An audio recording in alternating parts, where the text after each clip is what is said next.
Stand by. The BRN goes worldwide at 6 a.m. Eastern.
Stand by.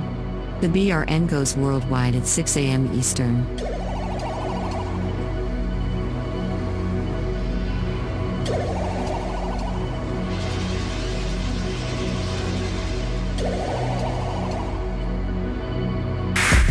Attention, BRN affiliates. Showtime in 90 seconds.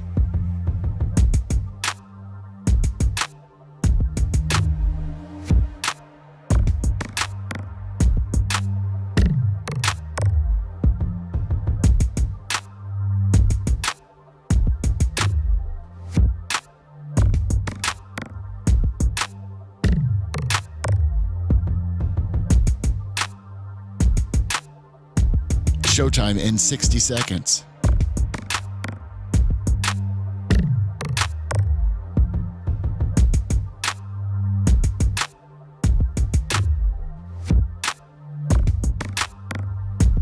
"45 seconds.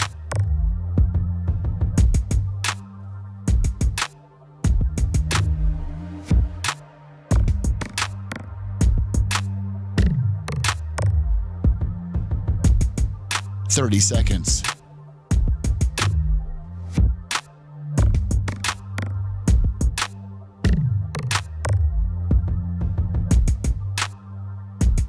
The show will start in 15 seconds, and this is your last audible warning.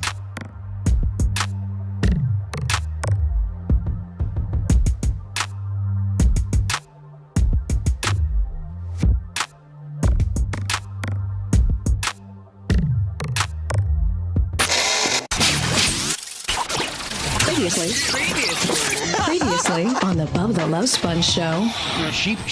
This is probably going to end up being very lucrative for her. I mean, look how lucrative it is for Joe Rogan. Well, yeah, I mean, that's what she's trying to do. She's trying to do that. I mean, Joe Rogan's the number one guy. He's the new Howard Stern. We talked about Howard Stern. We talked about Jimmy Kimmel.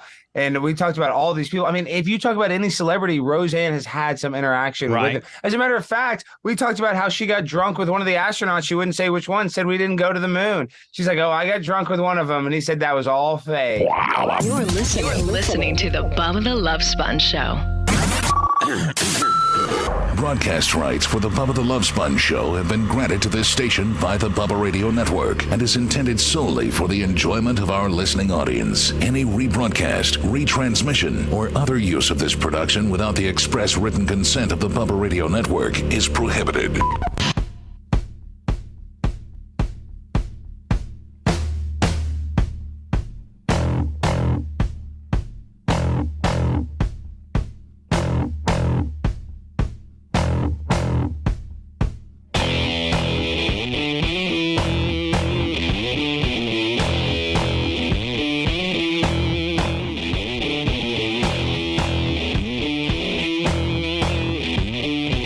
Lummy, did the Rays win last night? No, they lost 6-4. They did? Yeah. I saw where McClanahan's out for the year. Did you see that? Yeah, that's not going to help. No, they're done. They're done. Yeah, Yeah, that's gonna be a tough one. They'll make the playoffs and limp in. It's they'll certainly make the playoffs. We're about a zillion games ahead on the wild card, will they? Yeah. Deal. Welcome, the Bubba the Love Sponge Show. Thursday, the 10th of August, 2023. Myself, kind of the skeleton crew, the OG, if you will. Brian won't be coming in today. He's got a big court kind of gimmick.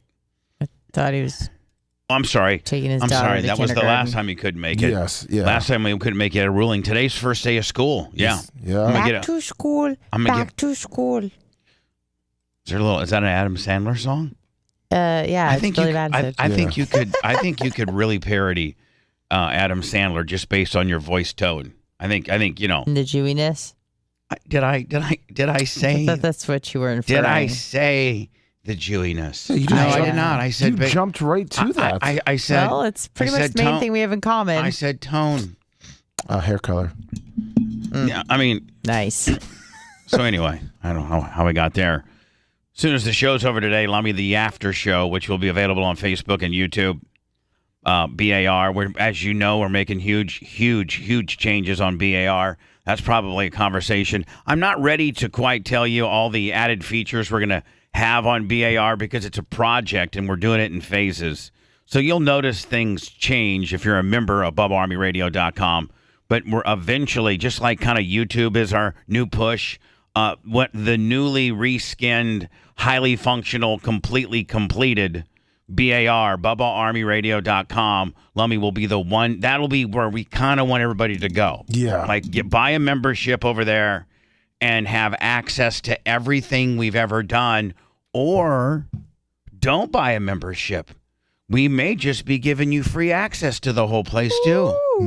Maybe that's what we're working on. Maybe. Yeah. Maybe if you wanted to hear, I don't know, Moonshine Miller versus Brent, complete Jack Daniels meltdown from the serious days, maybe you'll be able to go into the archives and find that and listen to it for free. Oh. And it'd be super user friendly too. Yeah, super user friendly. Didn't look like it was developed in the 80s like it does now. And so we're gonna, we're definitely working on that. We're in the early stages of it. It's driving Macho Man. Macho Man, Rhett, and Lummy are all on the deal, and Tom Bean. And so we're just Mach. I know that you don't want to talk today because you said your voice hurts. Which is My face hurts. it does. Yeah. So does It's mine. not good right now. Uh-oh.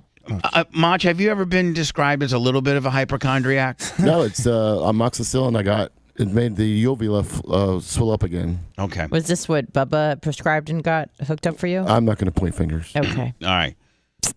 You know what? Then nobody asked me for a favor again. No, it knocked out the other problem. Yeah, so well, I'm just saying. some Benadryl will take You care can of this. just go from now on. If you guys are going to say that sometimes, whatever, that you're having a reaction to one of my prescriptions, even though I'm not a doctor, you can just. But what I am trying to do is remedy your problem without having to go. The average jobber, the average guy out there right now that doesn't work for Bubba the Love Sponge, whose boyfriend is a doctor, who has a lot of connections. I'm just saying, like the average person right now, digging a ditch, driving a truck, just the average guy, Lummy, they have to call their general doctor. Yep. They have to set up an appointment. Pay a bunch of money. They have to go in there, co-pay Willie to see him. It's horrible. Sit inside of a little room. They come in and take your blood pressure, do your weight, ask you a few questions, ask you what's wrong with you. They'll tell you the doctor will be in there in a minute. Sometimes the doctor gets there. I've literally before waited like 30 minutes inside of a examining room before the doctor got there. Doctor asks you what's wrong. Tell him I got a sore throat, a little bit of a stuffy nose, feel like I got the flu, feel like I got diarrhea, whatever. They write you out write you out a prescription. You stop by the front desk, you pay your gimmick, and you go to then you schlep your ass on down to the pharmacy and you give it to them, and they'll say it'll be ready in an hour or two, or maybe tomorrow, and then you got to go back there and pick it up. That's how it works. Right? Yep. Or you work for Bubba the Love Sponge, and he says, you know what? It looks like you need about amoxicillin and some 500 milligram willies. And literally, you have, it's just called in for you, and you go pick it up, and so that you're having a little complications with it. At the end of the day, man, just think about what I saved you. No, I appreciate it. I'm not complaining. I'm just letting you know why I sound like crap. Yeah, okay. but I always sound like crap. So it's just ask Dr. Dan. Where would you say? Like I was going to ask you, Macho Man, what do you think if you were to predict? We all predicted when we thought we were going to hit 100,000 on YouTube with our subscriber count. I think I said what, Thanksgiving? Yes, you did. I was the most pessimistic. Yes. I think Dan was the most optimistic. I think Dan said maybe like Tuesday of next week or something. He said because he's so crazy. Labor Day. You said Thanksgiving. He said Labor Day. Anna said September 25th. Red said Halloween, and I said middle of October. What'd Mach say? He was out doing the shelves. You're supposed to say Supersetting. wiring. Oh, he was wiring. Yeah. That's No all. matter what Mach is doing, he's just like literally he could have been setting up shelves like he was. But no matter what he's doing, if he's not available to speak on the microphone, he's wiring. Supersetting wires. Yeah, he's supersetting on the wiring. Okay, that's what he's always doing. All right. Always. Now, Macho, if you were, and I think you're the closest to it as far as all the technical aspects of it, and some of the ads we're going to try to insert, and some various things like that, and just moving stuff over, and just it's just all the infrastructure that we have to do with regards to reskinning and making the Bubba Army Radio completely new, and it's going to happen in phases. But what's your prediction with regards to when it'll be completely done, and we can pound our chests and say, yeah, Bubba Army Radio now is completely reskinned, redone, and here are the features. It's completely done. Would you say January 1st? Oh, before that, I think like October, the end of October, because the two guys, Mike Rowe and the other guy that's doing the website, they're on it. And we've been talking daily. Like I have a 40-minute, 45-minute phone conversation every day with Mike Rowe. Oh, perfect. And you know my vision, right? You know my vision. Yes, and we found a lot of stuff up there that we're just going to like make high resolution and Reuse kind of thing. all right. So it's not so different. So, Lummy, you're in forth. on it too, right? So, Yeah, so would you say, Mach, would you say November 1 maybe? Yeah, definitely by then. But certainly by the first of the year. Yes. Oh, perfect. I can't wait for you guys. It's just going to be another way for us to monetize and continue to survive and give you a daily show. It's just all about having content to be able to monetize. I mean, at the end of the day, regardless if you have a radio show or you have like our new that new girl that we like, the one that I turned you on. Bobby. Yeah, Bobby. Like Althoff or something. It all starts and stops with the ability to have some content that you own and the various platforms to be able to put it on.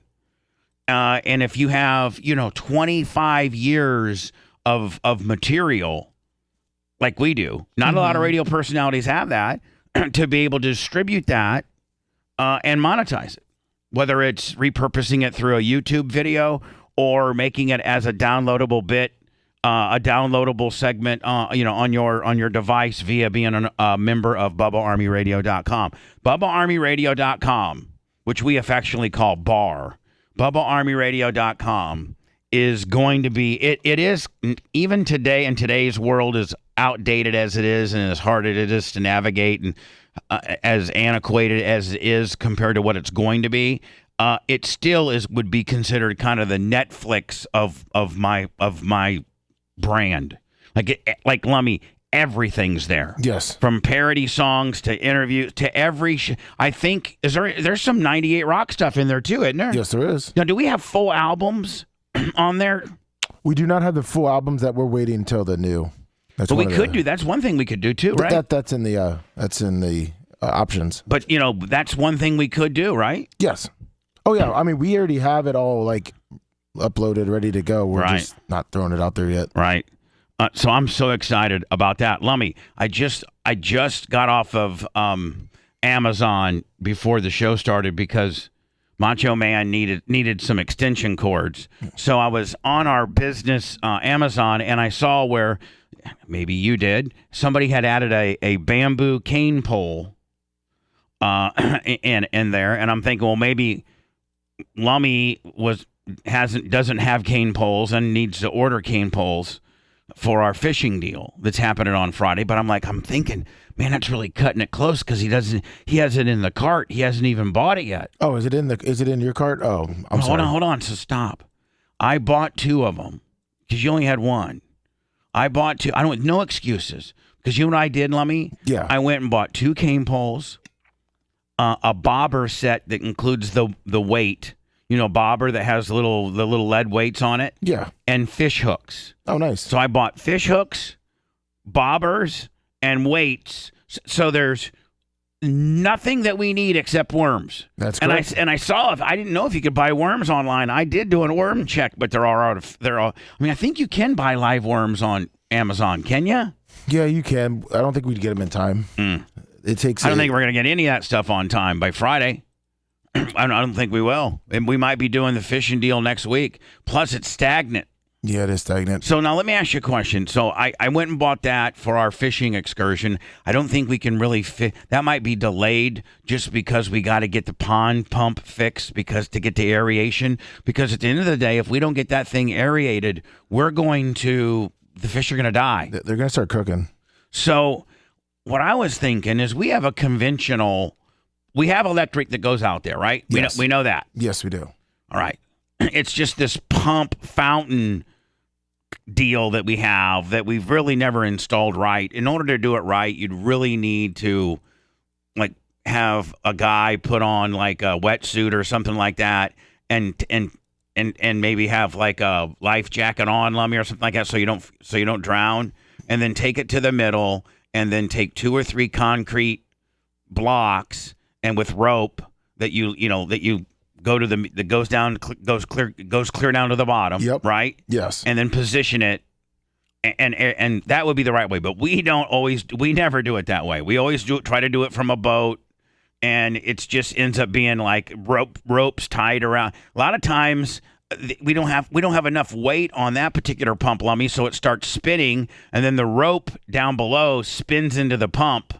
And, like when we first turn it on, Lummy, when we fix the pump, it always starts spinning because we don't have a big enough, or I think it's not tight enough. It's not. Yeah, the bricks aren't far enough apart. Well, I think we need more. Yeah, I think we need a heavier bricks, heavier concrete bricks to keep that. So, is there another alternative between, like what I'm asking you is in pump and pond healthiness?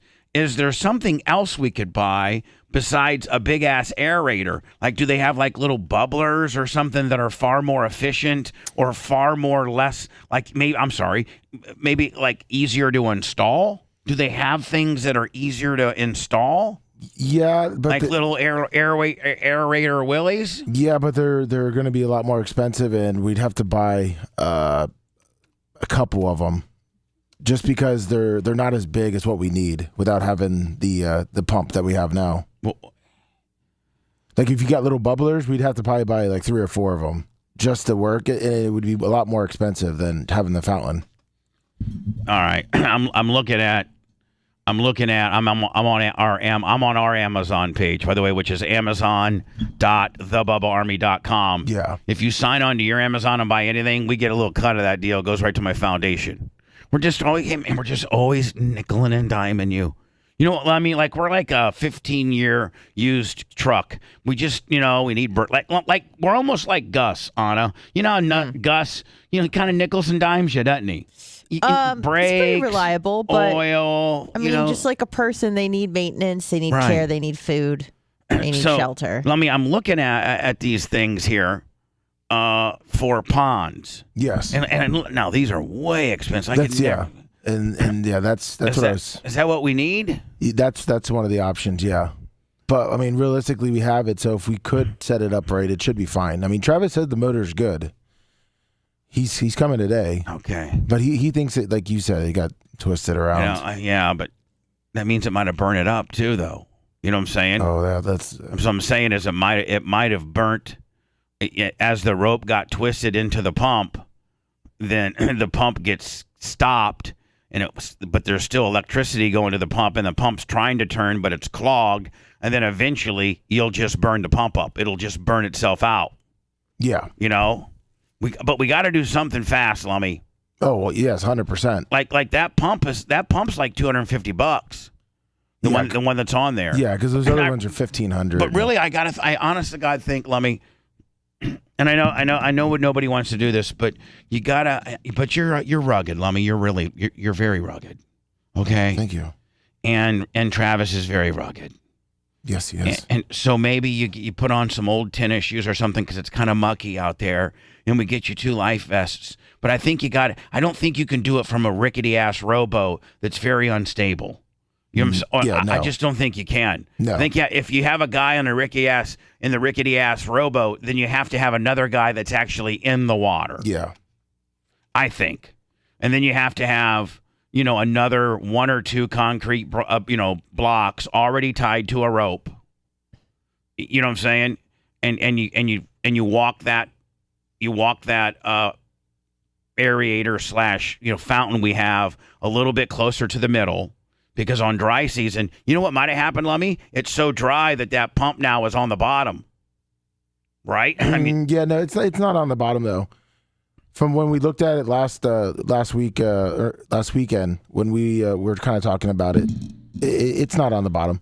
But Lummy, we really need somebody in the water. Yeah. Now, have you been in that water before? Yeah. I mean, no, I'm not scared. I just how do you do it? How do you do it? You don't do it barefooted, do you? No, I put the Wade boots on. Oh, you do? Yeah, I just put the little waders on. Do they fit? No, they don't, but I make them fit. They're like size 9 or 10.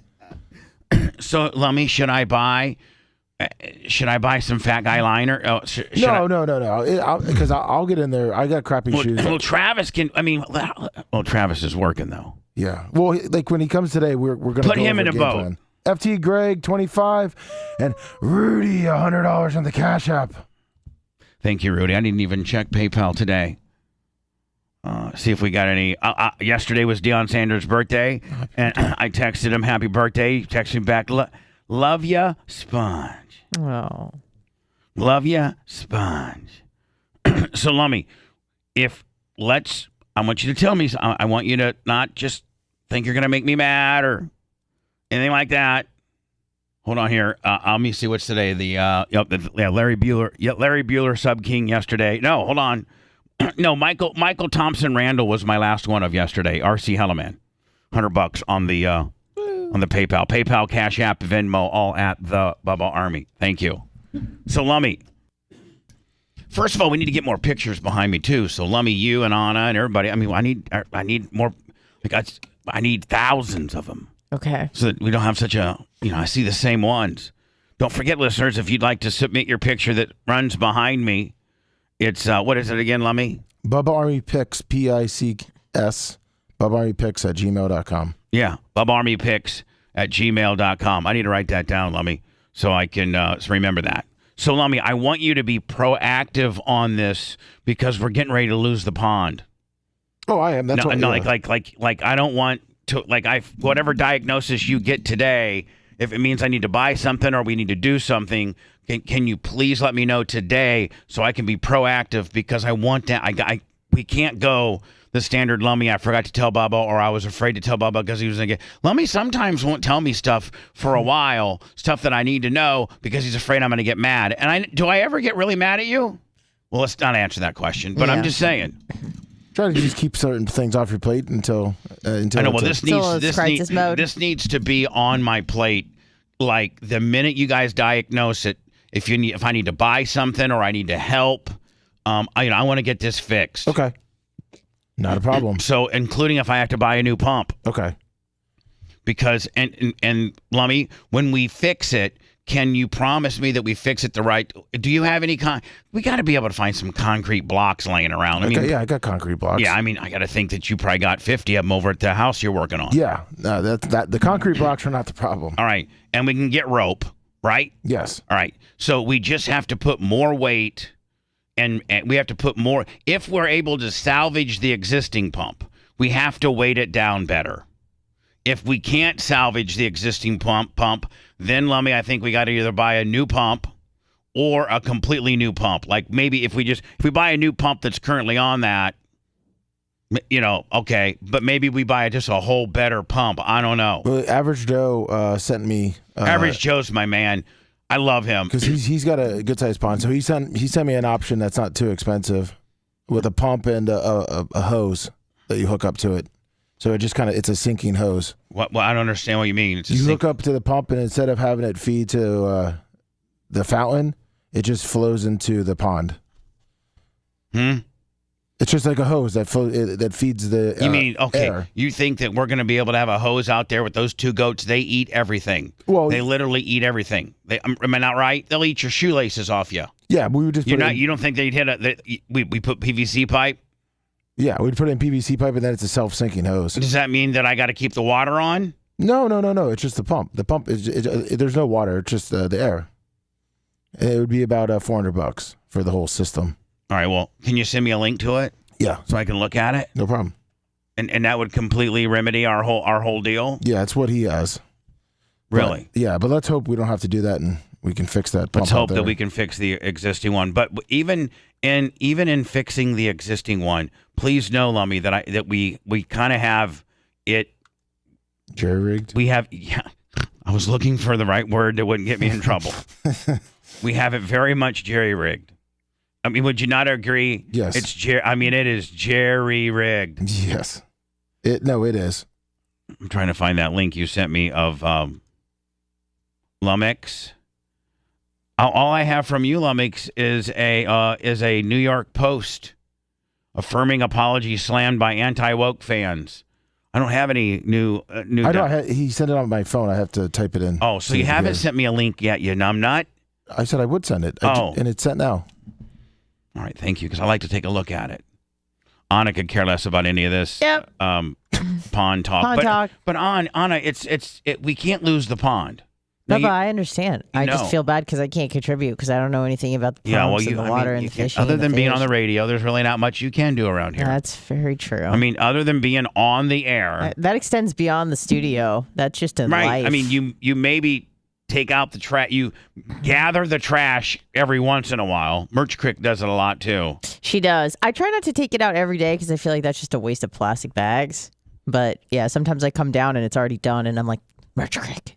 Yeah, Merch Crick, when she's up here a lot of times, she'll do it. Yeah. High blow, HP 80 pond aerator septic linear air pump. And then I sent you the hose linear? that he uses.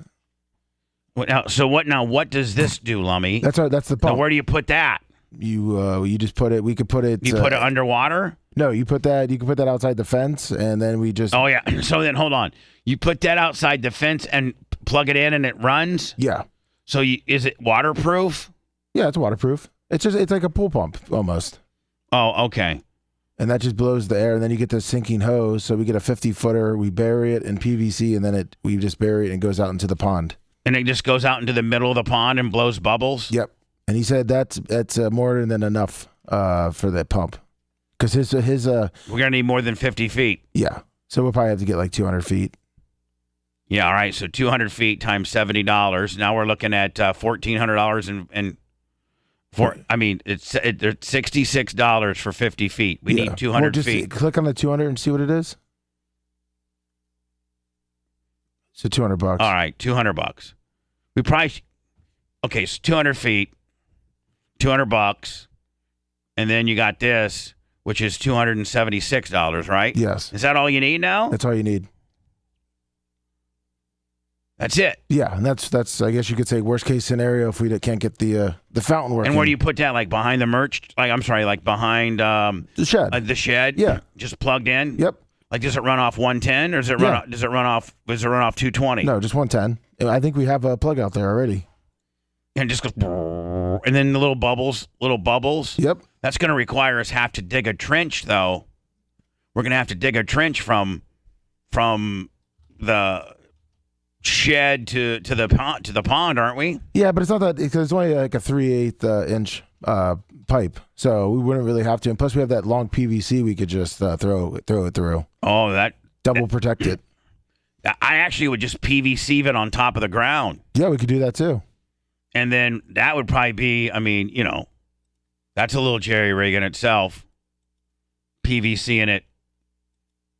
You should bury it probably, shouldn't you, Lummy? Yeah, no, we should definitely bury it. But I don't mind PVC even in it. It doesn't matter.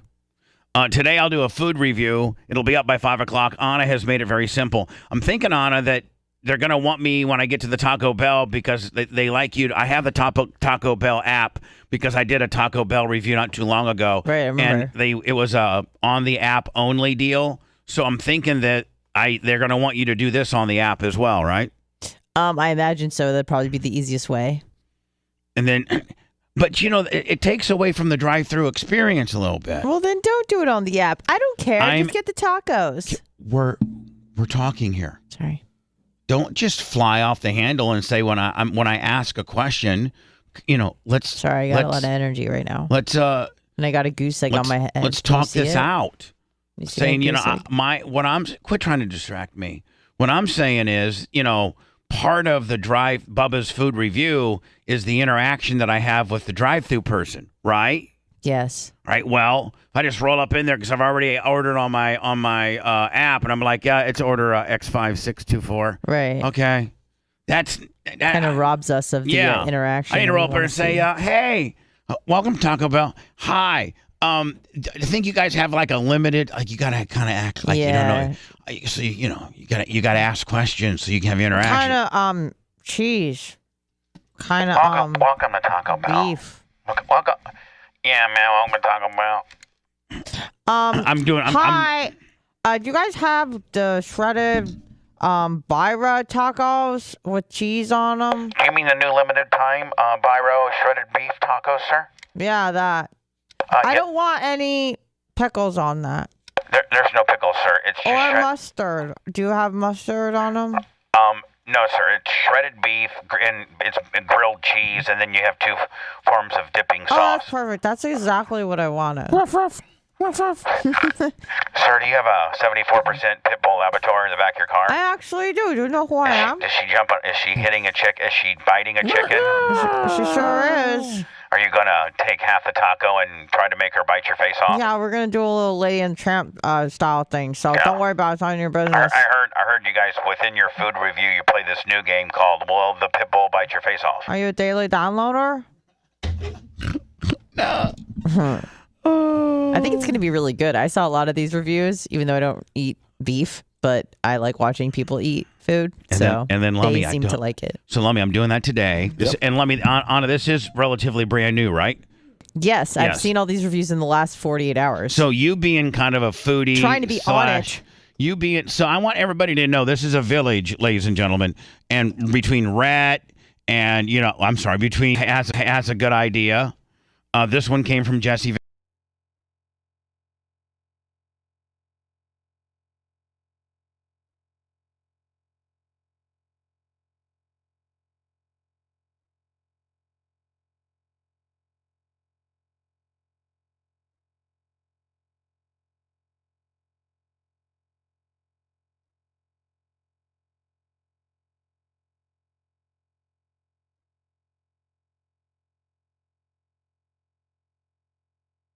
Are you going to McDonald's? Yeah, look, with a body like yours, man. Do you actually eat like not that clean? Chicken biscuits. I got chicken biscuits. That's what you like? Yeah. Yeah. I mean, do you eat super clean in order to be in that shape, in that good a shape? Because I mean, before he answers, can I ask a follow-up question? Yeah. Are you a if it fits your macros guy? Yes. Okay. So what is? Hold on. No more questions. I feel as if no further questions. Meeting adjourned. I feel as if we don't because we're not nutritional foodie nerd asses like them. But we don't understand what they just said. No clue. Does it officially if it matches your macros? Are you good with it? What does that mean, you food nerds? Tell us what that means. Well, it's not like French fries, for example. It's not full of grease and oil and nasty crap.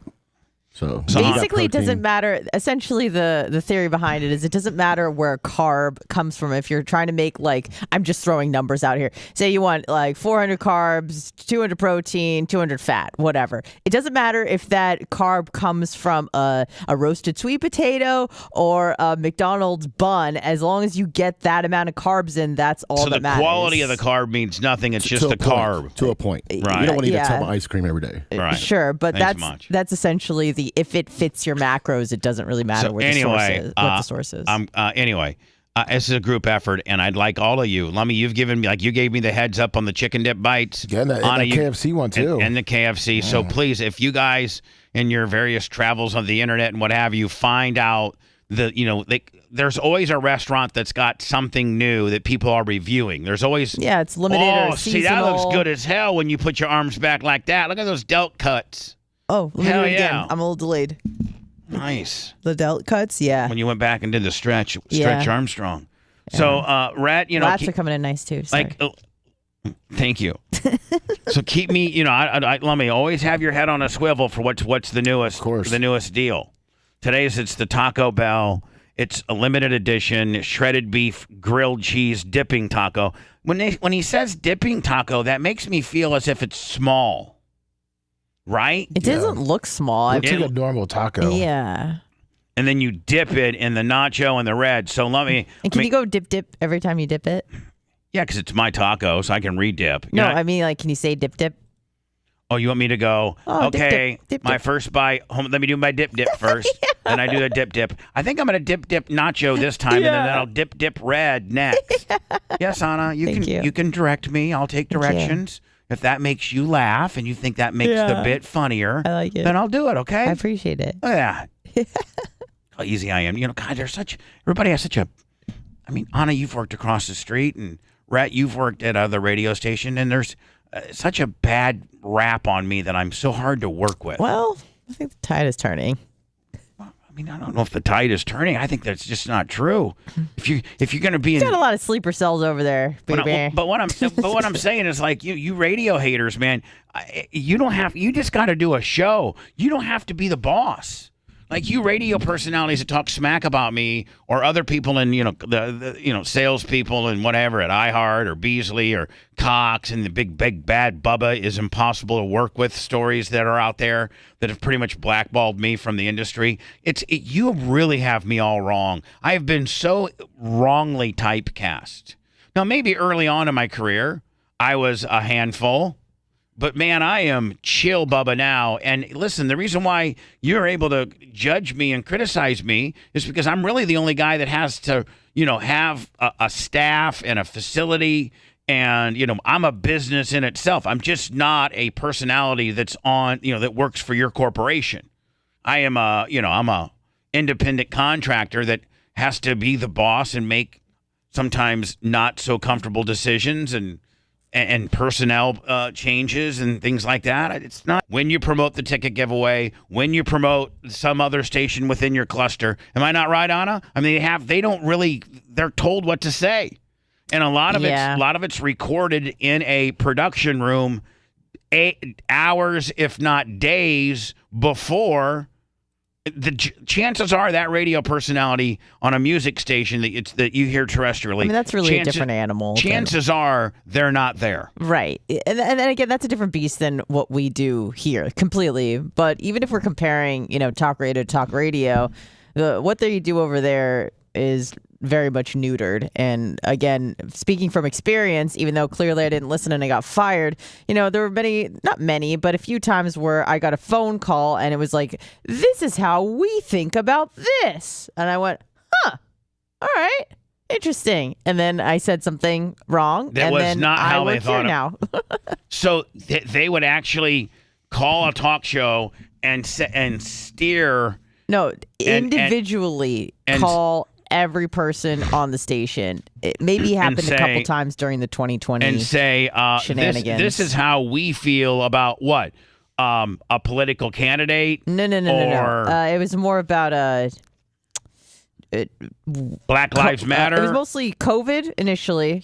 Don't be telling people to go party. And then it was the George Floyd deal. I got that call from John. I'll be very transparent. I don't care. I got a call from John Brennan. And it's like, listen, and fair enough. Like he's just kind of the corporally messenger. Cover his ass. Yeah. And he's like, listen, just be sensitive about it. Don't make any jokes about it. Under the sea, or under the knee, whatever. None of that stuff. Like, don't be yourself. Essentially, when it comes to this topic, because don't be yourself. Because he's like, it's hot. We want to tread lightly about this, and we don't, want to get canceled. So I said, okay, yeah, no problem. And then I made a tweet. So here I am. Unbelievable. Anyway, Lummy, that the pond thing gets addressed today, bud? Yes, it does. Okay. Please keep me on it, including me buying that aerator, Willie, okay? No problem. I mean, maybe Travis will look at it and be like, man, you know what? Just buy that aerator. Okay, yeah, because I got to think that now we won't have a big fountain effect, but we have it just blows oxygen into the pond. Yes. And you just put it like somewhere, like the end of the hose, like in the middle of the pond somewhere. Yeah, we kind of throw it into the pond and it just sinks right there, and then it would just feed. You throw what? The hose. Them hose. Them hose. You throw them hose out there, and then they sink to the bottom. Yeah, they always. Do you put a weight on the end of the? No, it's a weighted hose. Oh, it's a weighted. Oh, it's a weighted hose. Yeah. And then it blows bubbles, and it's not like a big fountain deal, but it's more of a bubble deal. Yeah, yeah. But it will be enough for our little eco world. Would Todd the turtle come back? Todd the turtle did come back. He did? Yes, he did. Nice. He's been hanging out. Hopefully he doesn't fry.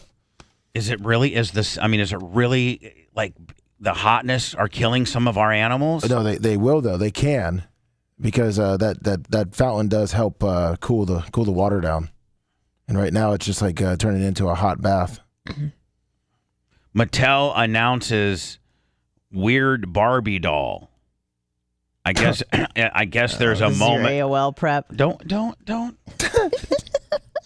give her a -1 immediately. Damn it! Yeah, it is. And it's something you didn't give me yesterday. Well, and it's something that's pop culturally pretty cool. Okay. Considering Lummy and I are dressing up in full Barbie gear, don't you think that maybe we should kind of start Barbieing out a little bit? I did. Since I put me and stuff Lummy are about going to be Barbie full in prep. god danged Barbied up. Like, no, but it's breaking all these records. Yeah, well, women directors. I put it in prep. It's there. It's there. You statistically about Barbie, but not about what the newest, most collector item doll is going to be based on a scene within such movie. Mm-hmm. And the fact your two favorite coworkers are going to be all Barbied out, ordering Barbie ice cream at Cold Stone that's no longer offered, and so we're going to look stupid ordering a menu that's no longer there. But we're going to be two men dressed up in full, and I'm talking about full-blown Barbie. I'm talking about $247 worth of full-blown. I moved a little bit of money out of the merchant savings account so that I could get this little, so I could really Barbie us. I could have cheaped Barbie this out, Lummy, for probably $50 a guy. Yeah. But I wanted to have the matching sneakers and bows in our hair. You're going to return all this stuff when you're done with it, right? Oh yeah, that's how you do it. Okay, yeah, of course. I know. Yeah. Don't blow us in. You telling me? We got a lot of trolls listening to the show. Next thing you know, I'm in trouble now. Sorry. We'll talk about this next. Hold on. I have a question. Okay. Did they just pull a big job on the system? This is nice. Bubba the Love Sponge returns after this. Yesterday was. How many Bubba jeans do you need, 2X? Hold on. I'm gonna do the math really quick. 78 years since Nagasaki. Yesterday. Yesterday? Yeah. I thought it was the day before. Was it August 9th? No, it was the 6th was Hiroshima, and the 9th was Nagasaki. Oh. Right? And then Yeah, the you're war right. It wasn't officially ended August 15th. Yeah, I mean, yeah, it was 3 days after the one. So and I know it was the 6th. Yeah, you're right. It was the 9th. And then the war ended the 15th. Man, they didn't make a big deal about it yesterday. They made a bigger deal about it on the 6th. More people talked about it on the 6th. Well, because I think Hiroshima was the more devastating one. Yeah, the other one was just kind of a... I mean, it wasn't nothing. Still, like, thousands of people died. Not laughing about that. Can you see my goose? Well, you can't really see in this camera. I got smacked in the head so hard yesterday with a knee, and I have a little bubble on my head. Your goose? A little goose egg. Like, it was so hard, like, I fucked the guy's knee up with my head. Like, he smacked it. Was it the black belt sending someone after you? No, it was the same guy that fucked up my knee, like, in October. Oh. So I'm like, here we are again. I want to avoid But he's great. He's awesome. Hey, Boobie? Can I ask you a question? Is it? No. Can you see this? Can you see this little bubble on my head? Well, I'm not giving any more medical advice because people don't appreciate it. No, I'm just asking if you can see it. I do appreciate it. Oh, fuck yeah, I can. I'd be putting some. Come here. You got rid of that bad call. I'm going to touch it. Go ahead. It's a little goose egg Willie. Can you feel it? Yeah, hold on. Honest to God, smack so hard. honest to God, I'm being honest with you. I would in between breaks or just even while you're on I'd keep ice on it because you're on that critical 24-hour period. This will help reduce swelling. Like it's ice then heat, but no heat for that. That's a contusion-ish. That's just a really hard hit. Yeah. Knot. Yeah. Like like I would put some ice on it. Okay, I'll do that right now. Even while the show, you can have we have those Diaco plastic surgery gel packs. We do? I think they're in the freezer. Nice. Get that with paper towel and keep it on there. Yes, sir. Get it as cold as you can get it. Thank you, Duckling. My go-to is chicken hibachi and white rice. That's what I eat a lot of. You make it yourself? No, I get it from this hibachi place next to Publix in Plain City. It's pretty good, but I've been craving chicken biscuits the past couple days for some reason. I don't know why. They're not too bad for you. But I stay away from French fries or anything like that. Yeah. Simple carbs, right? French fries are simple carbs. I don't fucking know, Macho Man. Hey, let me. You want to be degenerates? Of course. Let's get a game in. Yeah, before fucking. Let's get a game in. Let me. You ready? Yeah, she's back on. All right, she's not watching. You can't get in trouble. She's like, oh, I gotta see where this is coming from. Hold on. She's not watching fucking Johnny fucking 911 Tattletale. Yeah, fucking negative. Rolling. Yeah. Not cool about gambling. Gambling's fucking cool as shit. It's fucking super. All right, here we go. All right, hold on. Fuck, where am I at? All right, here we go. Oh, let me. I'm up to 42,000. I was down yesterday, remember? Yeah. I'm up to 42,000. Maybe she won't carry. Hold on. Oh no. Okay. Oh fuck. Well, we got hit. Let's hope for a low card and then another high card. I like it. Oh, why can't they give me a double down option? I know. Ah! Oh. I gotta hit. But there's no way. I'm supposed to hit it, right? Yeah, but it's gonna be a high card. But I've gotten 3. I'm standing because there's a high card coming. Yep. Unless they pull out. Yeah, well, fuck it. See. I mean, we were fucked anyhow. We can watch in the next one what our card was supposed to be. Yeah, true. This is what our card would have been. 7. Oh, we would have won. 9.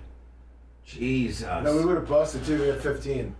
Should I double on a 9 with them showing 20? Might as well. Fuck it. I mean, it's free. We don't even know that it's 18, fucking. I have to get beat. Oh my God, we're fucking. Lummy, we're not doing too good. Okay, listen, we got to get ready for the show. So here's a $5,000 one. Let's win. And we're at mybookie.com promo. There we go. There you go. There's no way you can beat that. Nope. Watch him fuck us now. Just watch him fuck us. They're gonna Yeah, there you go. Bubba, got it back. What? They're gonna put more money in your account whenever you want. You just gotta tell them you want more money. Yeah, well, I want real money. Well, you can tell them you want real money. Tell them. But You tell they'll them. reload you. Yeah, we want real money, Macho. Fuck. Oh, since they're putting more money in my account, let's just go Fuck it, let's real play another fast, right? Yeah. Let's just go crazy. There we go. Let's 18 showing a 12. We got to stand on that deal. They're gonna hit a fucking. Oh, What? Oh my God. That was a double fuck. Oh no, let's get another. Let's just go. Let's just play 5,000 a hand every time. Sounds good. No matter what, right? 18, I like it. What? They're just absolutely straight shoving up in our ass right now Oh, big time. because they know. They heard Macho Man fighting them down on his back. What? They mad at me? Oh, these cards on him. You're just. Oh. All right, I like it. Good hit. Good hit. I got it. There we go. Oh yeah, there we go.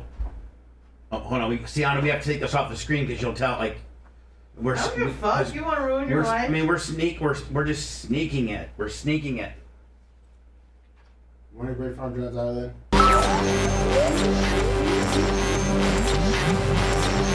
We are the only show that can talk about nothing. The use of all Bubba-isms is prohibited without the express written consent of Bubba the Love Sponge. This is not staged. It's not nothing. It's very scientific. It's not in a killing mood. Right. The Bubba the Love Sponge Show.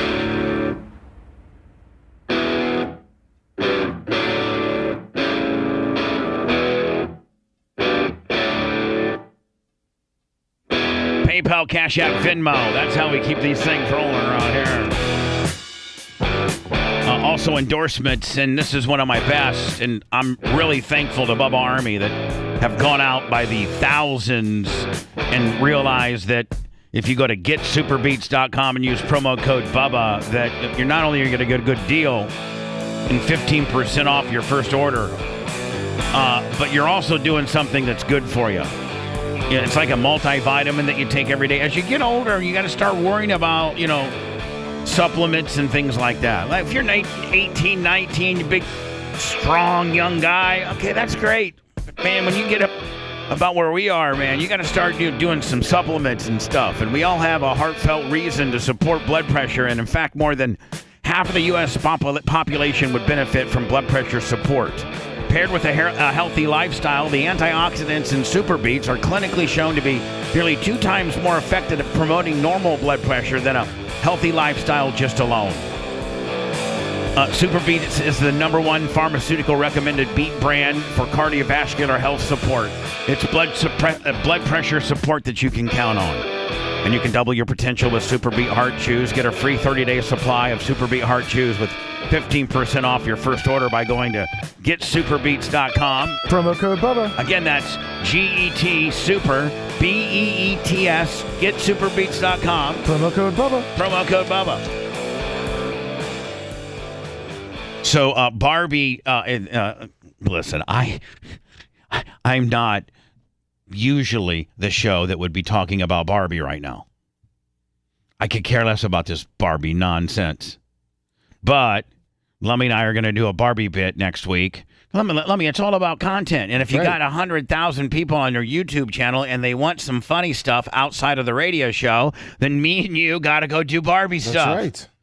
And I got to go do a food review, and you got to do a goat report, and you do a sports show. And it's just like, we got several different hats when you're when you're not just a radio guy, but you're a content provider, you got to wear a couple different hats, and you got to be a little more versatile. You're going to have to do a podcast. You're going to have to have a huge, YouTube presence. You better have a TikTok presence. You better have an Instagram presence. You better have a Twitter presence. Lummy, you better have probably a Rumble presence. You better have, a locals within the Rumble deal. You better have BubbaArmyRadio.com. You better have a way to monetize your Facebook. You gotta have like 14 different ways to monetize your content. So being stupid and dressing up like Barbie might just be something, Lummy, that could potentially really, really make some of our viral numbers strong.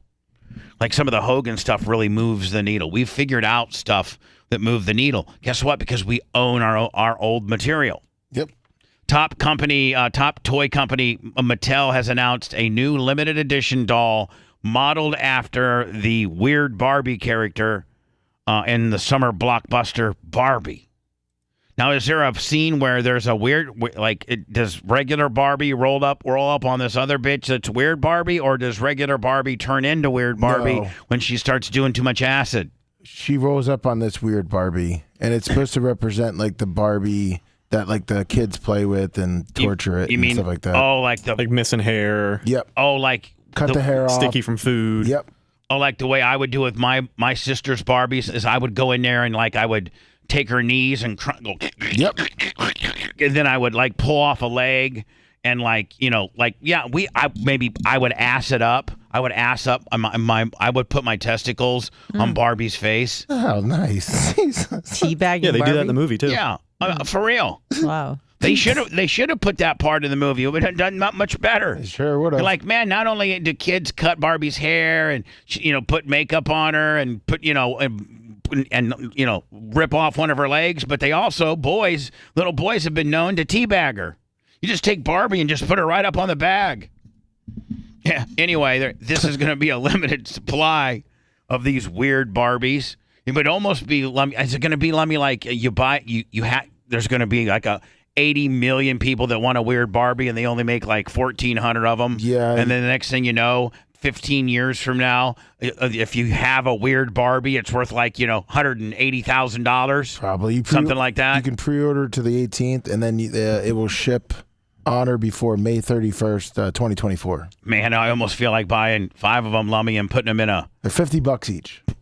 One of them, and putting it in like a box, and then like taping it all up like a time capsule. Yeah, like a little cardboard box. I'm sure you could probably put it in something the size of like a shoebox. Yeah.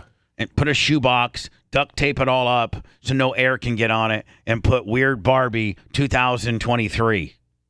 Right? Yeah, I think so. And like it's completely impeccable. Like it's never been opened. You know what I'm saying? Like how the Beanie Babies. Yeah, that's what they said about the Beanie Babies. How many of these are they making? It does not say how many they're The making. new collection also will feature new looks worn by Ken and Barbie in the movie, as well as a 4-pack of Hot Wheel Corvettes inspired by Barbie and Ken cars. So now, all right, so toy company Mattel has announced a limited edition doll modeled after blah, blah. The toy features a bright pink dress with puffy sleeves, green snakeskin boots. The doll also has short, tousled up hair and markings on her face that emulate a doll that's been played with just a little too much. The Weird Barbie doll is part of a new product collection inspired by the movie, which has earned $1 billion. Is Barbie made more than the Sound of Freedom? Yeah, I think so. Yeah. Well, they're advertising for it. I sent you what the Weird Barbie looks like. With the feet. Oh, you sent me a copy of what? Yeah, what the Weird Barbie looks like. Let me see here. Is this what all right, here we go. All right, that's Thanks. stupid. Yep. That's just Cyndi Lauper. Yeah, whatever. Exactly. You know what? That's Cyndi Lauper from '86. Okay, so they're saying the new collection also features new looks worn by Kenny, including a 4-pack of Hot Wheel Barbie, a 4-pack of Corvettes, pink Corvettes. Now, how do you get this stuff? You got to go on their website. Weird Barbie is available to pre-order until August 18th. So if you click on that link, it takes you to be able to pre-order it. All right. See,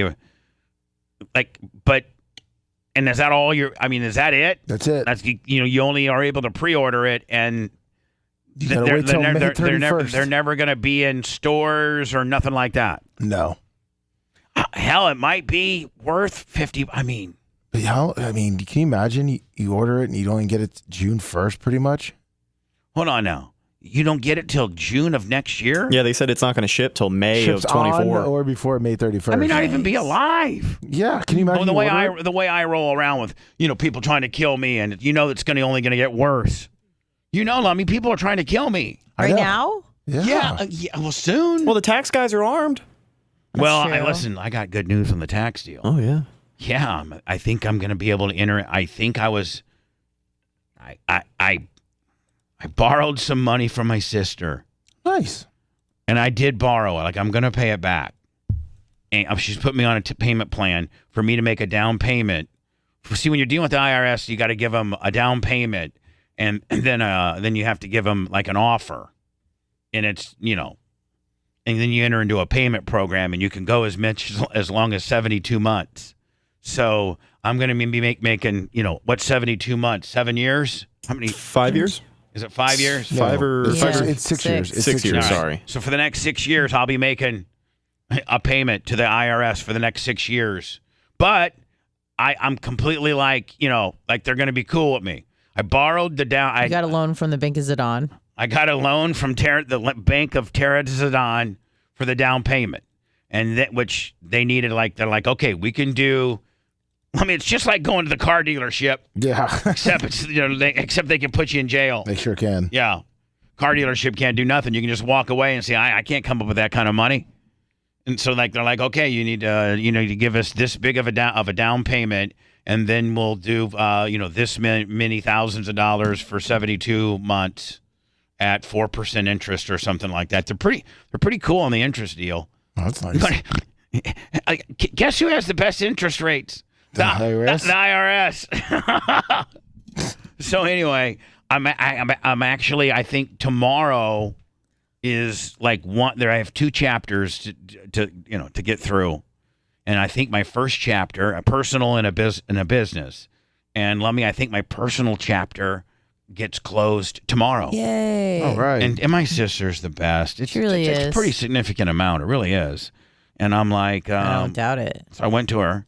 I mean, the down payment's a pretty significant amount. And so I'm like, hey Tara, you know, can I borrow? Do you want to go Longhorn? Actually, you know how I really did it? How? Is I went to Mom, and I did it through Janie Cakes. I'm like, Mom. Oh, she brokered the deal? I said, Mom, you think you could talk to Tara for me? She's like, about what, Fleet? No, I've been going to see Janie Cakes a lot. And she's like, been painting nails and popping pimples. Yeah, popping pimples, painting nails. And I'm like, I need, and I laid the number out.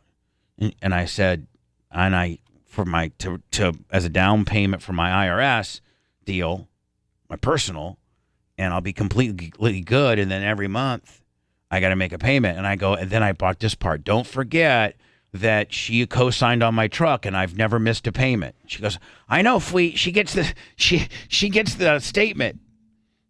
Actually, I'm a little bit ahead. I'm like maybe a payment ahead on my truck. I paid like one payment ahead. That's sweet. Right.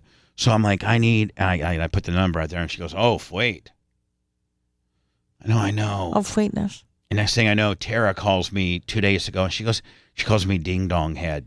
That's what she calls. Bless you. God bless. Ding Dong Head. That's what she calls me. She goes, hey, Ding Dong Head. That's kind of like as kids, that's like always that, or she'll call me Fat Head. Oh. Or what do you prefer? Ding Dong Head. Okay. What'd you call her, bitch? I call her ma'am right now. I call her. Ma'am. I call her my angel. So I go hello, and she goes, hey, Ding Dong Head.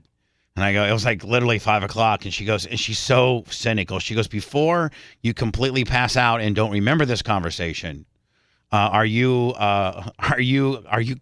awake enough to talk about this down payment that you need? And I go, oh yeah, did Mom tell you? And she goes, yeah. Why don't you just come straight to me? And I go, well, I don't know. I figure Mom would kind of have a general idea as whether you would go for it or not. And then if mom would have overreacted and said, no, Bubba, that's just too much. I don't think that's, I don't think Tara will, that's just kind of asking too much of your sister. And then I wouldn't have even asked you. I would have gone to like maybe borrowed it from like maybe Dan or somebody. Probably Tom Bean. I'd probably borrow it from Tom Bean. But nonetheless. He's used to it. Yeah, he's used to it. So Tara goes, yeah, I got that. She was so cool. She's like, I got that. How do you need it? And I go, well, I need it now deposited in my personal account, and then I have to write a check from my personal account. IRS is like real, like real particular on what account, or like I just can't send the money in, for my sister. So my sister's like, and my sister's big time now, so she's got like an account. She's like, well, call. I think I honest to God think her name's Jennifer.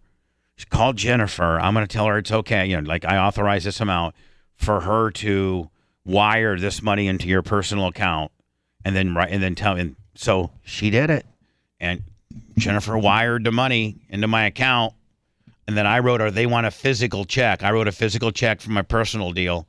And it gets submitted. It goes to my tax, because you can't just do all this stuff on your own. You have to have a tax attorney. Yeah, of course you do. Which do. that costs.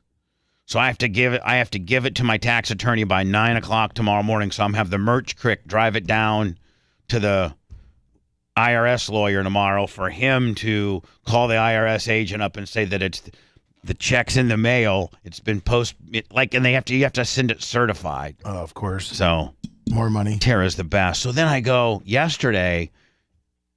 This was Tuesday when she told me, yeah, no problem.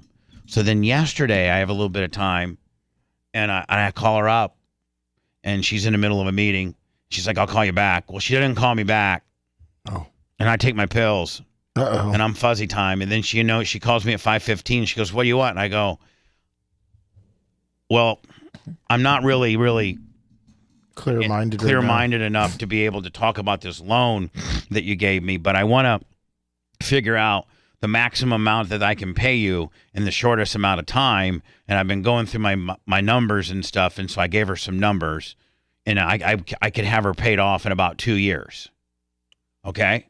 and with like a little bit of interest. And she's like, listen, in a couple months, maybe towards the holidays, let's sit down, you and I, and we can work this out. But just don't bother me with it right now. So, Lummy, what I'm thinking is she's just going to forget about it. Yeah. Let's hope so. I mean, but I'm like, listen, I can pay like, $850 for like two, like, whatever. I don't want to be giving out too many figures. No. People are figuring out a bunch of stuff. Exactly. A lot of people listening to us nowadays on the hate train. You know that. Yep. We got a lot of watchers. We got a lot of new people that watch the show that are not pulling for us. There's just a lot of stuff going on. Most people know. And I just got to be quiet about it. You're doing a great job. The pain, games, and mind tricks will continue. This is the Bubba the Love Sponge Show. Bubba the Love Sponge returns after this.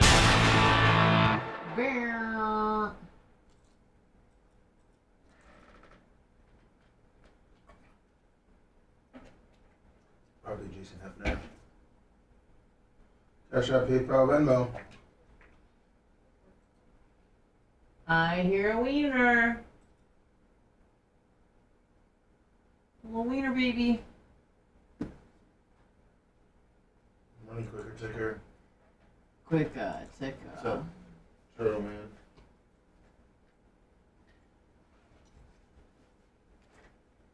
That one's long gone. Turtle man. Turtles. What's up, Organic Gene? Trade Sizzler.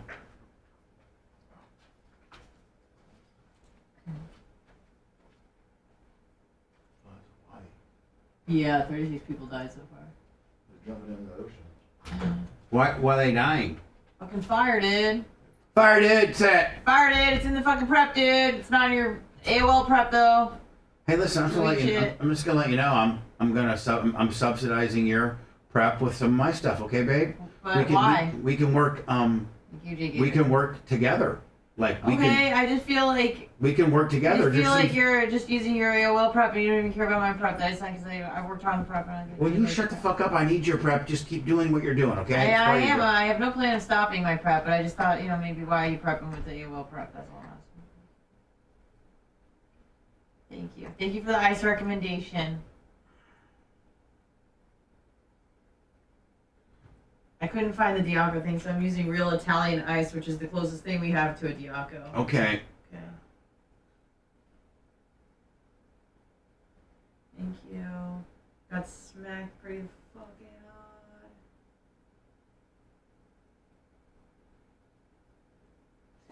Smacked pretty fucking. Maybe. Afterbirth Felix Cat, what's up? What's up? What's up? Holyoke Joe, good morning. Good morning. Good morning. Jason Hepner, good morning. Good morning. Brian. Jesus, you're being irritating. Tip Terry.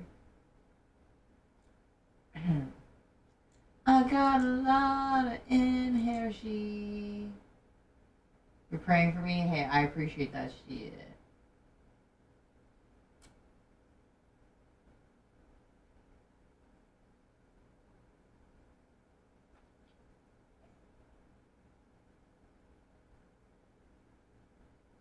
Oh, thanks, Pissing Show. Appreciate ya. Big Lunger, what's up?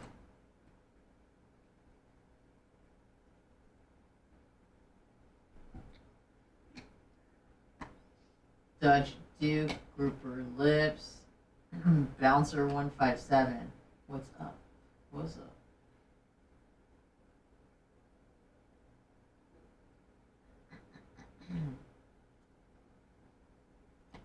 My name is Goober.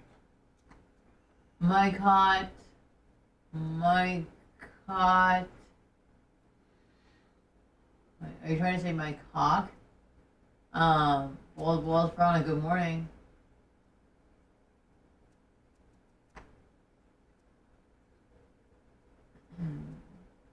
Dutch Duke, hello. Big Lunger, hello. How many push-ups can I do? Not many, probably. And even less now because my wrist is fucked up. I'm just a ball of problems today. I got a goose egg on my head, my wrist hurts, my leg hurts, my back hurts, everything fucking hurts. But I'm going back today for more abuse.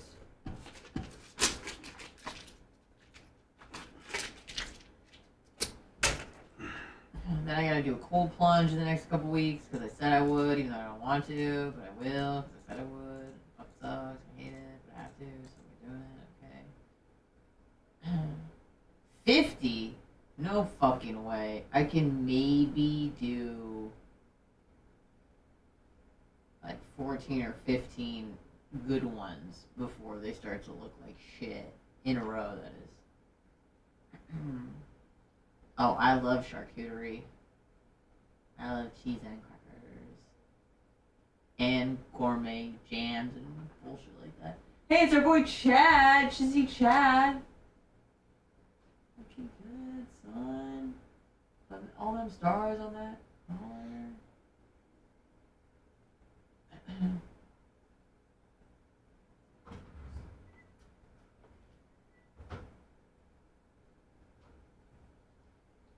Morning, Jason Hepner. Let me keep me up to speed on the pond, lover. No problem. Because I will order. Yeah. Please. Oh, no problem. I think I'm waiting just for him to. Yeah, to that's get a up. real show. Stop and go, Steve. What's up? Students begin new school year. Ugh. John Cook, look at him. What a stud. That's Chad Crusher, right? Yeah. Yeah. Good looking guy. Nice guy. Married not a Diaco, DeBartolo. The other Italians. The other wealthy, really wealthy Italians. DeBartolos? I know, I was kidding because you said the other wealthy Italians. Oh, yeah. Like, oh, not the Diacos, let's say the wealthy Italians. Yeah, with a D, DeBartolos. Mm-hmm. He's married to Nikki DeBartolo, whose ex-husband I used to do radio with, and I saw at Diaco's funeral.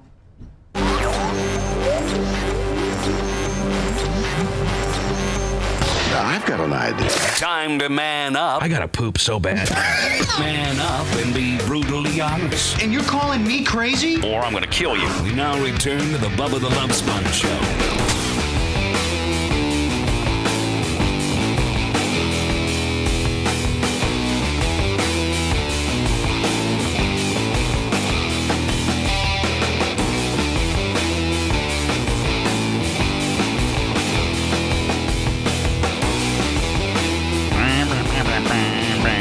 Looks like Greg and Amy. Yeah, see Greg and Amy. Are they Hall of Famers or Hall of Famer nominees? They're Hall of Famers. They are Hall of Famers. This last year. Yep. They are Hall of Famers. Thank you, Greg and Amy. I think I got something on the PayPal. Let me see. Hold on. PayPal, Venmo, Cash App at the Bubba Army. Nope. RC Helleman yesterday was my last. Yeah, we only got Cash Apps today. No Venmo either. Cash App, Venmo, PayPal. Get your 2,400 in. You probably know where you're at.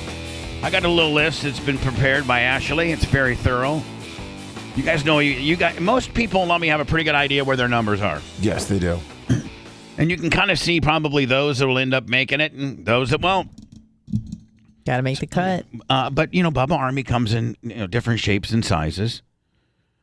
Maybe the way you support the show is listening to us through the Bubba Army radio app because you're a subscriber, and you obviously subscribe to our YouTube channel because you love the food reviews and the Lummy Goat Report and the Anna Hummel Show. And but you also buy some of the new merch, and we're coming out with new merch all the time. I got to see if the merch... Will Wilson, $25 on the Cash App. Thank you. Thank you. I got to get with the merch crick and see if she wants to. Let me see. Hold on. Okay. Yes. So, Lummy, the Bubba Army belt buckles. Are they in? They're in. All right. And so we're going to go ahead and list those and then also list the air fresheners because that would be an easy package. The same little hard cardboard mailer that she puts the belt buckle in, she could slide one of these in. You know what I'm saying? Oh, that's easy. And you're not paying for 2 shippings. Nope. So, Merch Crick, you need to text me what the retail is going to be. I'll show you. I'll show everybody a picture of the sweet of the Bubba Army. This is the Bubba Army belt buckle. That's not belt. Jason Ferrero, 25 on the Cash App. Belt buckles aren't for everybody. Nope. But some people like belt buckles, and now we got air fresheners, and we got beach blankets coming, and we got blankets for covering up on the couch, and we got straw hats, and we got tactical bags, and we got.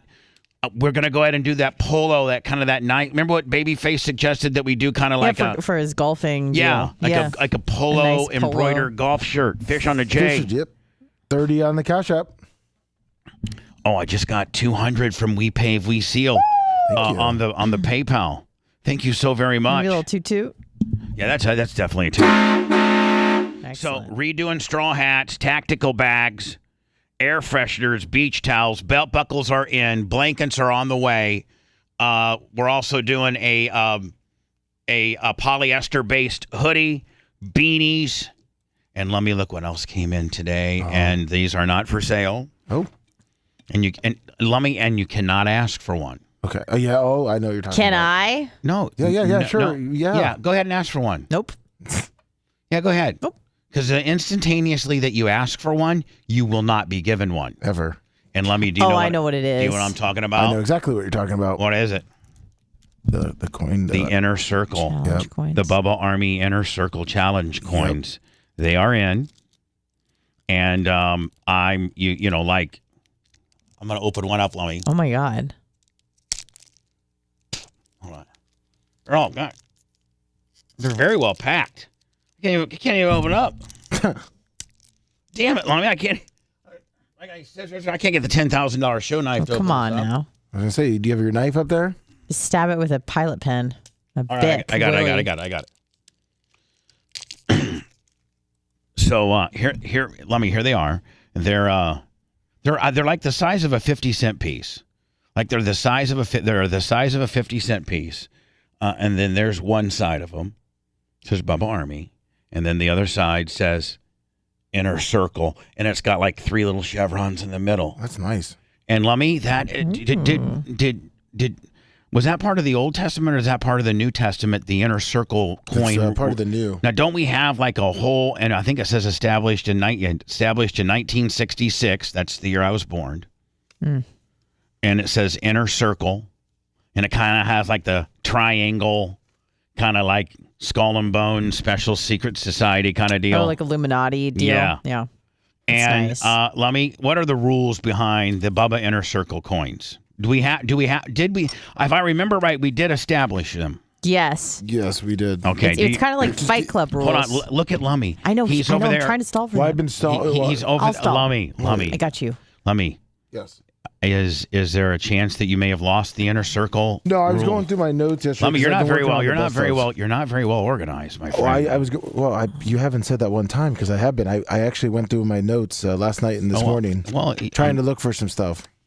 Let me look at that. Now you're going to your backpack, and like, why wouldn't this all be in your Trapper Keeper? Because I was doing a lot of work last night and this morning, so I pulled a lot of different papers out. This is the guy that's in charge of the show operating procedure manual.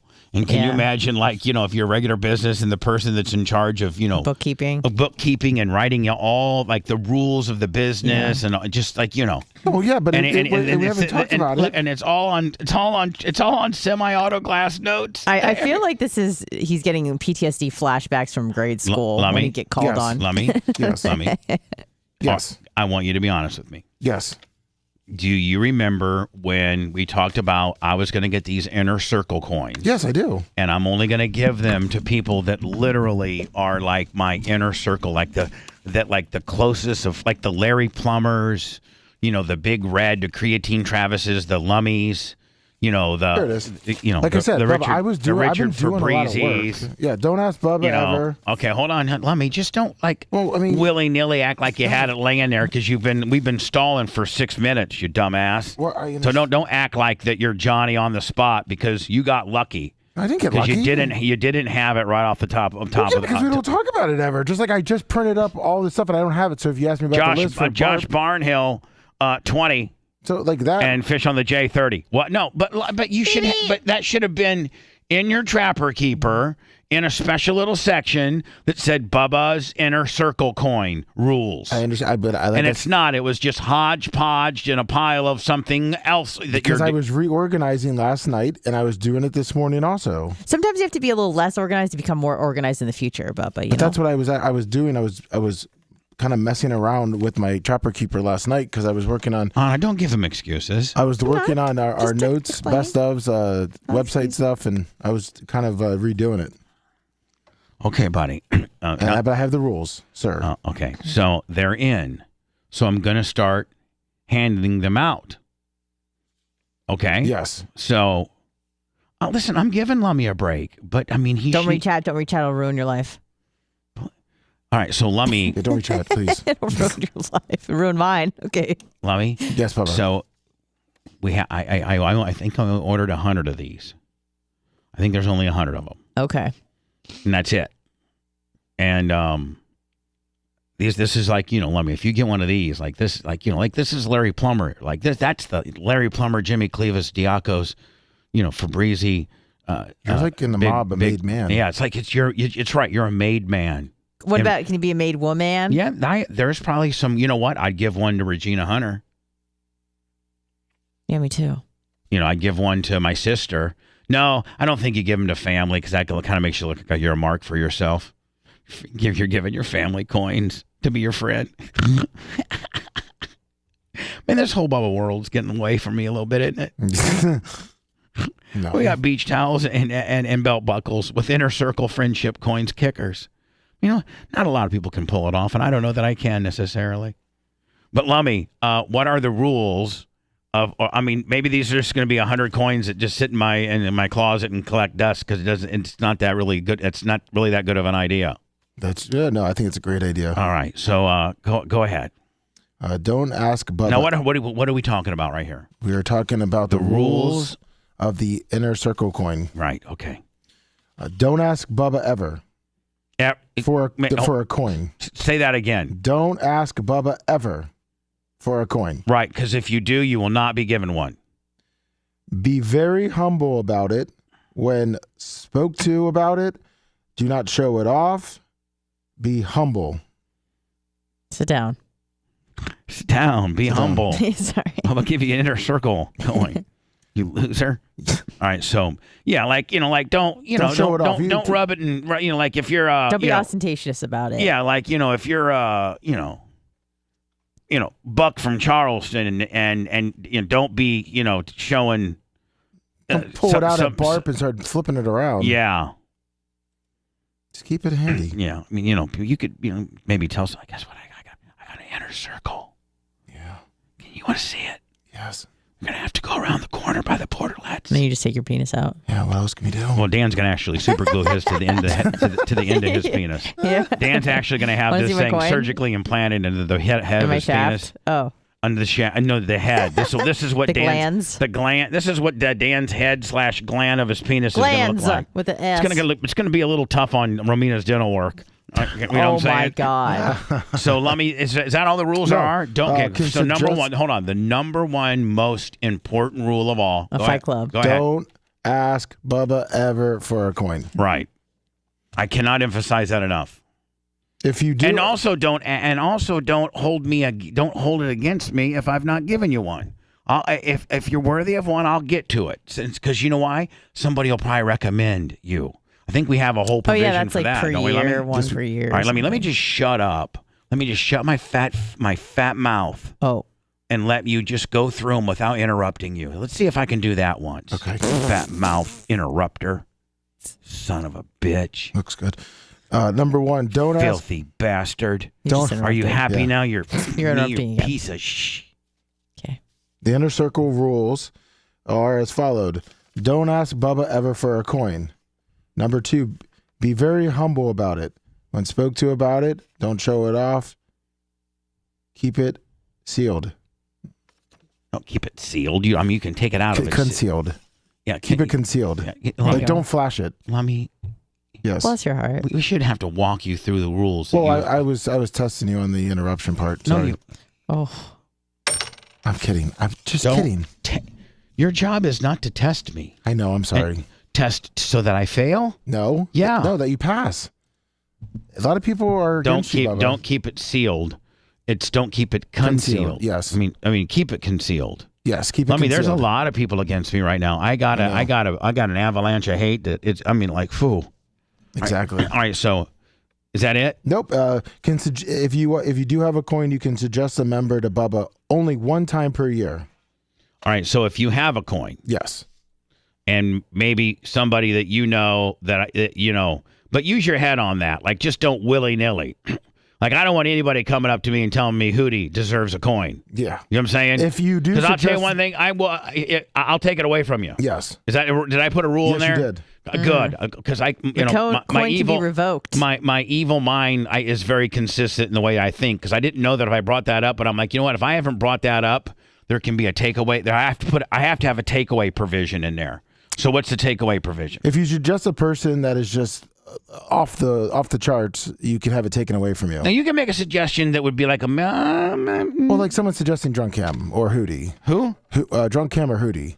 Yeah, It's like just dumb. if anybody, It has to be a sincere recommendation. right, and you're allowed one recommendation per year if you have a circle of trust. Correct. Bubba Army coin. Yep. All right, And, and then the last one is you have to carry it around at all times. If you don't, you lose it. we have to carry it around at all times. Yes. Yeah, it has In to case be. they stop and frisk you. It's like your lucky charm. That's right. It's like your lucky charm. Now, can I make a suggestion about a rule for you No, in hold terms on. of distributing? Let me. Here's the deal. Yes. Never mind. I think our rules are fine. No, what? Can you, when you decide to gift someone a coin, can you do it in a fashion where it resembles a drug deal? What do you mean? Have you ever been?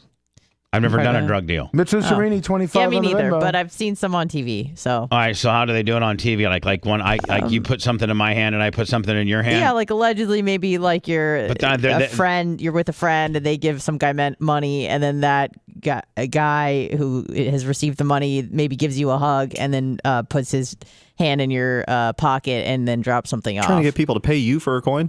I don't want anything. No. But like you whisper in their ear, and then like you give them a hug or something, and then you put it in their back pocket or something like that. Well, okay.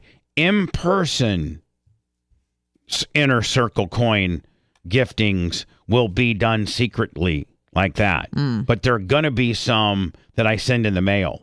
Oh, okay. I didn't realize. You know, like people that live out of town. Yeah. Because I don't want to be so busy during BARP that all I am handing out coins. That's fair. So, like, most people at BARP probably will have theirs. I got it. Because, I mean, they've ordered merchandise and things like that, or I'll text them and ask them their address. So I'm going to try to get these out in the next couple weeks for the Sumos, the Gooches, the Larry Plumbers, the Cable Dogs, the Scott Landers, the John Costikas, now the Mitch Lucerinis, those guys. What if it's brought to your attention by someone who doesn't have a coin that someone who has a coin is not following the rules of having the coin? Or they're being a dick about their coin? That's what I'm saying. Somebody snitching? Yeah. Yeah. Oh, yeah, you can be. Are they rewarded for whistle. such behavior? Well, now you're saying like a guy who doesn't have a coin whistle blows on a guy who does? Correct. Well, we may have to check that out, though, because that may be just a jealous person. Yeah, that's very true. Right. It could just be a jealous allegation. Could just be someone facilitating to make a move to get into the inner circle and get their own coin. No, that so sounds slimy. Again, you know what? Here, go back to rule 1. Don't speak to me about the coin at all. Yep. Whether you have one or whether you don't have one, or whether, whatever. Like, don't speak to me about, hey, I heard Bubba Light was he's doing. Want to see my coin? He's doing his car. His 87,000th day of cardio with his Bubba Army inner circle coin in his teeth. Yeah, Bubba. I heard Bubba Light's cheating on his diet.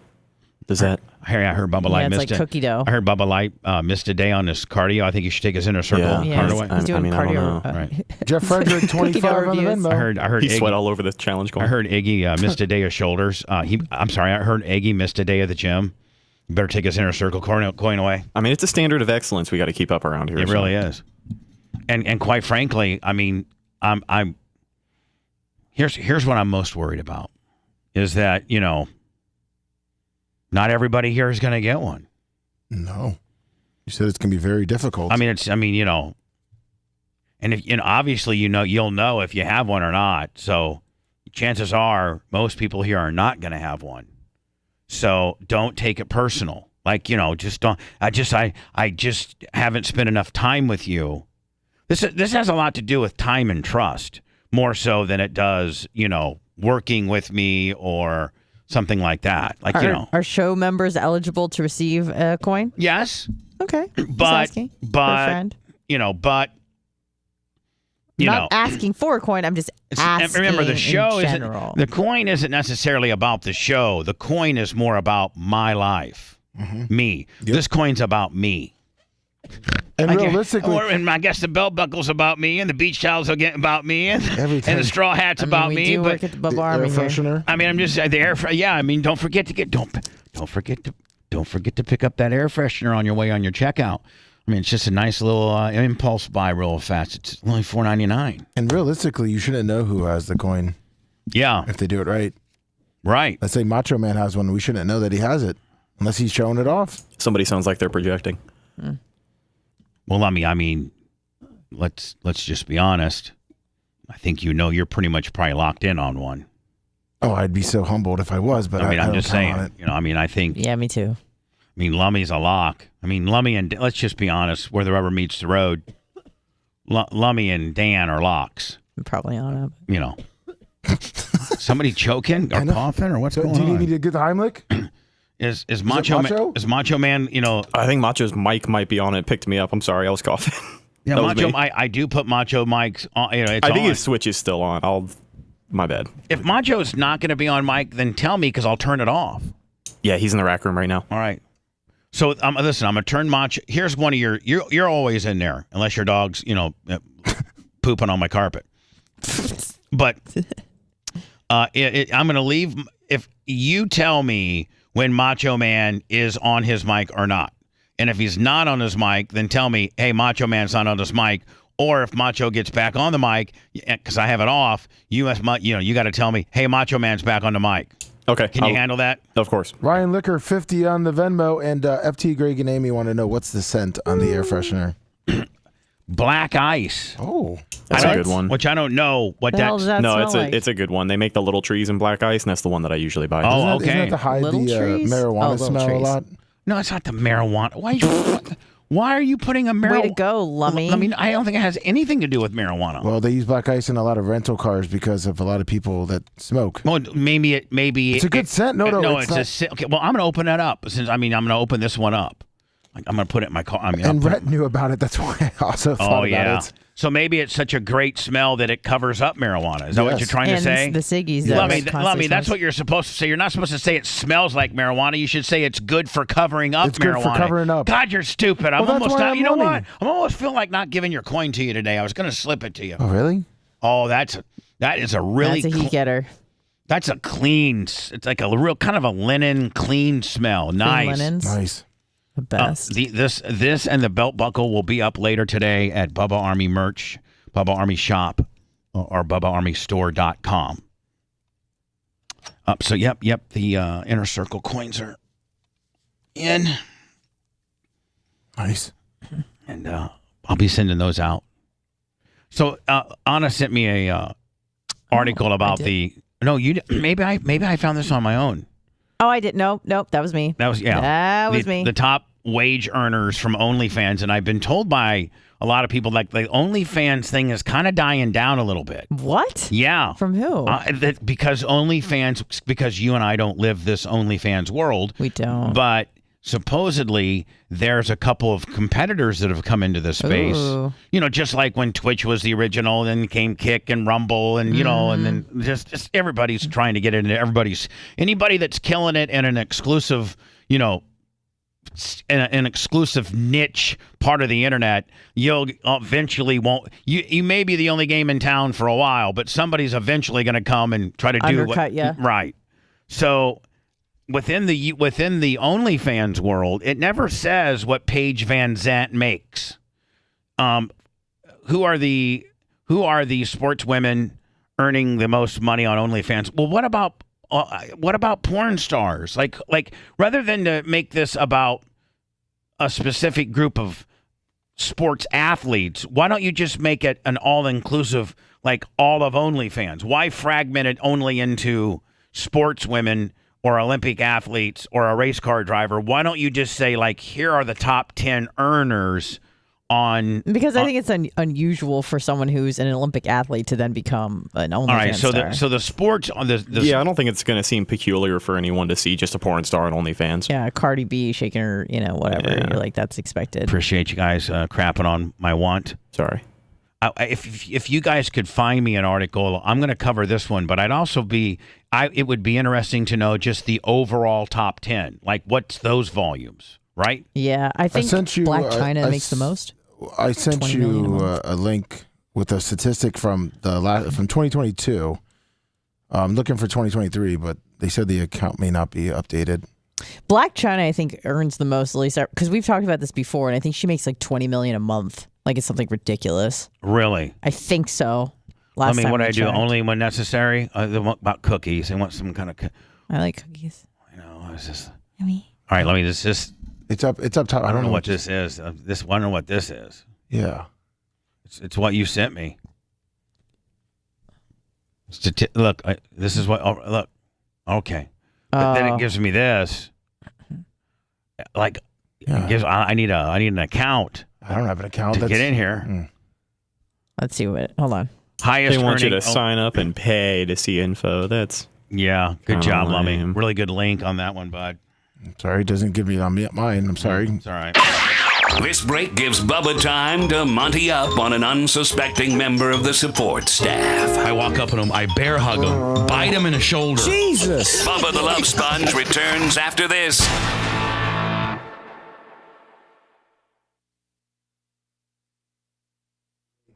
Okay, Warren. Thank you. This is from 2023.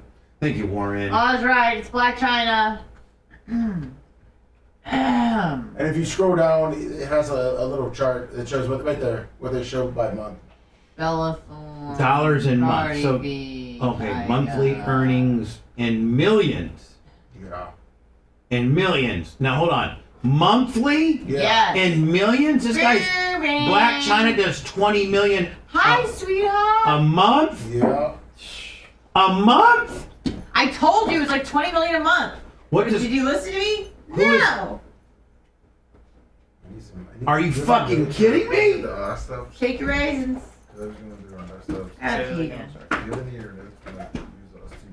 Yeah. Do you need anything? Anyone in the room? I was going through them, but they did not the notes forever without trying to Here comes one. Oh, I mean, I don't have one for every single segment. No, you're fine. Black China, Okay. Bella Just some Thorne, so I could. Cardi B. Cardi B makes 10 million. Thank you, Craig. Oh, he's not. He's not coming in today. Sorry. Yeah. When are those gonna go out? 40. I got it. So right now I have 20. Okay. Then there's 17. You get back. All right. Cool. What are they selling for? And I know I'm looking at them last night, going through them. That's Maybe 21. I just need to know.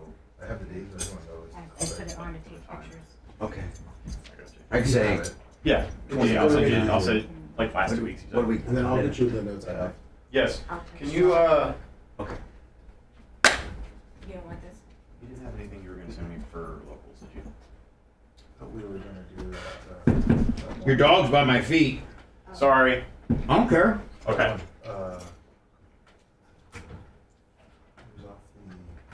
I think it's on my. I'm pretty sure I have it. And I know what you're talking about because I know we pulled it. Yeah.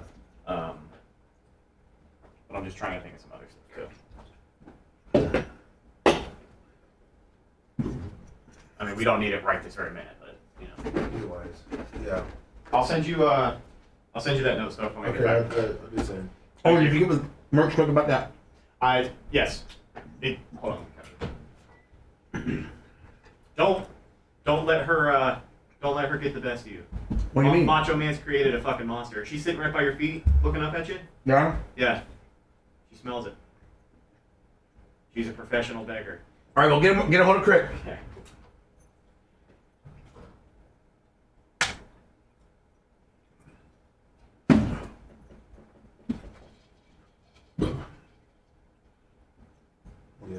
boobs. That's it. Not much.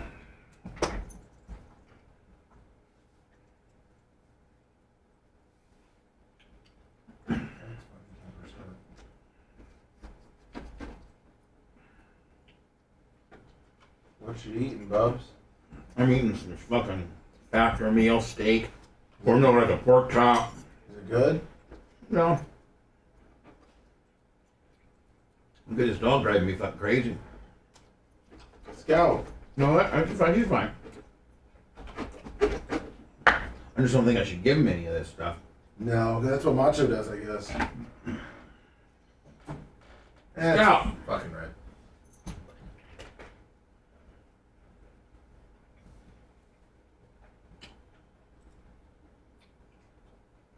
I give her a bite. She's hooked. Shouldn't do that. Shouldn't do that. Shouldn't do what? Give her a bite. How'd you fucking hear?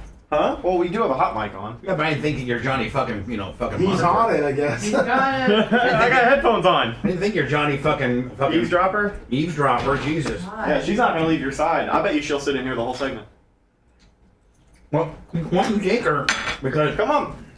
Now she Get her gets all the over fuck out of herself. here. no. Food man, food man. That was a mistake. She's a little rough with those fucking front. She'll get after it. She comes in, little bitch comes in a little tough. Coming in hot. She's got pretty heavy feet too when she runs, so it's funny. When she's running on the stage or like a wood floor, she sounds like a fucking freight train. Uh-huh.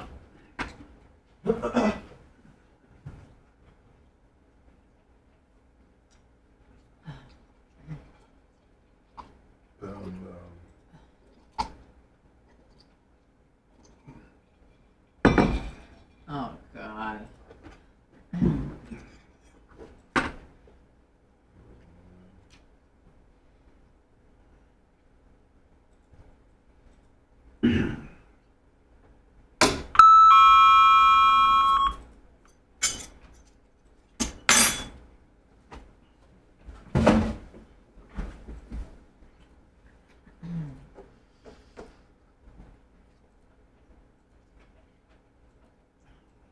Oh dear.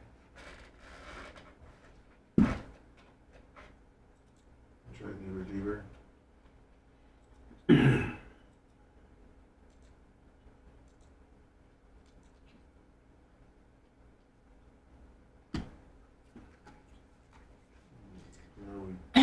Does have a actor sponsorship. That's why he's eating them.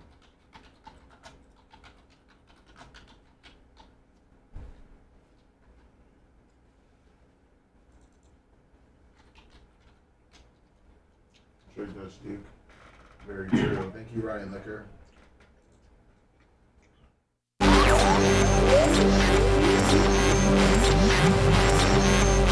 Guess what? Time for insults aplenty. And they're all from the heart. Collateral damage of the truth. Bubba the Love Sponge.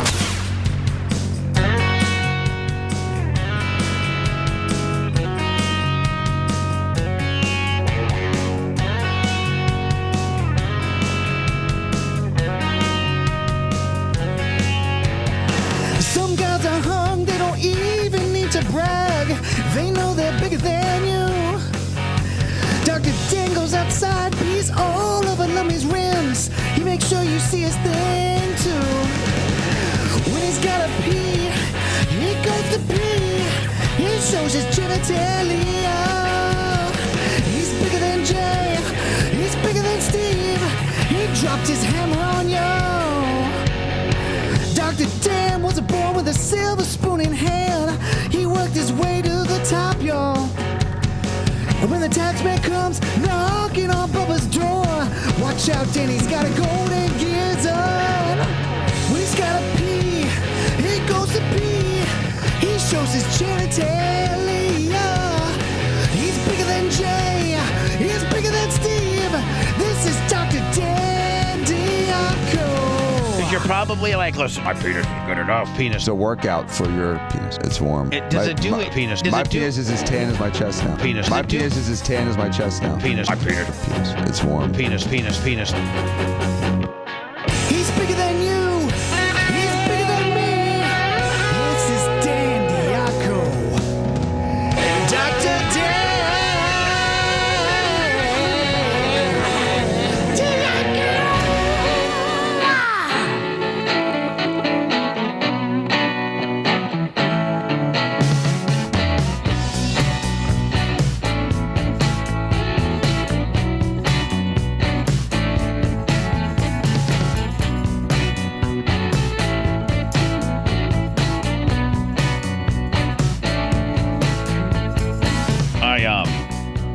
Talk to Shannon. By the way, the Bubba the Love Sponge show. Hello. How are you? You can always scratch off 10, 15 bucks if you're feeling lucky. Or feel like what you would spend on lunch. Throw it our way if you'd like. Big E 737525 on the Cash App. Thank you. Cash App, Venmo, PayPal, all at the Bub Army. Again, thank you to Julie Bernal yesterday. My girl from Warsaw. Used to be married to Rich Codwell. Rest in peace, Rich. $100 yesterday, and Lummy, I think she's going to be at my downtown Warsaw, Indiana, Friday, September 8th meet and greet. Awesome. I think that's gonna turn out pretty well. I mean, I'm excited for that. Something I was going to say, I forgot. I was going somewhere with something, and I completely. You talked to Shannon Burke? Oh, I talked to Shannon Burke, and he promises he will not miss Barb. Yay! Awesome. He's awesome. He's like, I will not. He's bringing the wifey. Bring in big Kim. BTK, big teed Kim, because she's got. Does she? Yeah. She's tall, so it's hard to, Yeah, she is tall, and so her boobs don't look so big. Right. But they're big. Oh, okay. I'll make sure. They're big. She's got a got good look big. next time. She didn't have as big. Now the globiest of globes, she left JVC. Oh no! Supposedly the rich guy that she married didn't want her working anymore. Oh, nice. What when that happens. Would that ever work for you? No. For real? There's just no way. Like, you want this craziness at home all day? What are you doing? What are you doing? What are you doing? You mad at me? Mad at me? What's going on? What are you doing? What are you doing today? Want to play? You want to go to the gym? You want to go to the gym 10 times? Yeah, let's go. I swear to God, I would do that. You know what I did on Sunday? Because I was just like, I don't know what to do today. I just worked out for 3 hours. Like, I'm insane. So imagine not working. That would not be good for anyone in my orbit. Oh, I always demanded that none of my chicks worked. Really? I felt as if I had more control because I had more control. Oh. Well, plus I didn't want them working like just to break a nail or no. I like working like just for like working for like an average guy or just like taking orders from me. I don't know. You're gonna take orders from me, bitch. Well, like when I was married to Heather, we had 2 kids, and so it was like kind of the housewife kind of deal. Yeah, well, that makes sense. But she'd take the kids to school, pick them up. But what if she practices. wanted like a part-time job? Back then, no, Not necessarily because she needs the money, but just to pass the time. My house was big enough, and I have so much stuff going on in my world that you could, in order to be able to take care of me, the house, and the kids. There's no way. There's really no. You got a 6,400 square foot house. Because I didn't have a house cleaner. I think we did have a house cleaner that came twice a month. That did like that's just like deep cleaning. Yeah, like deep, like the drapes and all that kind of stuff. Yeah. Now I live in a stupid ass apartment. Yeah. And but as much as I hate living in my apartment because I wish I had my own place, it's cool not having to fix nothing or anything like that. Oh yeah. Oh yeah. Oh yeah. Get yourself a man who knows how to fix stuff. Boy, that is fantastic. Yeah, well, I'm not looking for a man to fix stuff. Fantastic. Bubba can fix everything. I can't fix nothing, but Big Red and Travis and all my boys can fix everything. Yeah, well, they're your boyfriends. See, you got one. You got many. So I was like, I didn't know on this OnlyFans deal that it was this lucrative to some of these people. And Black China is the #1 person on OnlyFans, and the amount that I give you is per month. per month, not not a year, per month. Black China makes $20 million a month. Black China. Who is she, anyways? Yeah, like who? Didn't she like, bang a Kardashian? Is that Black China, whose Yes, real name Rob. is Angelina Renee White, is a reality television star and social media entrepreneur who joined OnlyFans as a creator So in she's just a 2020. glorified whore. Okay, got The it. 33-year-old celebrity has made 155 posts and amassed 160,000 likes on her OnlyFans. She has 16.1 million Instagram followers who have navigated the exclusive content on her OnlyFans page for a monthly fee of $19.99. She makes $20 million. What is that? $240 million a year? Now, is she like, and she's like, I'm not trying to be disrespectful or nothing, gross. but she's like kind of a, She's like a Cardi B with no talent. yeah, like, So I don't. She was kind of doing that before Cardi B was around. But I don't get it. Like, I don't get it. She's not sexy. No, I mean, are she people looks dirty. Are people following her because does she have sex? Does she? Yeah, she does everything on there. Oh, she does. Oh, wonderful. Oh, so she'll have sex. She'll like one of her friends comes over and he's a guy, and she'll just like maybe give him some oral right there. Yeah. Oh wow. And then Bella Thorne is number 2. She makes $11 million a month. Now they're saying that her monthly subscription is free, so she must do add-ons. So, by the way, on Black China, it looks like she is not doing OnlyFans anymore. She has found Christianity and has deleted her OnlyFans account as of April 2023. All right, so if you've made 3 years at $20 million a month, now I know she probably didn't start. Maybe she did because it was a big thing when she got there. But let's say she's made $600 million in 3 years. Of course, you can find Jesus and not have to do this anymore. You probably don't want to do the slutty whore things that you have to do in order to make that kind of money. So once you make enough money, and after you've made $600 million, if you're not an imbecile like me and blow it all, you literally don't have to work ever again. No. And so let me that's what you do. You say that you find Jesus, but you're still partying and living your life. You're just not broadcasting it for everybody to see. Or I think she's trying to lock down a man. That's usually what happens when you're trying to lock down a man. Like She's got some dude. God. She's got some dude just be like, man, I think you're all cool and everything, but man, I don't like my business being up on the internet, right? Well, it looks like she also took out her fake breast and her fake butt.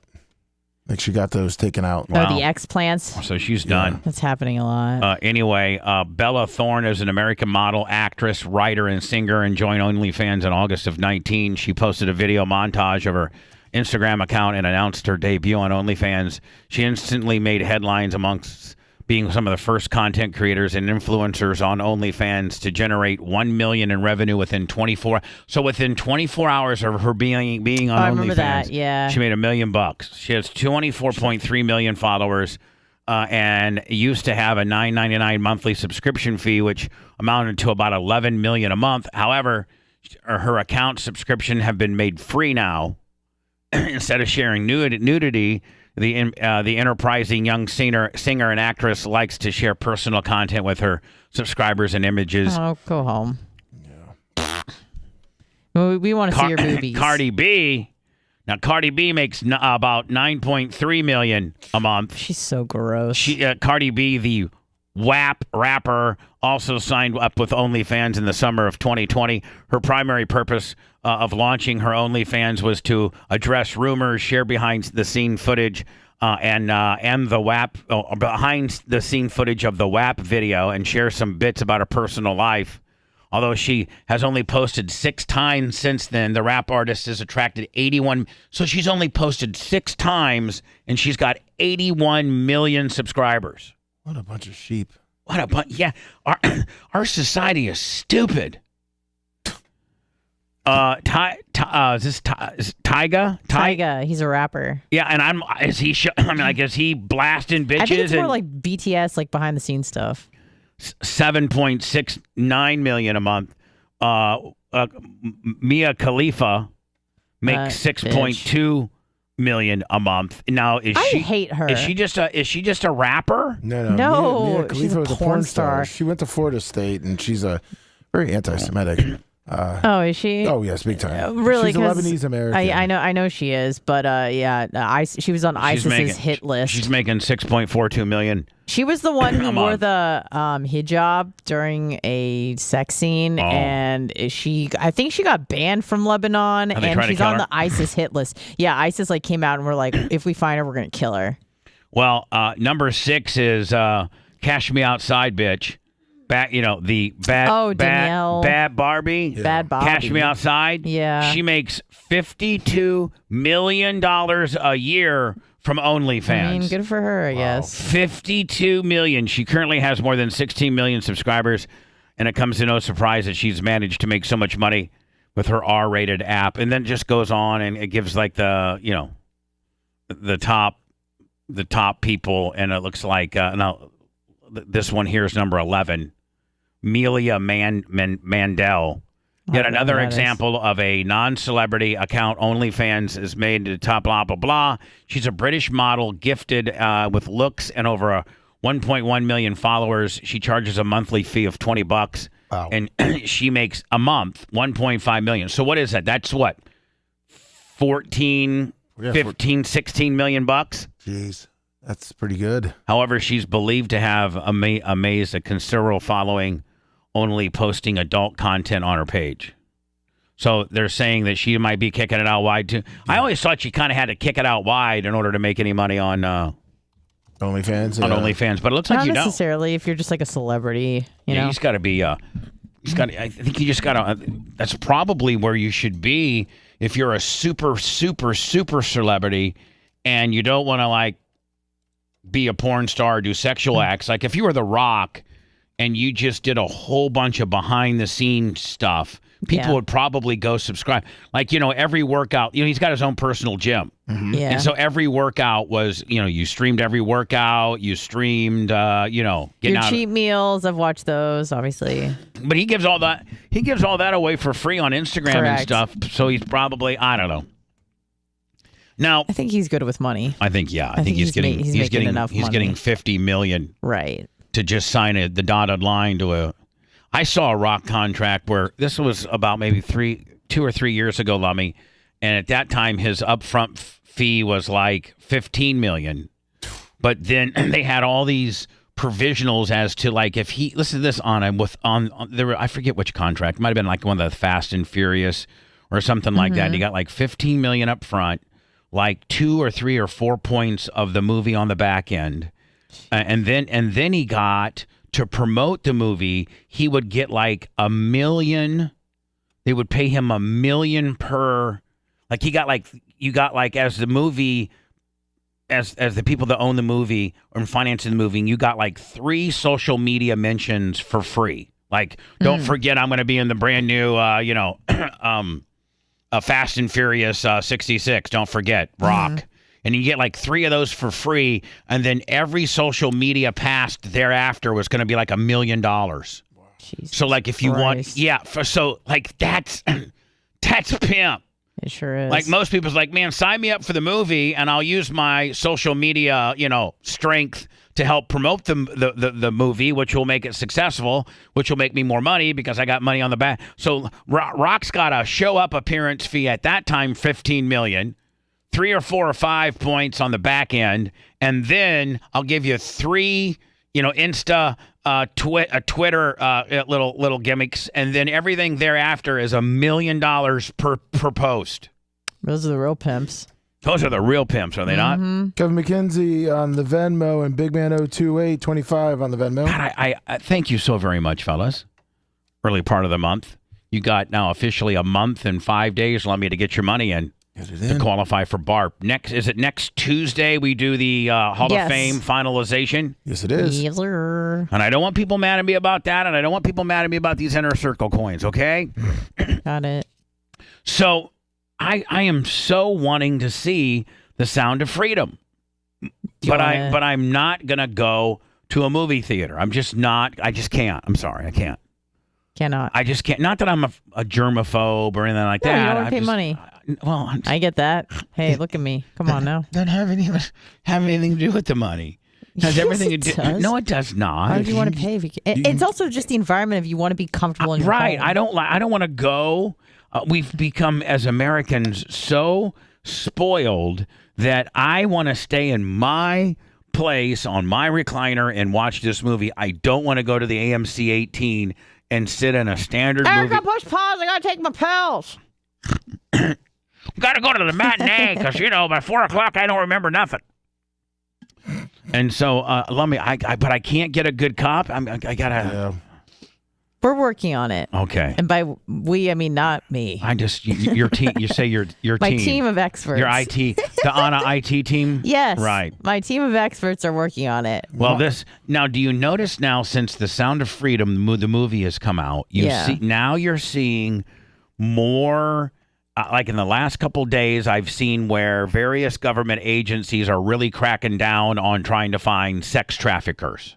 Human trafficking in general, which is usually related to sex. And they found this guy. He was wannabe Jimmy Garoppolo, kind of mother effer. GOP donor Anton Lazario sentenced to 21 years for sex trafficking minors in Minnesota. Now, Anna, with as dirty as things are getting politically. Yes. Now I think we all would agree that right now politics are dirtier than they have ever been in the history of our country. I feel like politics has always been dirty. I don't know, Anna. But now it's harder to cover your tracks because of the internet. Tell me the last time that you had an ex-president that's got 50 counts against him. You got the current president. He's in a ton of problems because his son and cocaine and payoffs and the Biden family getting rich from deals. Oh, I know. I mean, it's never been. But keep in mind there was a civil war at one point, so things could be worse in our lifetime. Okay, yeah, this is pretty bad. I mean, the dirtiest it ever got was Nixon and Watergate. For the most part. Yeah, a president resigning, some presidents getting assassinated for, unknown but kind of known reasons. Yeah, you could put JFK up there on that one. That guy took a lick. Yeah, on film. And we killed him. Yikes. We did. I mean, even stop saying we. No, we did. I didn't do nothing. From what I've been reading is that they've now released the entire, after 50 years, the National Archives. I think that's the number. After 50 years. But they always move the goalposts on that stuff. They were supposed to do a big dump in 2017, and basically nothing was released. But they did do a big dump, and one of which was the JFK. I think the entire, 90 or 95% of the file is completely open. Stuff that people didn't have access. Well, I mean, what did you learn that was new? I didn't learn anything new. I want to know. I want to see the document that says we killed him. He's dead now. Thanks. I've not seen documents. I've only read news stories about people that have. Right. And the news stories seem to be that is leading towards the news stories that I've read that supposedly have breaking this stuff down have indicated that it's reported that we CIA, FBI Bubba, killed why him. would the government release documents saying that a branch of the government killed a president? Isn't that though what is that really going to help public confidence in the CIA, FBI, and all those Isn't that agencies? what's been released or No, they haven't admitted it. There's been things that are like, oh, this is redacted, this is edited, this is omitted, things like that. But they're not really releasing anything, and they never will. So anyway, getting a little bit off the path about that. It seems though now, this guy's guilty. I am not sticking up for this monster. This guy was into, getting teenage girls and sex trafficking and things like that. I wonder, and his name is Tony Lazario out of Minneapolis, Minnesota. And he's been sentenced to 21 years in prison. A formerly well-connected GOP donor donated a donor convicted of giving teenage girls gifts, alcohol, and money in exchange for sex was sentenced to 21 years in prison for sex trafficking charges. I wonder if, Anna, now the people in charge, the Democrats, are going to be like, this movie really, really opened up a really, really big open wound on America. Americans now are disgusted by the information that the Sound of Freedom has disseminated. The curtain that the Sound of Freedom pulled back, that most Americans were not familiar. Let's be honest. Most Americans were not familiar with this. I wasn't. I didn't know that this was that big of a thing. Did any of you? I think people knew it was a thing. They probably just didn't know how pervasive it was. Right. I think people knew it was a thing, but probably not nearly on the level that it is. Right. Especially in the U.S. or related to people in and around the U.S. So do you think that the Democrats are now like, let's really, really, really buckle this down and really get to the bottom of it, and really, really the people that let's go after the ones that are Republican. Oh, I see what you're saying. And really, because hold on, it's the hottest topic between Barbie and this. It's like super hot for summer of 2023. Right, but what I'm saying is like, okay, Barbie, there's nothing that, I mean, a political party can't get behind Barbie and it be, a shot in the arm for them. Apparently it is kind of a political film. I've heard from some people. Yeah. But that they make men look bad and white people. But Lummy, you could be like the head of the DOJ, which, Joe Biden calls down to the head of the DOJ. Hello, head of DOJ. Hello. Hey, I just want to let you know, man, that movie, Sound of Freedom's really got people riled up. So I'm thinking that. Have you had your oatmeal yet, sir? Yes, I did. I pooped my pants. And it's 12:30. I just been up about an hour. Oh, nice. And so I think I got the kids coming over later today. So what were we talking about? Don't worry about it, Joe. Some kind of movie you watched. Oh, yeah. Go have fun at the beach. I watched a movie. It's about sex trafficking kids. Seems to be a pretty big thing going on around here. People are real riled up about it. So I want the Department of Justice, and I want... you want us to get down to the border and the FBI? Oh, no, you let everybody in the border in. Oh, okay. And then give them money, cell phones, and a court date 10 years from now. But other than that... You sound like Bill Clinton now. But whatever. This is my old guy voice, okay? I you know what? I've never been a good impersonator of anything, okay? I know. Sorry, go ahead. So that's my... You know what? If there was a chink in my armor... I'm a pretty good interviewer. Yeah. I can keep things moving and pretty. I'm a pretty good talk show guy. You are, but you can't do an impression. But I can't. I'm not an impressionist. Yeah. But most impressionists aren't good hosts. That's true. There you go. Let me. I can't be the quarterback and throw the ball to myself. No, you cannot. Right. So anyway, listen, get the Department of Justice, FBI, CIA, Homeland Security, every other place we got around here, and I'd like to go after these monsters that are going after our kids. Now, every kid that we find, see if you can bring her for an Oval Office visit so I can sniff the hell out of that hair. But other than that, let's make this and here's the deal. If we can find people that have made large donations to the other guys, the bad guys, then maybe we can make Trump take some of this hate. Okay. Good idea, boss. I mean, like they really what does it matter that this guy was a large GOP contributor? This guy's a monster. This guy's a piece of crap. This guy's a sexual, a child sexual, predator. I mean, they just wanted an opportunity to post a picture of this guy with Trump, which there is. So it's trying to tell the audience oh, look, Trump's involved with people who traffic humans. They're turning. They're taking. He doesn't know. He meets thousands of people all the time. Exactly. Here's the deal, He's shaking hands. They're like, hello, and then my Trump is just and you. Then Trump. Trump's in a big room with all these donors, and he has a handler, and his handler goes, okay, so we're walking up to a guy named Tony Lanza. He's given $21 million to the campaign. Sure. He's out of Minnesota, and his name's Tony. And so, hey, Tony, hey, appreciate you coming up apart. Let's get a picture. Okay, boom, boom, boom.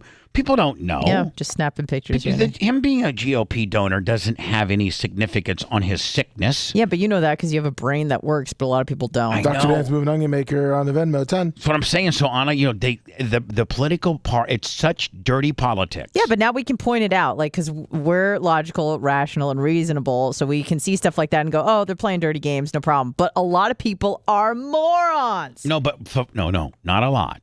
Most. Yes. Most people will be like, they see GOP. They're like, oh my God. Child. Trump has sex with underage children. All the GOPs do. Yep. It's a big sex ring. Well, there was the Franklin scandal of the 80s.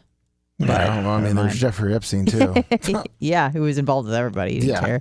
GOP. When I return, we're going to talk about the guy who got killed. Armed Trump supporter Craig Robertson shot dead in an FBI raid linked to threats against Joe Biden. Again, Trump supporter. Again. Yep. Doesn't everything evolves? Every piece of news evolves around what political affiliation that person was. Well, of course. Or the skin color. Like, no. Yeah. Technically, if you think about it, like if you see like a mass murderer that might have voted for the other side, you don't see like a Biden voter, shoots 5 people dead. Yeah, right. They never say that part. No, because of the media. Yeah, exactly. Like I thought remember my Facebook video, Lummy, that the Joe Biden campaign called me. It was like last Friday, and I was sitting in my recliner. Yeah. And I was sitting in my recliner. She was shaking you down. And she was shaking me right on down to zero. 300, maybe 200. Richard Perry, $20 in the Cash App. Thank you. And so like I tried to play the middle. I did. I mean, I think one of my lines was, I want less immigration and more abortion.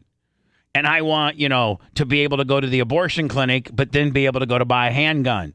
Thinking that I'm kind of playing it down the middle, right? I'm playing it down the middle. Abortions are pro-abortion is Democratic, pro-gun is conservative Republican, right? Yes. Mm-hmm. So you wouldn't believe the comments that I've gotten from people that are like really mad at me, like calling me one thing or the other, and I'm like, you're just a big Trumper, MAGA, fat. I'm like, how can you say that when I addressed and played it in a? First of all, I'm trying to be funny. Secondly, people don't understand that I had to play her game a little bit to keep her on the line. I mean, people's like, I can't understand why you just didn't blurt out, that the current president's a piece of crap and he poops his pants. And you got to keep people on the line. You got to keep them engaged in order to be able to screw with them a little bit. And you got to give and take a little bit. You got to maybe throw them a little bit of a Democratic bone, right? Yeah. Well, people, you wouldn't believe how mean people have been on that. I thought I did really good on that. I thought it was funnier than hell. You were very calm, collected, measured. Yeah, like very unlike you. Maybe there. You know what? I was. You know what? You're very out of character. I was off brand. Yes, you were. You got range, kid. No, but they don't like it. They don't want me to be rangy. They want me to be, inflammatory. What about Joe? Poops his pants. Kid's got cocaine. He sucks. I don't want to give any money. Don't ever call my show. Don't ever call me again, bitch. Yeah. Is this AI or a real bitch? God, I was just trying to do, extend the bit a little bit. You guys get all hot. What about being the degenerates that we are right before, right before commercials? Yeah, we got to go into commercials. Anna, we got to go into commercials. Why not play a quick hand before commercials? Why not? Why not play? Why not? By the way, mybookie.com, promo code Bubba. Oh my God, why not? I hate that noise. Why not play? Haunts my dreams. Why not play it hard? They Macho Man stuck his head in here and said, if you run out of money, they'll put more in there, which shows you that it doesn't mean anything.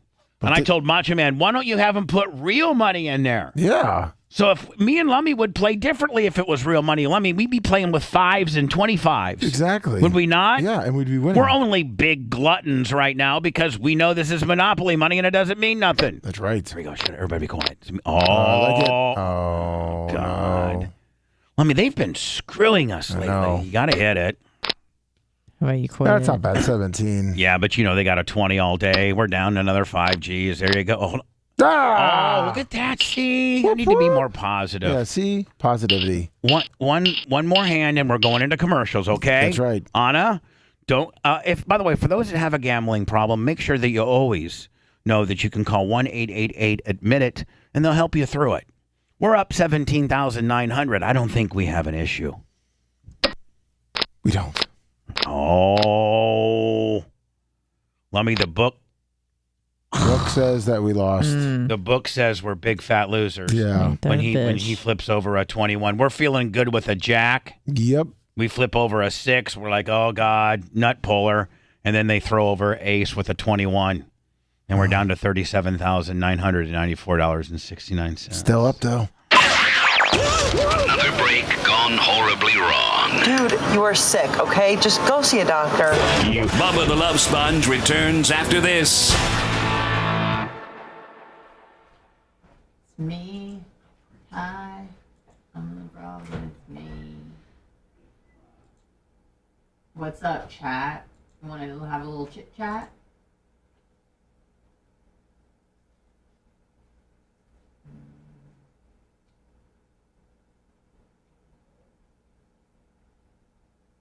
Did you listen? Never mind. We'll talk about it later.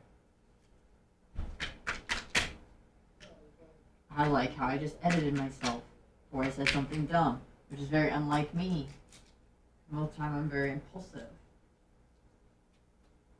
But not today. Not today.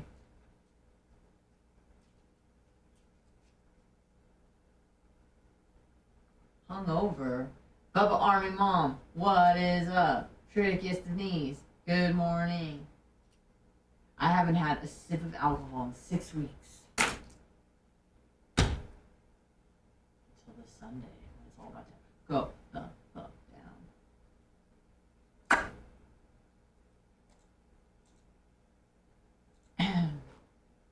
I'm Buzzman, good morning. I'm gonna have to pee during the next break. Lummox. It's the trick, it's the knees. It's the trick, it's the knees. A new shirt 2 days ago? I don't think so. I don't know, what did I wear? I don't remember.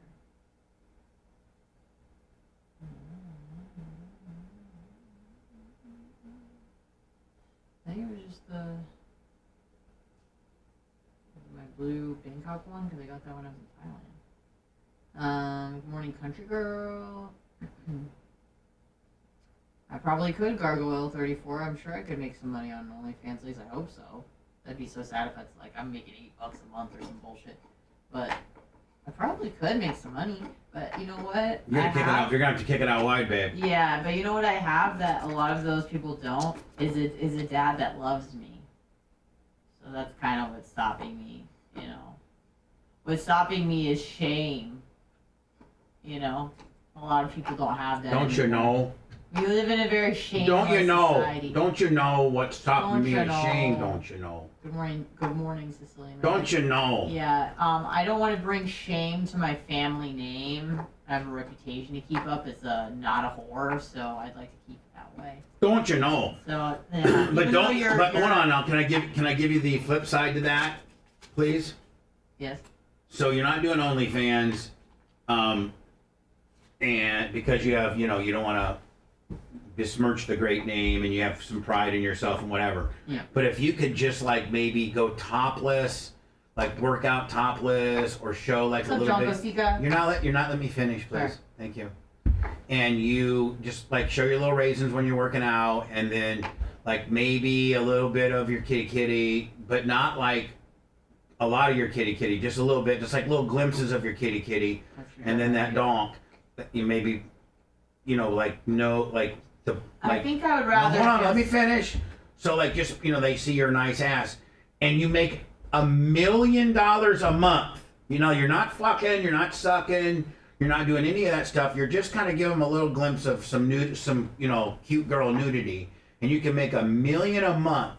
You don't think that you couldn't explain that to your father? I will never exploit my body online for $1 million, $10 million. A month. Anna, a month. I don't give a fuck. Okay. I would never do it. I would. Ever.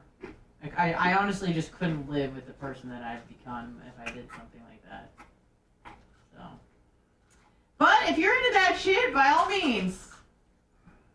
It just ain't me. It ain't me. It ain't me. I'm more of a unicorn. You know what I mean?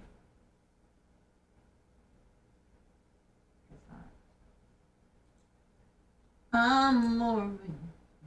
No, I'm not gonna show them raisins.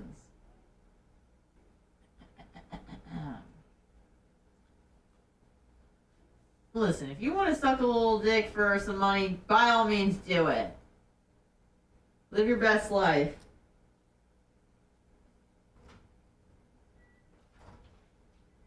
Can I pee next break? Mm-hmm.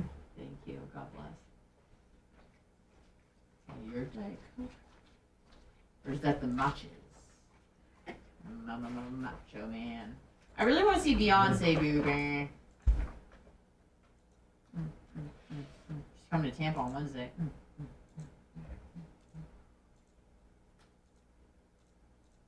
Richard Perry. I don't want to spend $400 for a ticket.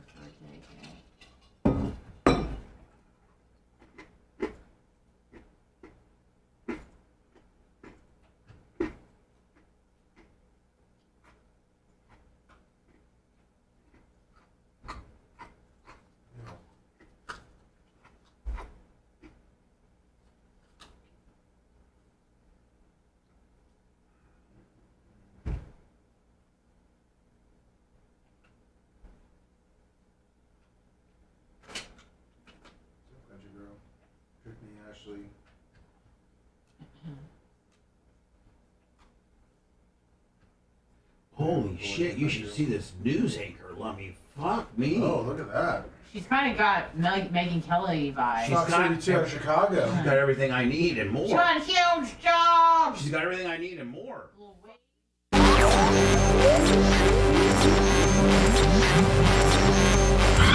There's nothing sexy or glamorous about this broadcast. Just press play. Bubba the Love Sponge. You're listening to the Bubba the Love Sponge Show.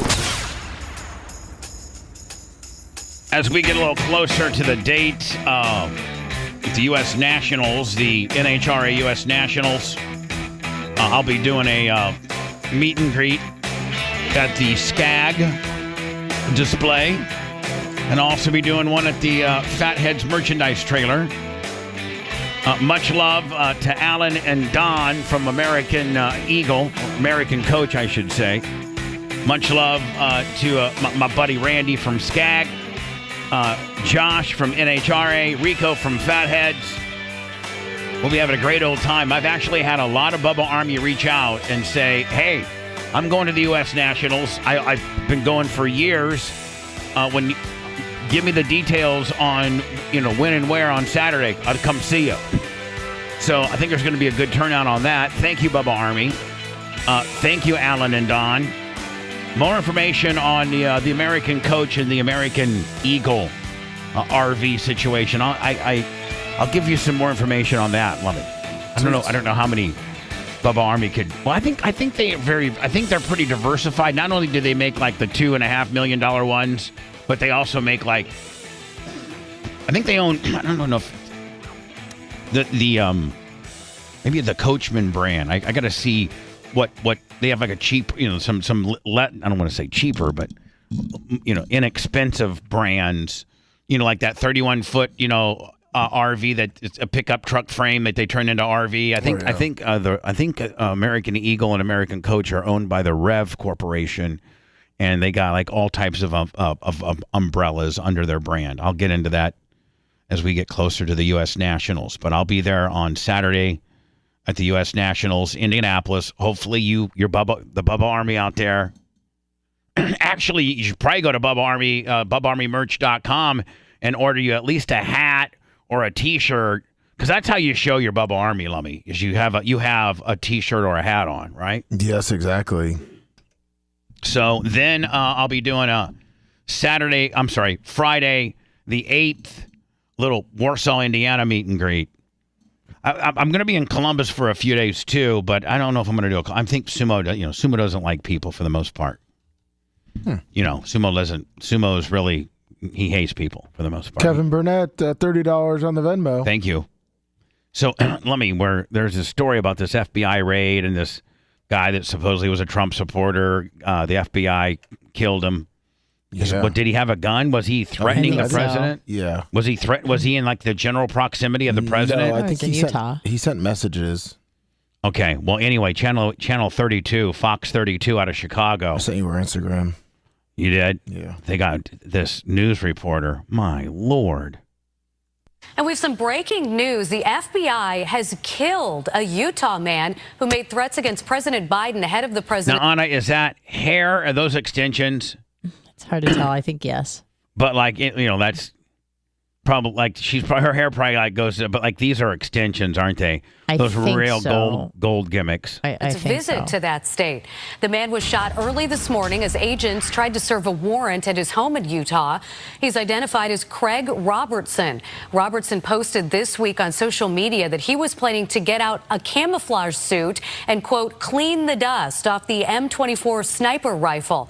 He also posted threats against FBI agents, and we're just getting details on this story. It is still developing. We'll keep you posted. All right, so he didn't really he was just being Johnny Weirdo with his gun. Yes. Making threats and things like that. And so the FBI and the CIA, a lot of times they'll go and try to have a talk with you, right? Yep. John Gondak, 200 on the cash. Thank you. My Lord, what's up with that, buddy? Trying to get that BART money in. Get it in. Cash App, Venmo, PayPal at the Bubba Army. Beep, beep. And so. Yeah, Hong Kong. Oh, yeah, that's 200 get you there all day. I'm so sorry. So when you our very own Dark Match Steve put some stupid stuff up on the internet, did he not? Yes. Well. Yes. Like gun-related stuff. Like if you just take a picture of your gun and you put it up on Facebook, honest to God, you might be getting a visit. That's the world that we live in. You mean Florida Stanley? I mean Florida Stanley, yeah. I meant Florida Stanley. Don't put that on DMS. I'm sorry, DMS. So very talented. DMS. Yeah, he loves the government. But Florida Stanley, he takes a couple pictures of his gun, puts a couple smart ass words on there. Next thing you know, the Lee County Sheriff's Department's knocking on his door. We got some questions to ask you. Why? Because you put a picture of 5 of your guns next to next, saying, I'm getting an itching. I mean, if you can't do that, you should be able to, as long as it's not a direct threat. Mm-hmm. Should be able to take. You should be able to have all your guns. Take a big old picture of them. Say, look at how many guns. I am so cool because I got a bunch of guns. Guns are cool.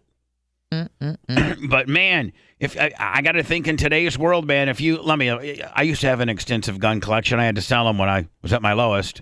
Yeah. God, it makes me sick to my stomach that I sold my gun collection. Because as a guy, man, that really, your gun collection, to me at least, I had some pretty nice pieces. I had some nice guns. Really, I had an AUG Steyr, a Tech 9. I just had a Desert Eagle 50, Desert Eagle 44. You had over 20, right? I had about 20, 25 guns. Had a AR-10, a Winchester 308. I just had some really nice guns. And here I am, I don't really have I don't have any money left. And I gotta try to pay the mortgage or something, so I sold my guns. Selling my guns got me like a month worth. Was able to live another month and support this radio show back. And that's how bad it was back in the day. I had to go to Tom Bean and be like, Tom, I need like $2,200 for payroll. He's like, well, that or you can just fire that real lazy guy in the corner who makes a lot of money and doesn't seem to like you very much. I'd be like, shut up, Tom. Shut up, Tom. I'm loyal to him. He's been with me since day one. I'm just saying, he makes a lot of money, and have you heard how he hates you? Every song he makes is about how stupid, fat, broke, and how much of a loser you are. Every song. How can you even put up with it? Well, whatever, it's just a joke. It's funny. As soon as I got rid of him, man, not only did my payroll numbers go down, but I started making more money. I did. I started making more money. I think a lot of people were like over that. Like I think that parody. Mean-spirited parody. That mean-spirited parody. Like our parodies are fun, and they're usually about us. Like we don't do mean-spirited, parodies. Although we do have cocaine. That's right. I mean, we do have that. The Secret Service was investigating. And Red, I think this is going to be up on YouTube maybe today. Either if not today, tomorrow. Yeah, and for you to be able to, and it's all the instruments were done by was it Dark Match Steve? Yes, it is. And hopefully we can get it tagged up, and you guys can and see political things go crazy. Like we had one song called what was it? Super Creep. Super Joe Creep. Biden. Was one of Manson's last songs that he did before he left. It was Super Creep by Joe Biden. It's on our YouTube channel, but we don't make any money on it because we just use the Rick James karaoke deal, which is copyrighted. So Lummy, we got like we got over 1 million views on that, but we made like $8. Yeah, we didn't make much. But like if we could get lucky and get that type of traction on this, then we'd be making some money. Woo! Because we're in the viral making money game, which you should be too. There's radio personalities right now that are watching me from their home, mad as hell, wishing they had the digital infrastructure that I have. But you're behind the times, buddy, and now you can't start. Like it's too late. That'd be like, on like a guy that when you're 600 pounds, you should have started dieting at 350. Right? Yeah. Because now they got to cut you out of the house, and they got to put you on this big-ass gurney, and they got to do this surgery on there where they tie your stomach in half or something like Just that. more work on the back end. That's where you are now because because you didn't make an infrastructure. Instead, you made fun of me and said that I was only available on video games. I'm approaching because of your great Bubba Army supporters. We are approaching 100,000 subscribers on YouTube. That may not mean a lot to you, but it's a huge plateau for us, especially where the business is going. I feel we got in the game late, but not too late. We got in just in time. Had we got in much later, I think it's almost too late to get in. We got an established podcast of 6 million downloads. That makes money each month. Our Facebook makes money each month. Our YouTube makes money each month. PayPal, Venmo, Cash App makes money. Our Rumble /Locals makes money. Lummy, we're getting ready to turn BAR into a money making press. That's right. Please. So that guy that's sitting at home right now watching me mad as hell. Sorry, buddy. Should have slivered out all that stuff back in 2017. I was living high on the hog one time thinking that I was all that and untouchable. And look at me. Scrap. But it turned me into being scrappy and not giving up. I could have given up at 2017. Yeah, you could have. I could. I lived in a trailer behind this. I was literally, the bank was foreclosing on the studios. Had Mark Tate not came in and bought it. I'd sold my home and had to short sale it. Made no money on it. Should have made $2 million on it. Made no money on it. Took the $24,000 that I did make from my house, bought a 31-foot trailer from Jeff Matthews, used trailer, parked it behind the studios, and said, I'm going to be here until the bank comes in, Valley National Bank comes in and, literally padlocks the doors, because they're the bank. Mark Tate comes in, buys the building, sets a payment program up with me for me to pay back the back taxes. We open up, Lummy, we start getting some traction on Twitter. We get rid of Manson, tweak the lineup. Now, Lummy, we're self-sufficient. We can pay our own bills. Yes, we can. And it's through great things like some of the parody, like some of this sort of thing. This kind of stuff makes a huge difference. So nanny poo-poo to the guys that didn't do it and are now scrambling around. And what's your next move going to be? What is your next move going to be? Well, it can't be something that you've ripped off from me on all the other stuff that you've done, because you can't rip off building your YouTube channel to 100,000. You just can't. Nope. There's nothing you can do. You got to have content, and you got to have stacks and stacks of content. I mean, the stuff that makes the most money for us, Lummy, is all the old retro Hogan stuff. Sure does. That's what makes the most money for us. If you don't have that stuff, how you going to make money? Just asking for a friend.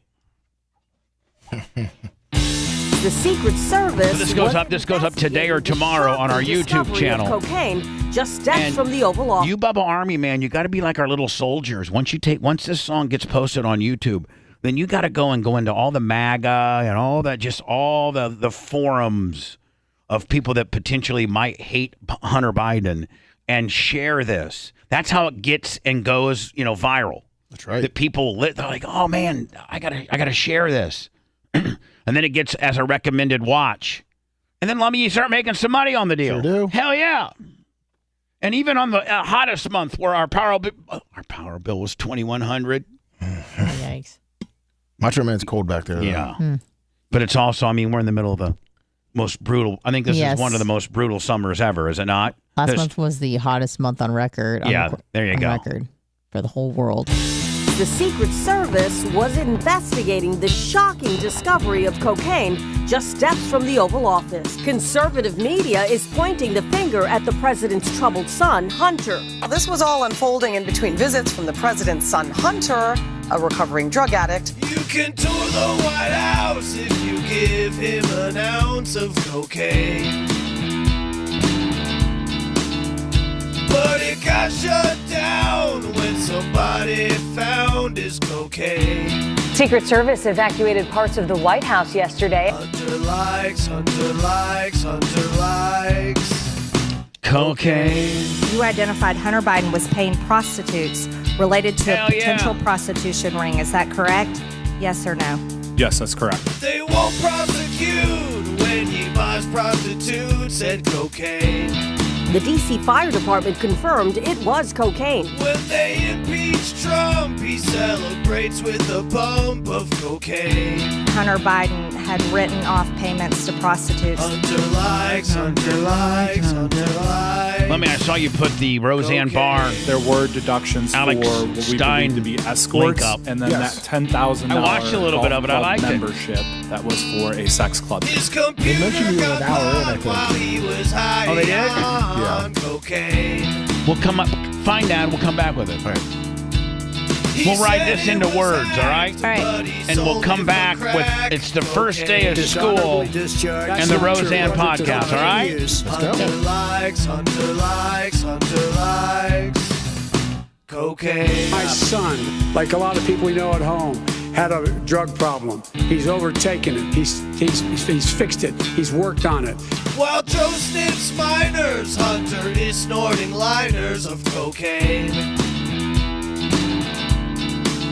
He snorted his brother's ashes. He thought it was a stash of cocaine. Talking about my son, Bo Biden, you're talking about me. I don't know, Bo. Hunter likes cocaine. Hunter Biden is a degenerate drug user. His own father was the man in Don't be mad at him, dude. Be happy for him. He would be happy for you. Yep, they got it all figured out. Oh, no, I'm happy for him. I'm so happy for him that I would like to beat him with my happiness. Bubba the Love Sponge returns after this.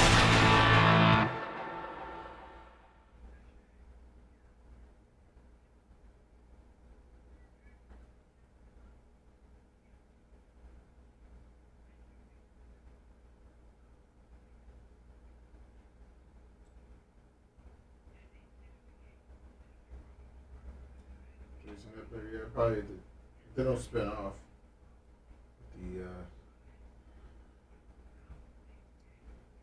Has our girl done any more YouTube stuff? Has our girl done any more podcasts? Sorry? I was just saying did Anna leave? Yeah, Anna left. Yeah, fuck her. Say it. Fuck her. Fuck Anna. Fuck Anna. Bitch. Bitch. Sorry, just kidding.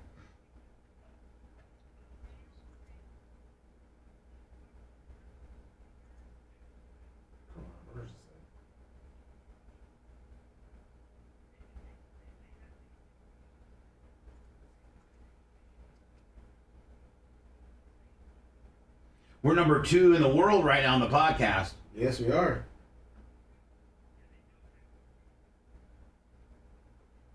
Who's beating us? The podcast of Lotus Eaters. What the fuck is that? Give me a fucking break.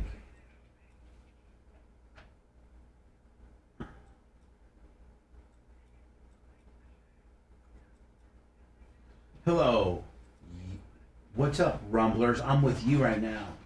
I'm gonna do a couple little fucking. I'm gonna do a little set of rubber band arms here. A rubber band gym. I don't like you guys looking at it. I like that they put.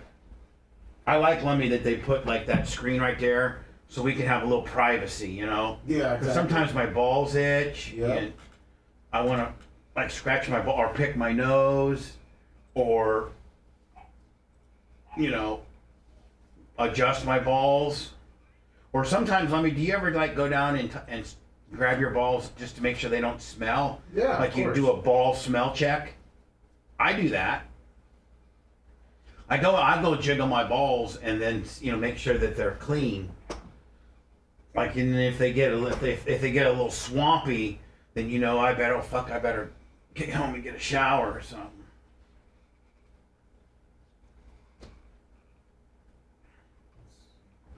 Seems like we're having a pretty good day today, Lemmy. Yes, we are.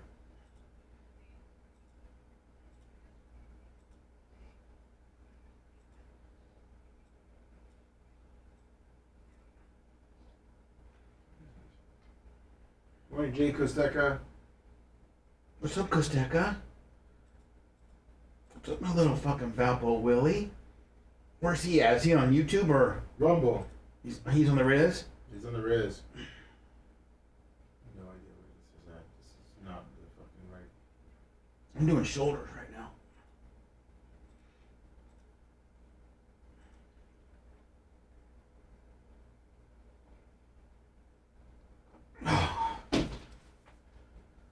Lummy, are you going to have your best friend and potential... Oh, Lummy, come here for a second. All right. I'm not... Hurry! Before she gets here. Okay, I was trying to find that cut. Someone gave me the wrong fucking timestamp, so I'm listening to the whole thing. Oh. Nope. You got the very first one, Lummy. You know. You better never lose it. No, sir. Can you get your friend to fix that, somehow maybe reconfigure that back so we can so it doesn't get so, from Manson fucking it up. Yeah, he said he's going to do it next week. But we need to make something a little bit more industrial that'll hold up to... He said he's got a good plan for it. I was talking to him yesterday about it. Bow wow.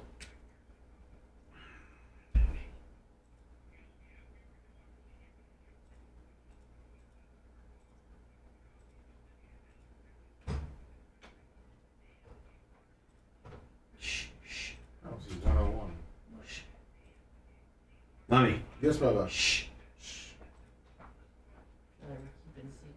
Has Bobby Altoff made a new... You've been following her? Me? You've been following her? Are you talking to me? Yeah, Bobby Altoff? Yeah, I've been following her. Now I'm aware of who she is.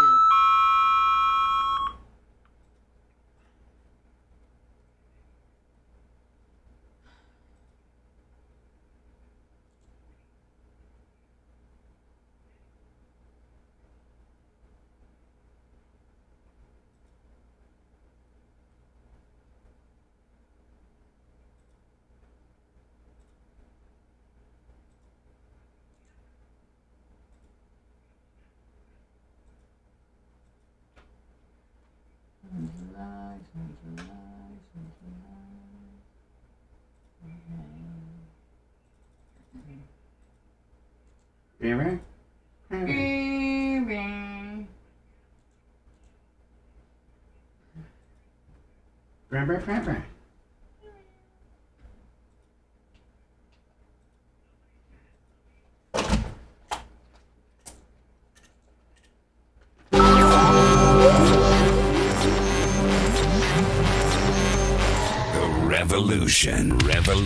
Boom. Your ears are in for some severe blunt force trauma. Bubba the Love Sponge. The Bubba the Love Sponge Show. Today's after show is a Thursday. I mean, it's going to be around Facebook and YouTube. Also available at BubbaArmyRadio.com. Our app. Lummy, do we have our app issues? Are more and more people getting resolved with this major app deal that we had, because we're on have a temporary Band-Aid on our app while we're redoing BubbaArmyRadio.com. So there's a lot of people that were bitching about a week ago, but I think that's thinned out a little bit, has it not? It's thinned out, except for there's a couple with certain Androids that it doesn't work for. Like, so some guy's got an Android from 04. Yeah, or might be having a hard time. It's probably one of the newer ones. Oh, like with the newest update. And I mean, with us redoing the whole app, that kind of is not, The Band-Aid version we have now isn't a. Okay, cool. Isn't a fix on the newer Androids, I guess. Well, nonetheless, first one of the day, by the way. I think that we'll, like Mach said, we probably will have the whole shooting match done by by November 1, and that'll be then inclusive to the app, right? Yes. Because the way that I envision, Lummy, is that the app, you can do everything from the app that you can on the desktop. Correct. That's probably one of the more harder things of the 85 things that we have to change and move over, and tertiary tone and everything, all the other stupid stuff we have to do. It'll be a great way to celebrate 100,000 subs on YouTube. Right. Woo. So today is, for a lot of people, at least where we live locally, the first day of school. And I can remember my first day of school, and I'm sure everybody can remember it. I mean, like grades 2 through 5, kind of just, I can't really remember any specific stuff that happens, but there are some first days of school that are, and I think everybody experiences this, but there's some first days of school that really that are kind of nerve-wracking for kids. And I don't know if it's the same way now as it was when I was growing up. But when I was growing up, this is how it went. Well, first of all, kindergarten was where you first started your school adventure. We didn't have a pre-K. We didn't have any of that. You didn't go to preschool? No. You went to preschool, but it was more of a babysitting deal. Yeah. It was more of a school. I understand what you're saying. But back in the day, preschool was just where they dumped you off at a church. Yeah. And there was nap time. There was playtime. It was controlled chaos. There was no learning. Yeah. They tried to learn you some stuff, but it was just a lot of playing outside, eating a little bit of food, napping. They didn't have any structural learning. Mm-hmm. It's more of like just, let's see if we can keep these kids calm for 8 hours while their parents work. Right. So the only kids that went to preschool when I was growing up are kids whose parents both worked. Otherwise, you stayed at home because your mom, was a housewife. But if your mom was not a housewife and just there to raise the kids, and she worked, my mom, you know what one of my mom's very first jobs was when I was growing up? She was the school bus driver. Nice. Oh yeah, I knew that. Janie Cakes drove a school bus until she had a nervous breakdown. My mom had a nervous breakdown, and they had to take her off the bus and put her on some Xannies to calm her down. Hell yeah. Because it was middle school kids that were giving her a hard time. So anyway. Back then. They're awful. Can only imagine nowadays. There's preschool, and preschool back then was just babysitting for people that didn't have childcare. So then it was kindergarten. And that was like your very, that was part of your kindergarten. Your elementary school in Warsaw, Indiana went K through 6. So all elementary schools, Washington, Lincoln, Madison, McKinley, all these. I had all three of those schools too. Did you really? Not Yeah. McKinley, but Madison, Washington, and Lincoln. Yeah, I think those every town in America has those. Yep. Small Which town. one did you go to? I went to Madison. I went to Lincoln. We called Cute. it Stinkin' Lincoln, and they were our arch rivals. We were the Madison Cardinals, and they were like the I don't even know what they were. The Lincoln Leopards. Let's go. Well, Lincoln was our arch nemesis. That's where we played them, and I think me and Larry and I played them for the championship, for the city championship in both. Larry played them in basketball. I wasn't in the basketball team, but we played them for the city championship in football and beat them. They had this kid named Doug Miller who's. No, you know what? I think we tied them. You did? in the city championship, the Warsaw Flag Football Elementary City Championship of 1977. Might have been 76.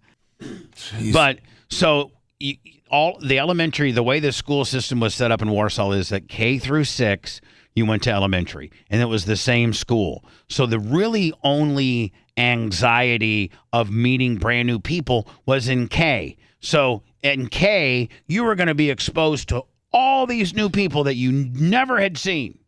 And you didn't know how the school thing worked. You didn't know. Like, you didn't know what to expect. Nobody told you. And because I was the oldest. So, I kind of got my sister, Tara, up to speed on what to expect. Because when I was like in 6th grade, she was like in 2nd grade. So I could tell her what teachers were cool and all that kind of deal. Which was nice of you. Plus, it was cool being a 2nd grade little girl and having your brother, and because when you're in 6th grade, you're the kings of the school. The 6th grade boys are the kings of the school. They're the top of the food chain. And all you do is you go through elementary school trying to be that, like all you want to be is that 6th grader, because that means you're the toughest, you're the biggest, you're the oldest.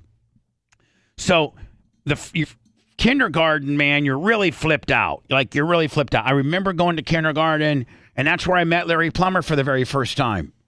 I met Larry Plummer, who's still to this day, my very best friend in life. Lummy, you can bet he'll have a coin. Oh, I bet he will. I met him. He was in my kindergarten class. I think it was in 1969 or 1970. Jesus. And we've been best friends. So then 1st, 2nd, 3rd, 4th, 5th grade, they're all the same because you're with the same people. Yeah. And maybe there'll be a couple people that move. Maybe there'll be a couple new move-ins. I talked a couple months ago about when we went to 5th grade, showed up the first day in 5th grade, and there was this really hot Italian cute girl named Danielle Forcelli, and she was only with us for 1 year.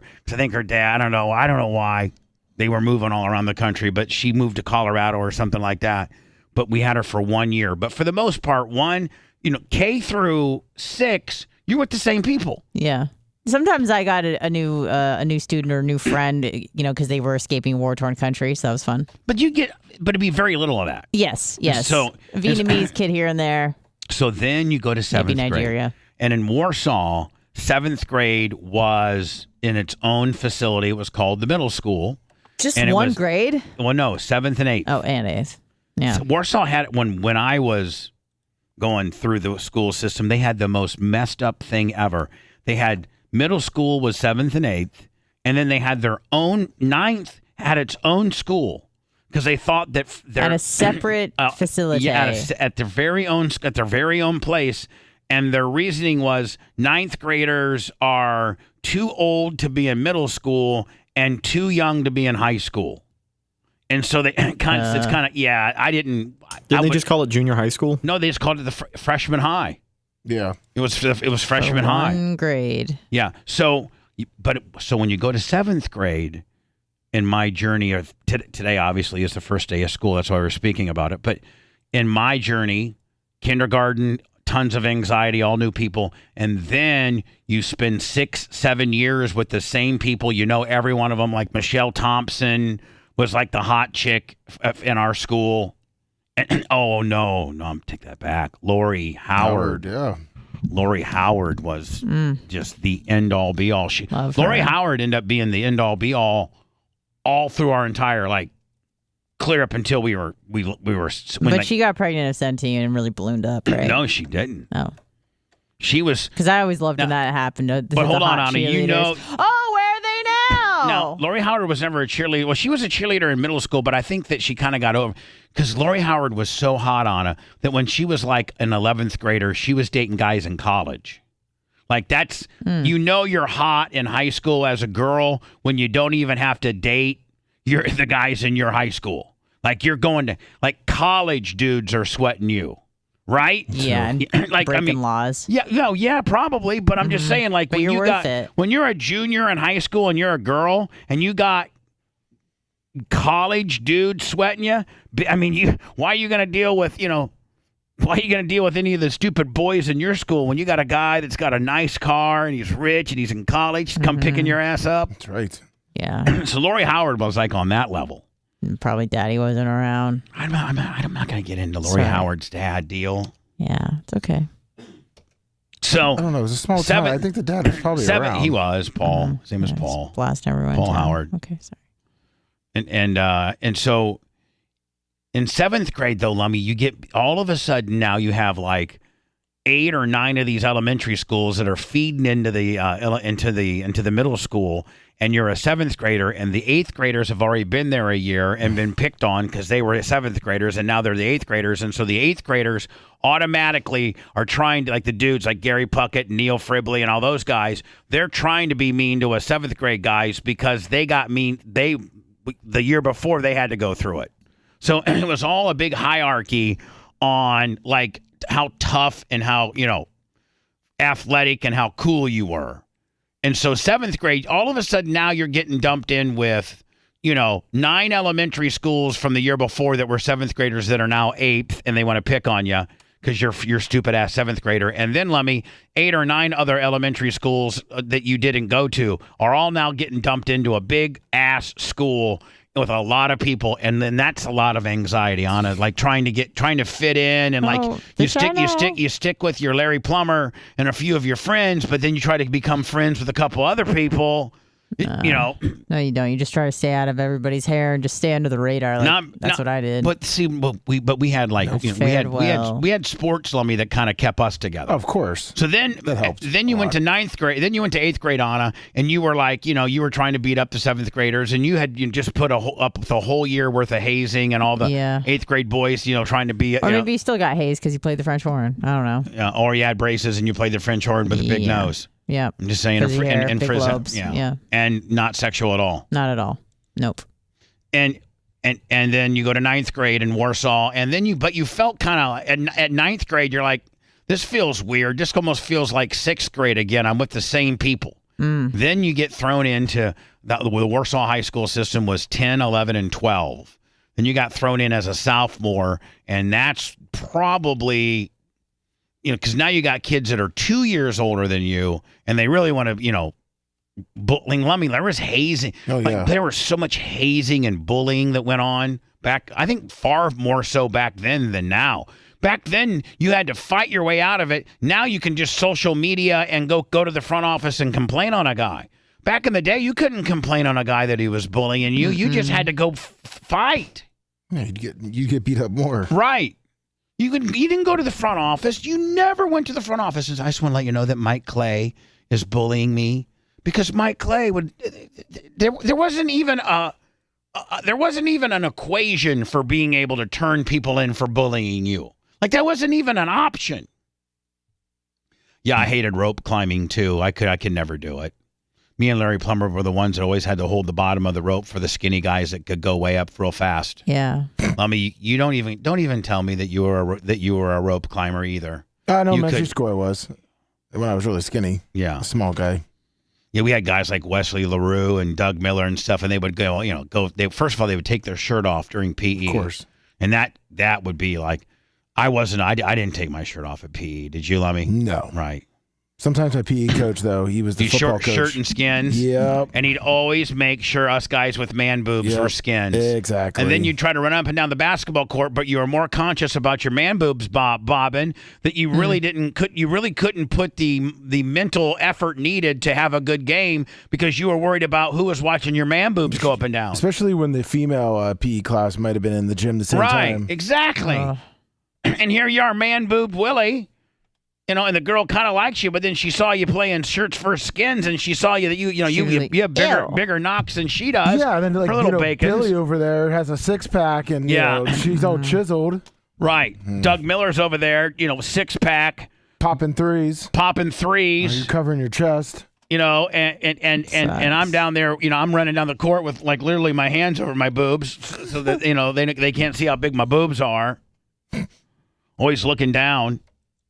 I was always so mad at the coach when you went shirts on skins. And I swear to God, I think a coach says, you know what, I'm going to make sure that Bubba and Lummy are skins. Yep. I'm just going to make sure. Yeah, of course. That's what fat kids should be able to do nowadays is go I don't even think they can do shirt versus skins. No way. No, they can't. Like back in the day, they could. Sure can. Sure could. More. I mean, if you got a class of all boys and everyone's pretty cool with it, I feel like they can, because I don't think there's any explicit rules against it, but it just doesn't happen anymore. But as soon as that fat kid goes to the office and said, "Hey, listen, I feel really, really," and Coach made me take my shirt off. But hold on, I wish I could have gone and done that back in the day. Well, I mean, I wish I could have gone into the front office, gone to the front office and say, "Hey, Mr. Lanigan, Mr. Hutcherson, our PE coach, he makes us do shirts for skins. So what's wrong with that, Mr. Clem? Well, I got big boobs, and why do you lose weight? Yeah, well, maybe you ought to go see the school nurse and get on a diet, there, Porky." So anyway, those are my 3 levels of anxiety. You had anxiety on kindergarten, you had anxiety on 7, and you had anxiety on 10. I planned my first day outfit for like a month in advance. Really? Oh yeah, that was definitely a thing with girls. See, guys, oh my God, what are you wearing your first day of school? Tell me. I need to know. Yeah, girls are really into us guys, man. You just anything could do, t-shirt and jeans, or like back then we couldn't even really wear shorts. Like they wouldn't even let us wear like we had to wear jeans. Yeah, jeans. Ugh. And I wasn't a real big, because I always had my belly kind of go over the jean, and I was always worried about pulling it up over my belly. You fat guys know. Oh, Bubba, Tara shared a sweet story. She said, I was in first grade when Bubba was in 6th grade, and I used to cry when he walked by my class to check on me. She would. Because I wanted to hang out with him so bad. Because she was she had so much anxiety that she wasn't with Mom, and she'd see me, and she would say, I want my bruvy. That's what she'd say, and I'd be like, Tara, quit crying. I got to go back to... I was a hall monitor, so I'd be walking around the school during one period. I was a hall monitor. So at that point, Anna, what you do... kids in the face stealing their lunches. What you would do is you go down to the office, and it was like a study hall, but it was like really kind of a brown-nosing deal. They let only like 4 or 5 of the real good kids. I was one of the good kids. And what you would do is like you would send like messages to the teachers. Like, you just like... go to the library and you'd be an absolute slave is what you'd be. It was talk about children's slavery. That's exactly what it was. Hey, Bubba, what? Take this down to Mr. Hoffman's room. It's a message for him. And it'd be a little piece of paper folded up in half. Sure, there were perks. Oh, there were the perks because the women in the front office loved you. So if you'd ever get in trouble or something like that, they'd cover your ass back in the day. Best. You were networking. Yeah, I started networking back. Well, listen, I will tell you this, and it still made, and this sounds like some Al Bundy, Married with Children. Remember that song? Remember that series? Oh yeah. How he was always reminiscing. Christina Applegate, how hot was she in that? Best. Remember I was always reminiscing about how many touchdowns he scored and stuff like that? 5 touchdowns Let me, in a game. I think now, so at Madison Elementary, and it's only available to 6th graders, it's called the Principal's Award. And it's the highest award you can get. And it's an award of the person that has been at Madison Elementary, started in kindergarten and went all the way through 6th, and like was just a good kid. Was it an attendance deal? A little bit of that. Attendance had something to do with it, Anna. Not, how many times you'd gotten in trouble. Just overall politeness and, just being a good kid. Yeah, being a good kid. I think that you could just say being a good kid. not being problematic, not being, just Which is really an award for the parents. You really. know? Do you know that I think, because Larry Plummer's sister Shelly didn't win it. My year, me and Larry both won it. It was one of the very rare years that they gave it to two kids. Me and Larry Plummer. Larry Plummer and I won the Principal's Award at Madison Elementary. Well, my sister went on to win it. Wow. And I think we're the only two siblings, unless Eric and Michelle Sebo did it. That Tara might be able to confirm if she's listening to the show. Eric and Michelle Sebo. By the way, Michelle Sebo, Anna, she was so hot. She went on to be a Notre Dame cheerleader. Oh, yeah? Yeah. And a doctor. I think she went on to be a doctor. Oh, interesting. But anyway, Tara and I might be the very first siblings ever to win the coveted Madison William Farrar Principal's Award. Wow. I wish I could find. They gave you like a little medal and a little ribbon, a little medal. I don't know where mine is. I guarantee you I lost it. No, I didn't gimmick up the principal's ratings. I appreciate the love. I didn't game the Principal's Award ratings. This is how they did it. Mr. Farrar looked through the roster and picked out who he thought the best kid was. There was no voting. There was no. Tara said she thinks that you guys were the only siblings to win. Yeah. Wow. By the way, Tara, thank you for the huge down payment that you loaned me to get me out of my tax issues. I miss your sister. Talked about that earlier today. I'll text you later, Tara. So anyway, Lummy, that was that's my high school / first day of school anxiety. I only had anxiety in kindergarten, 7 and 10. Do you even remember kindergarten? I do. Can I tell you the one thing that I do remember about kindergarten? Yeah. And Larry Plummer will, if he's listening, will laugh because it's the one story that we tell that we both remember. First day of kindergarten. And there's two kindergarten classes. There's kindergarten 1 and kindergarten 2. They just basically took, 40 kids and split them in half. One teacher got 20 and the other teacher got 20. Happened to be Larry Plummer and I were in the same class. Now, I never met Larry up to this point because Larry lived a neighborhood away from me. So remember, Lummy, back in the day, you would just know the kids in your neighborhood. Yeah, you couldn't go too I only far knew, out. I only knew. And it's only like a half mile to a mile radius. Like, you wouldn't even be able to go, however far you could go on your bike without your parents flipping out. So I only knew, the Moore boys and, the Blackfords and Todd Richardson and Lewis Bouse. That's all I knew from Phillips edition. Well, Larry was in the next edition over. And as a 5-year-old, you don't got much range, Lummy. As a 5-year-old, you only probably know the kids across the street. You're not allowed at 5 or 6 when you're going to kindergarten. You're not allowed to get on your bike and go 2 miles. Nope, not at all. Not then. So at 5 or 6, I only knew the people across the street. So Larry lived about a mile away from me, maybe 3/4 of a mile, not that far. And I meet Larry the very first day. Well, there's this wooden truck. It was a truck, Lummy, that had a seat on it, and you can either scooch it with your, drive it yourself, or you could have your buddy push you. Yeah. But it was made out of wood, and it didn't have a steering wheel, so you just kind of pushed it, and then you'd scooch it over with your feet and push it some more. Well, it was the coolest toy for boys.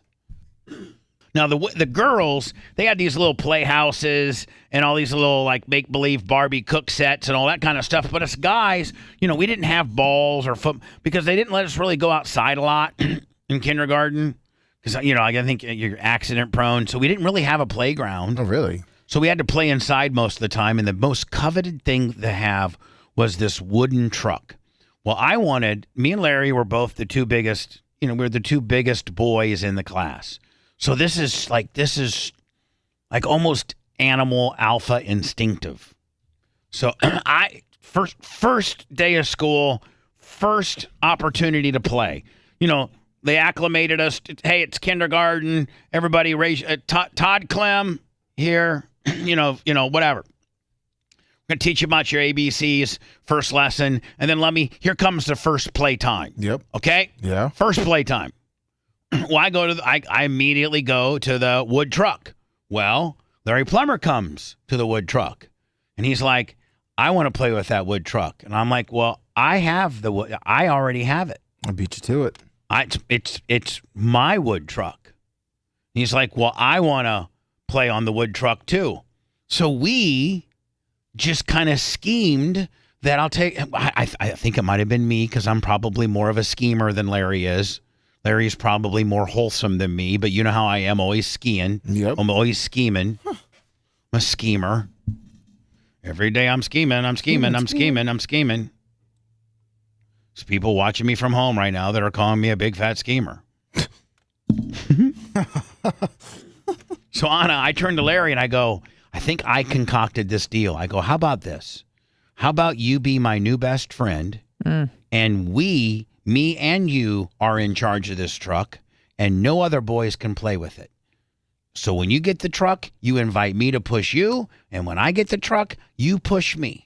And nobody else, anybody Can else. sit with us. Nobody else, like You're the mean boys. Greg Thornsberry or Carl Ottersberg or any other of the boys that are in our class, Kevin Bixler, all these guys, they don't, Because if they got the truck, you and I are going to come in here and literally, Larry and I would go up to it like a Kevin Bixler, and he would have the truck because he got there before we did, and we would literally push him off the truck, like physically push him off the truck and say, "This is our truck."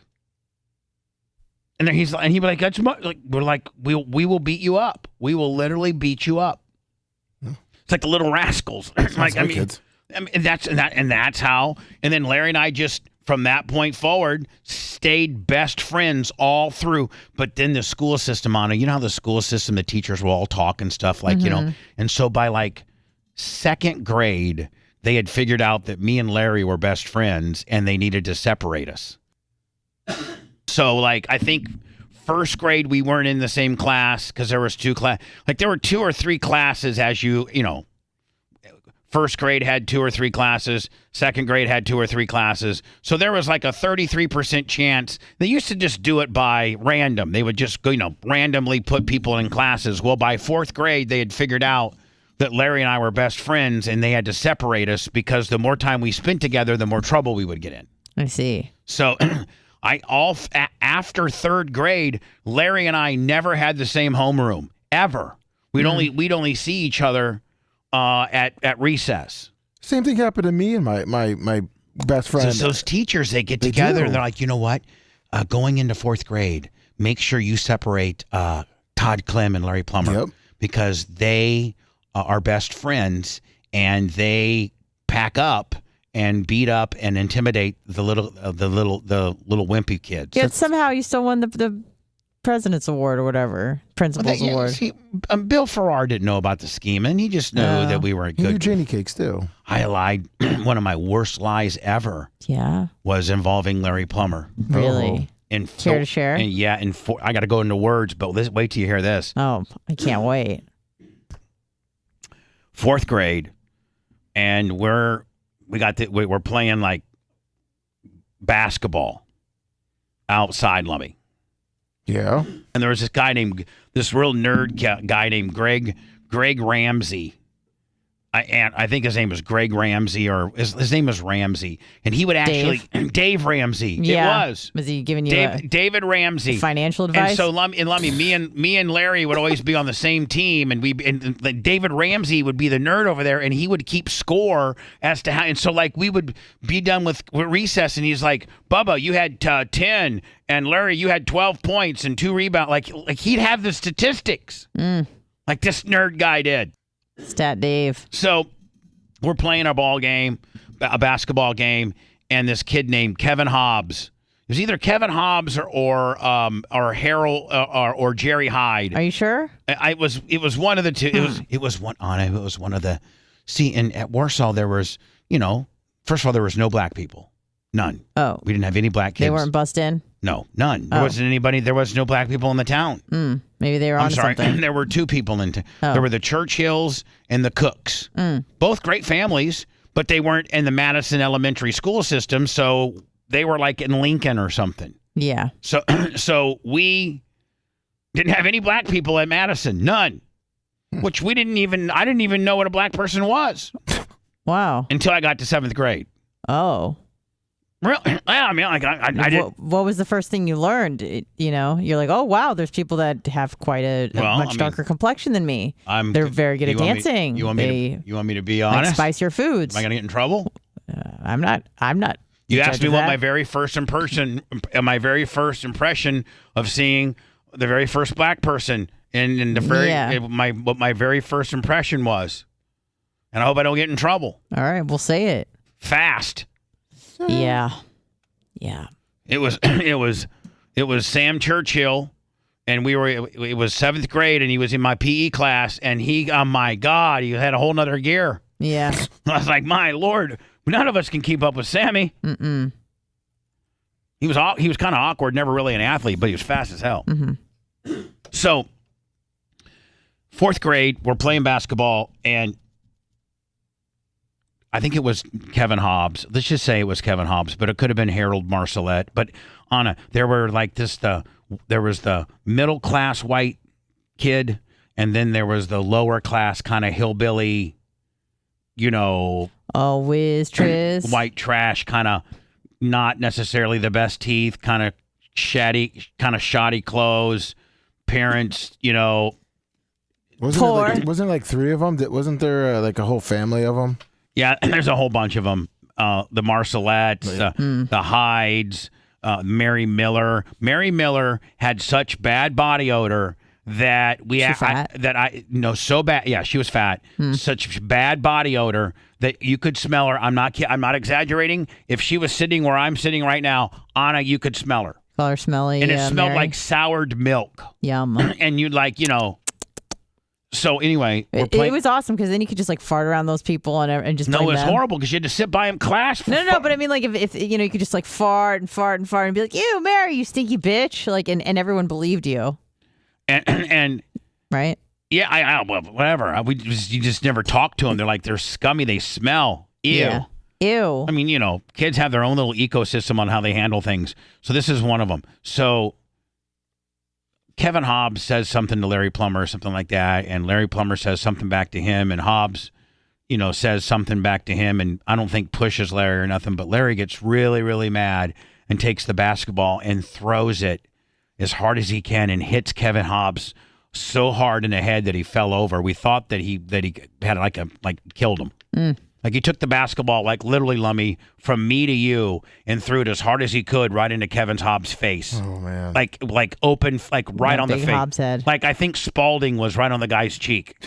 And so, sure enough, we were at Mr. Sims, Terry Sims' class, and I wasn't involved. I didn't do it, but I was a witness. So David Hobbs is down there crying to Mr. Farrar that Larry Plummer threw a basketball at him, and that is what really happened. Larry walloped him. I mean, Lummy, have you ever hit a guy so hard in the head that you took his feet out from under him, like on dodgeball? Yes, guy would be running, and you'd hit him in the head and take his feet out. Exactly. That's what happened. But dodgeballs are more forgiving than basketballs. Sure. Basketballs are a lot harder. Mm-hmm. So Larry whips one, Nolan Ryanstein style, 180 mile an hour, hits Kevin Hobbs in the face. Yeah. Might have broke his nose. Kevin Hobbs falls over, goes down to the office, probably cried like a bitch, and complains. Now the school teacher didn't see it. Nobody saw it except me. Well, a bunch of people saw it, but nobody was going to say anything except me. Oh, because Kevin Hobbs was kind of like white trash, smelly. Yeah, easy target. Yeah, he was just like, liked him. Nobody liked him. He smelled. Perfect. He was kind of stupid, and he smelled, and I think he even smoked cigarettes. Like just in 3rd grade, like 4th grade, or he always smelled like cigarettes because his parents smoked in the house. They didn't care about his so all of his clothes smelled like and all of his clothes smelled like cigarettes and stuff like that. So he was just smelly, and he had bad teeth. He was just disgusting. Yeah. So. For next thing you know, hall monitor comes down and says Larry Plummer and Todd Clem. I think in 4th grade is when they started calling me Bubba. So I might have been Bubba. I was in Bubba. I think Bubba started in 4th or 5th grade. But anyway, Bubba Clem and Larry Plummer to the office. So we go down there, and they're so stupid. They called us together, so we just concocted the plan on the walk down there. And it was a pretty extensive walk. I mean, some of those schools are pretty big. So, like Lummy, from our homeroom to Mr. Farrar's principal office was probably like from here to like the end of the road where the Brinks play, like the stoplight down there. Yeah, that's plenty of time. We had plenty of time. I go, okay, Larry. So we concocted a plan. So, but Mr. Farrar liked us because we didn't smell, and we were from our family were from middle class, and we were clean, and we were nice, and we were polite, and stuff. And so Mr. Farrar separates me and Larry, and David Hobbs is already outside the office. He's told his side of the story, and he's got an ice pack because he had to go to the nurse's station because his nose was bleeding. And he was over there crying and everything. And so Larry tells I'll tell you my story, and it's the same story Larry said. So since our story matched, Mr. Farrar went with us. So here's the story. Listen, we were playing basketball, and the ball, Bubba missed a shot, and it went over to where Kevin Hobbs was playing, and Kevin Hobbs took our ball and threw it into the weeds, and Now hold on, and we had to go back and get it, and we told Hobbs to stop. That don't do that again. So the next time our ball went over there, Hobbs came over, took the ball and hit Larry in the back of the head with it. Oh. And Larry took it and then threw it back at him and hit him in the face. And so I told Larry, the more simpler we keep it, the better. That's all we got to say. First time the ball went into the weeds, Hobbs kicked it over to us like kind of being a dick. The second time he took the ball and threw it and it hit you in the back of the head, Larry. We'll use the back of the head because you have hair back there and they can't see any markings. Here's the deal. I mean, if he'd thrown and hit you in the back of the shoulders, so you might say, lift your shirt up. Let me see if I can see a mark or not, right? Yeah. But you can't see something through somebody's back of their head, right? You can't. I was Good plan. Schemer. Yeah, you were. So Larry tells that story. I walk in. Mr. Farrar says, now, Bubba, I want you to be honest with me. I know Larry's your friend, but it's very important for you to be honest with me. And I'm like, Mr. Farrar, I promise you I'll tell you the truth. First time we had this basketball, it went into the weeds, and Kevin Hobbs kicked it back to us, was being mean about it. And the second time our ball went over to his area, he came and threw it, and it hit Larry right in the back of the head. And Larry took the ball and threw it, and he wasn't trying to hit him in the face or nothing, but he hit him in the face, and Kevin fell over. But that's what happened.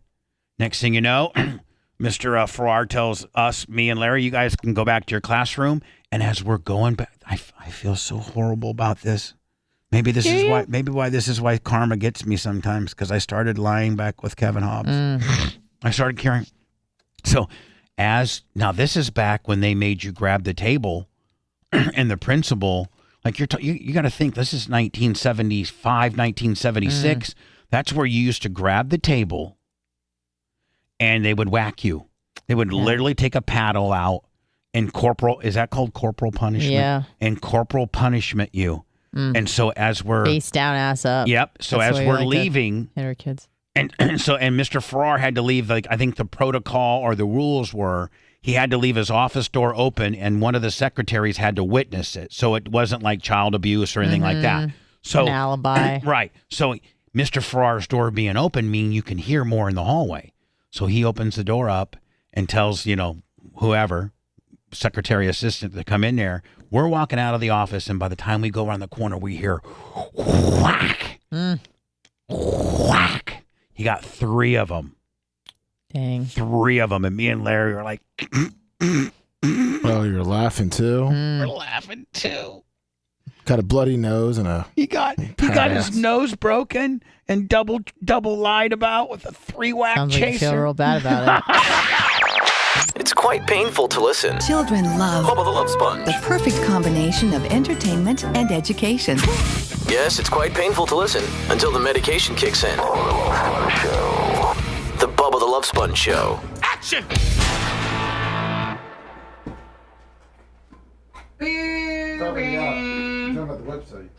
What? No, I was talking to the guy. Calling you a hot fucking mic. jerk.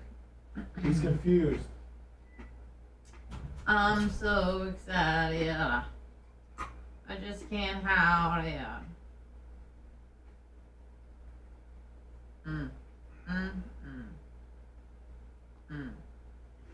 Big Mike, you're right. I would too. I can't I would, Big Mike. I would too, for real.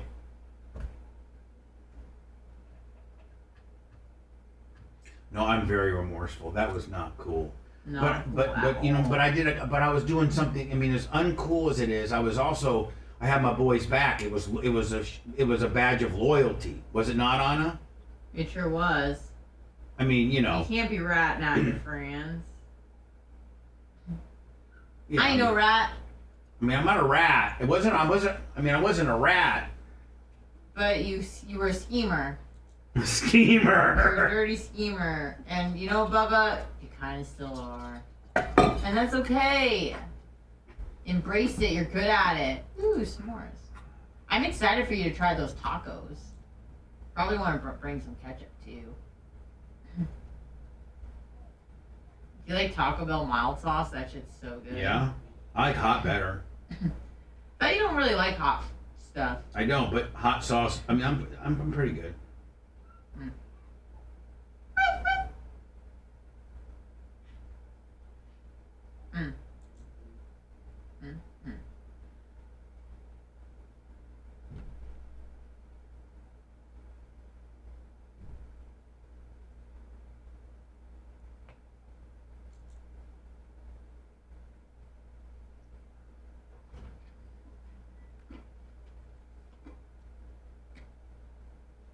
Booby, What? got a visitor. Hey, Sponge. Hey, buddy. I'm gonna go out back. Just want to say hi. Are you gonna be here at 10? Yeah. Okay. I'll come see you. Isn't it nice when you have nice, fun visitors? Say hi.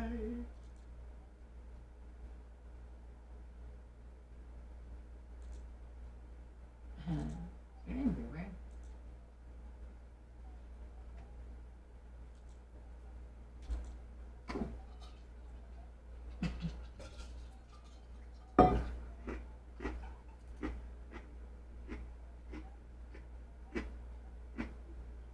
Crunch, crunch, crunch.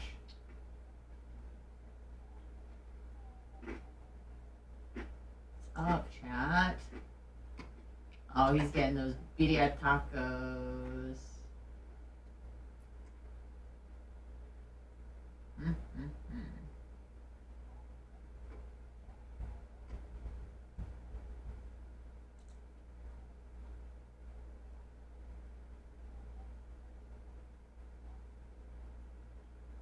Birria tacos.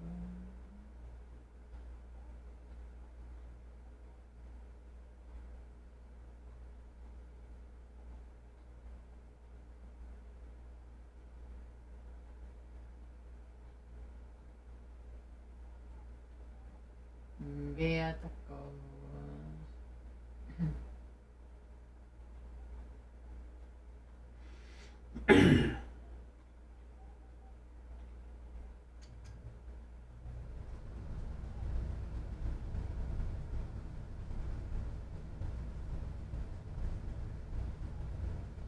Oh shit, oh shit, oh shit.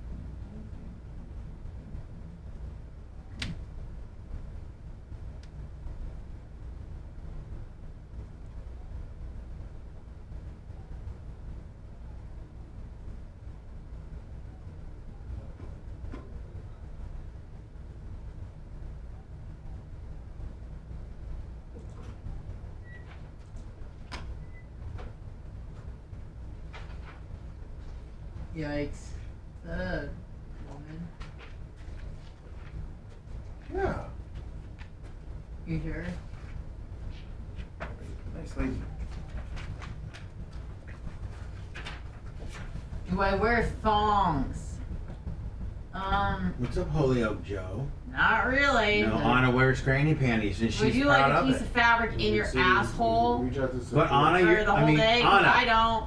Anna, just go ahead and be transparent. You wear grannies. I'm wearing grannies right now with thick band Willie. Over my belly button, high as fuck. Full coverage in the back. Full coverage in the front. So full coverage nonetheless. Second one Oh of yeah, full coverage. You ain't seen no cheeks. I'm wearing a diaper, ho. And I like it. I like it nice and high. The higher the better. The coochie gets wetter. See that girl over there? I wouldn't even sweat her. Okay. 40s and blunt, Slummy. Take the walk around. Took a microphone and I put it in my fist. Lummy, you're supposed to finish it. Nothing but a dirty bitch. Because a bitch ain't nothing but a dirty bitch. I really hate underwears, but if I have to wear them, I'm wearing grannies all day.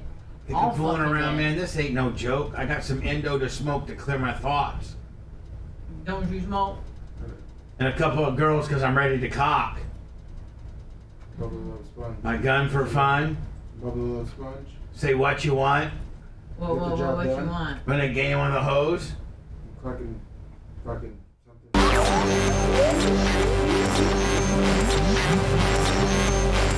We got a lot to do. Let's go. To all the FTEs out there, he salutes you. He salutes you. Loving it. And hopes you don't get herpes from a lot lizard. Something's wrong with me. Bubba the Love Sponge. Bubba.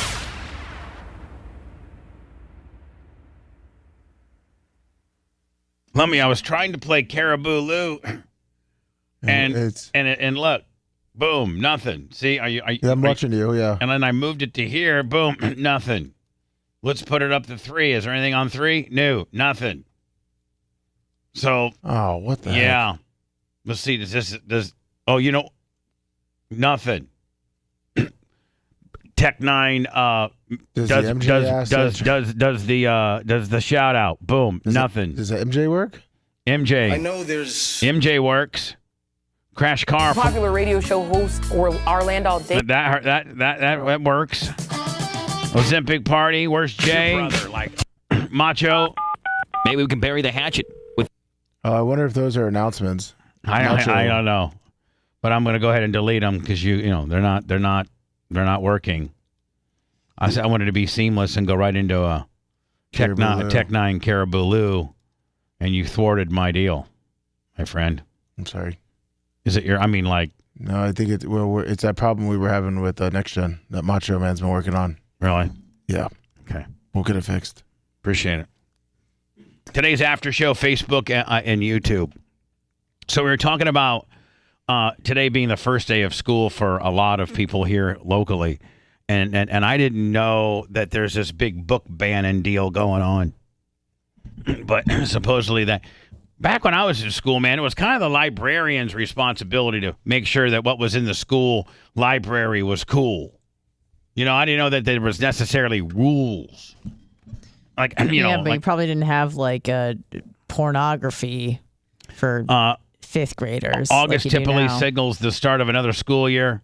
To mark the occasion, WFLA compiled a list of every banned or under review book heading into the 2023-24 school year. Under Florida law, it's illegal for faculty and or staff to provide pornographic and or sexual material in the classroom. In addition, Florida school districts are required to report the number of books removed from the school's based on legislation passed in 2022. During the 2022-2023 school year, 175 books were removed across the Sunshine State, according to the officer of the governor, or the office of the governor. 153, or 87% of the books, were identified as pornographic, violent, or inappropriate for the grade level. WFLA has reached out to 10 different counties to find out their book banning lists. Citrus County, nothing. They didn't hear back. Hardy County, no back. Hernando County, district officials told WFLA and Hernando County that 3 novels were removed with board approval. Lucky by Alice Siebold, The Son of Her Flowers by Rupi Kaur, and Marvin Redpost. Is He a Girl? Oh, okay. Is he? Oh, okay. By Louis Shayer were removed from the schools. No books were challenged or under review. Lucky, The Son of Her Flowers, And is It's called he Marvin Redpost, Is He a Girl? Is the name of the book. I don't know any of these books. I know the one about the penguins. Highland County, they didn't report back. Hillsborough County. Following a controversial vote in March, Hillsborough County Schools chose to remove a book titled "This Book is Gay" from was it Juno Dawson from all middle schools. So I'm assuming that book only got removed from middle school on down. I'm assuming, high school on up. That's the book explores a number of topics, including stereotypes and coming out. Advocates, the book's author said it was written to help young people who are beginning to explore their sexuality. I don't think a sixth grader should be exploring their sexuality. I agree. I think that's appropriate maybe for a sophomore, but I don't think it's appropriate. I think that's the right. I really think that's the right call. Take it out of middle school on down. Manatee County, they didn't hear back. A district representative from Pasco said there are no books. A district representative from Pinellas said the district, there were no books for this year, but last year there was a book called The Lovely Bones that's pending review. Sarasota County, Lawn Boy, Looking for Alaska, are being reviewed by the school board. So, Lawn Boy. I wonder what's that. Lawn Boy is about a young boy that goes out like in the summer and cuts grass, and he meets a man that kind of helps him explore sexuality. For real? Yeah. He tries to tell him how he can self-discover himself. So Lawn Boy is like a young boy that goes out and starts a yard mowing business and meets an adult man and the adult man then, I wouldn't say grooms him, but maybe, into potentially exploring what this young boy's sexuality is. Yeah, I don't think that belongs in middle school. He's going through his phase of self-discovery. And then finally, more globally, Florida-wise, Florida School Board lifts restrictions on children's book with male penguin couple. Now, here's the thing. These two male penguins find this little male penguin, little baby penguin, and they raise it together. I think that's fine. And I actually agree with the Florida School Board lifting its restriction on this book because it just goes on and says it basically is a story about two men raising a baby. Mm-hmm. It doesn't talk about sex. No, it doesn't say, just, that these two men, sword fight at night. They're pegging each other in the cloacas. They got the Janessa Brazil Latin Whopper that Lummy has. It's nothing like that. No, it's just like, hey, we're two penguins. We're both boys, and we're a family. That's fine. It's called, a tango makes three, and the book is based on a true story with two male penguins that bonded with a zookeeper, giving them an egg to care. So these two male bond. Larry Plummer and Bubba Clem were at the zoo. They're two penguins. They're hanging out together. There's not a lot of hot bitch penguins running around here. And the zookeeper all of a sudden throws this egg for me and Larry to take care of. And me and Larry raise this egg up. Yeah, that's fair. Yeah, exactly. That's the right ruling on that. And if you're so uptight that you want that book banned, then you're too uptight. Yeah. Lummy, is this arable or is this not arable? This is the big If it's just fight. a video, I mean... This is the big fight that got... Weren't they were yelling? Yeah, you may want to mute it, but we can show the video. Okay. Yeah. All right, so let me explain what we see here. We got a bunch of white dudes that are getting off a boat on a mobile dock, right? Well, yeah, they've been docked there for a while, and the boat that is supposed to be docking there, I think it's a big paddle boat, is waiting, and the security guard in the white shirt is telling those guys they need to move their boat. All right, so there's this big tourist paddle boat that needs this area to dock, and these stupid ass white dudes who have this little 26-footer, Sea Ray, they're not moving. Correct. They've already parked their boat and they want to go drinking at the bar. Yep. And so this African-American security guard, probably tells them, y'all need to move your boat because we're trying to get this big-ass paddle boat in here, right? Yep. All right. So then that turns into I can't play the audio that this. Now, I got to tell you, just from watching it, the white guy started it. Yeah, he did. The white guy was the aggressor on the African American security guard. Yeah, he was. So they start fighting, and they're fighting the security guard and the white guy. And to me, it kind of looks like the black guy is getting the best of him. He is. He's kind of choking him out a little bit. I hate when like women try to get involved in this. And Like, don't worry. No, hold get on. out of the way. So then, Gonna get smacked up. so now this one white guy who's getting his ass kicked, his boys come to help him, 3 white guys. Yep. And now the black guy's outnumbered, and it's not fair. But don't worry. Backup's coming for him. So, hold on. So now you got like 4, 5, 6 white people that are beating the hell out of this black security guard. And let me just tell you, it was the white boater that started the whole thing. Yep. Right. I see 1, 2, 3, 4. Well, hold on. Are 5, they, 6, how many? 7. How many are trying to stop the fight? There was like there's like 3 or 4 that were trying to stop Okay, it. because just because they're white doesn't mean they're But aggressive. hold on, here comes the homies. Woo! And Here you know comes what? Terrence. Well, I mean, I'm telling you, He's I'm rear pulling back. for the homies. I'm pulling for the homies. Oh, it gets so good. Oh, it gets so good. So black guy comes in. He's one black guy comes in to try to help the other black guy. Okay. Yep. And he's doing a pretty good job. He's getting these people off of his buddy, right?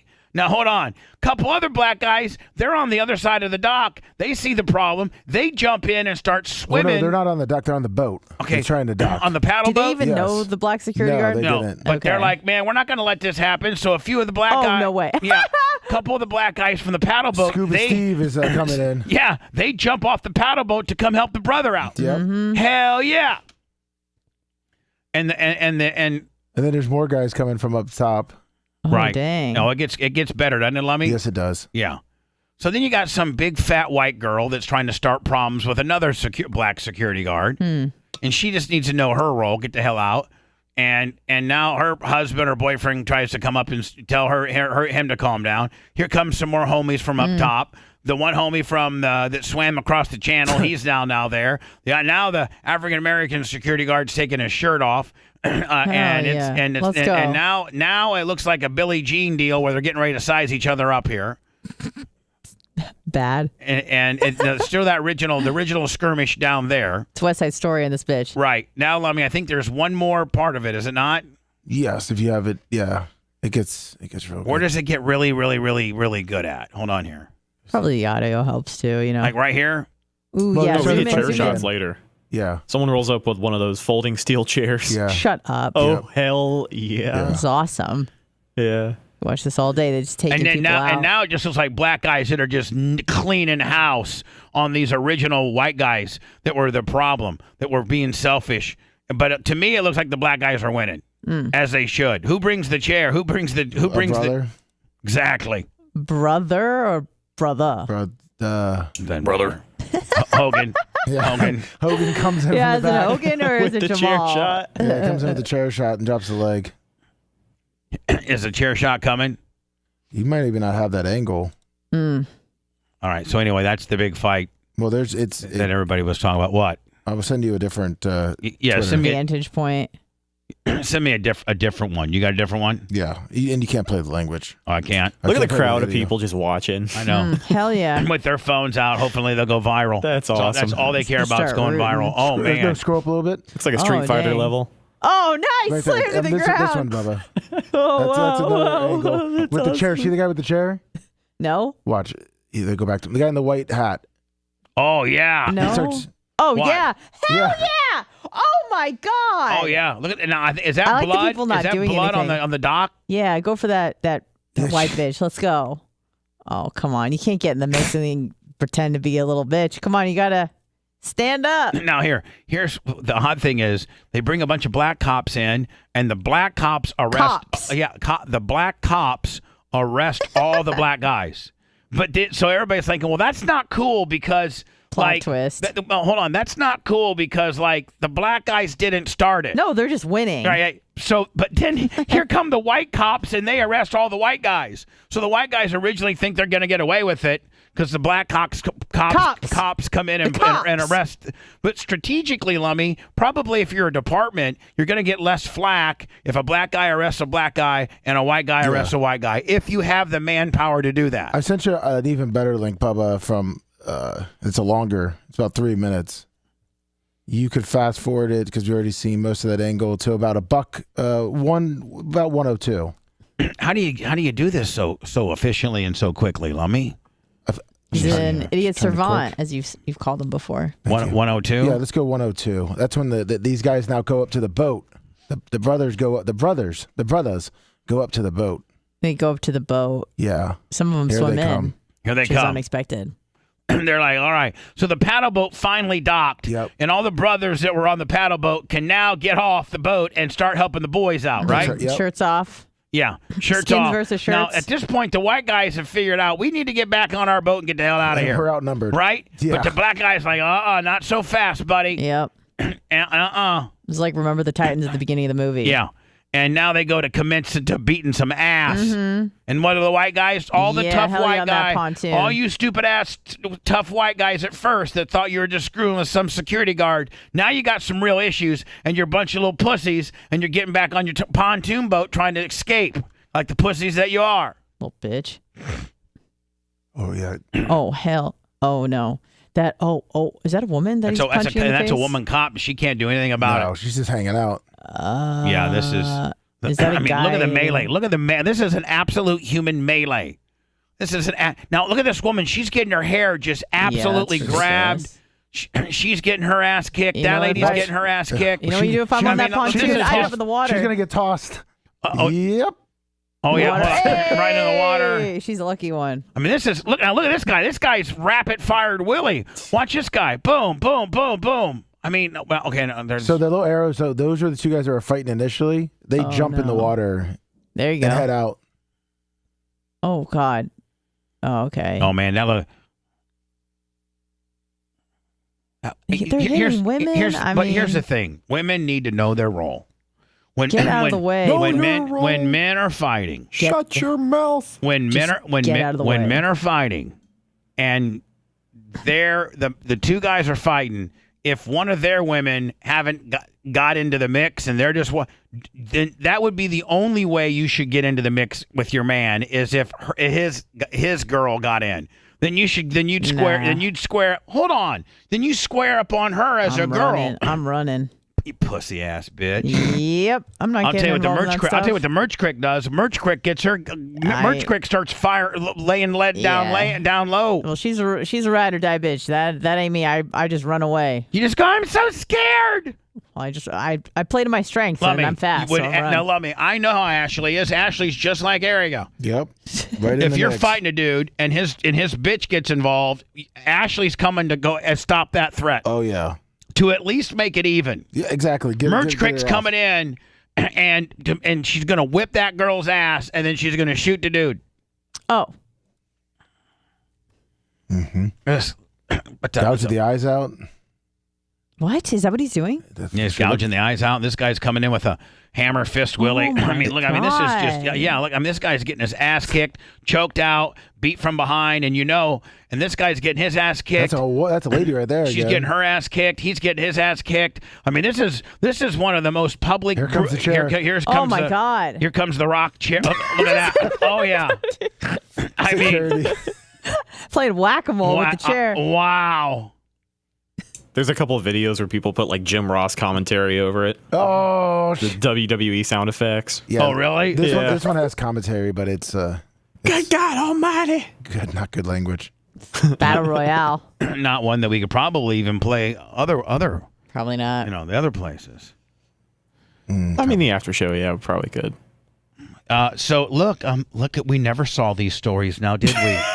We never saw these stories before the Sound of Freedom. Literally clonking that guy. Almost 100 arrested in global sex abuse probe launched after fatal shooting of FBI agents. So now maybe the Sound of Freedom finally woke up these agencies, and they can stop, covering this up, or hold these, these very, very, very affluent, wealthy people that live this lifestyle, this sexual child trafficking trade.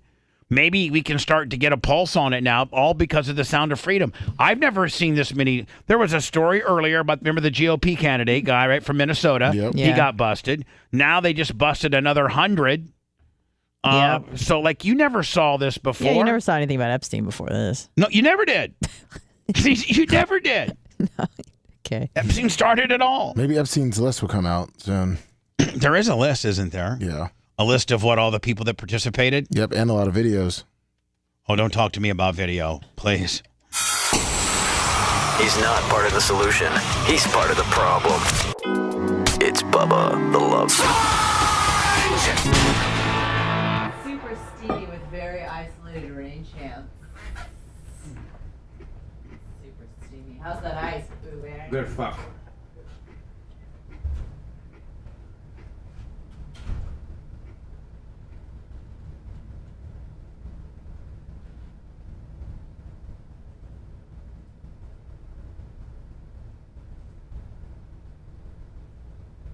What's up, Big Red? Happy birthday, Big Red.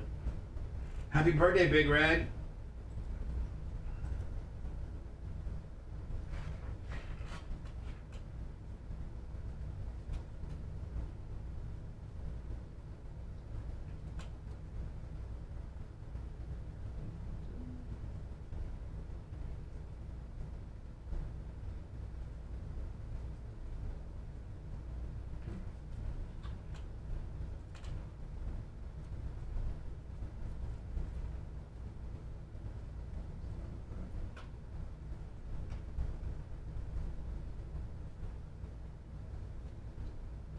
That's right, Jeremy. That is right.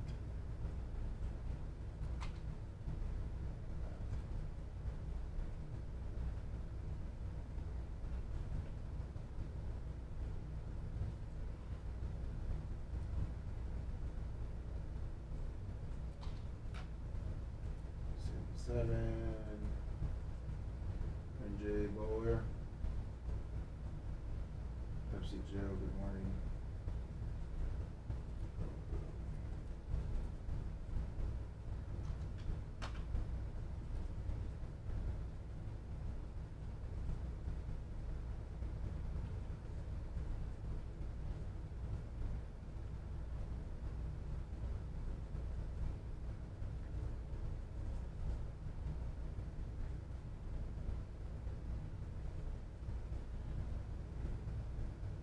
Bubba, Mom, good morning.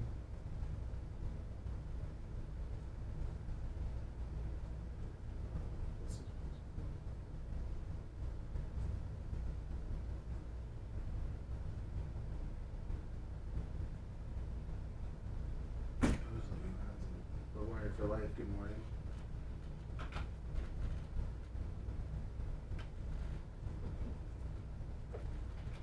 Looking for a bigger brain.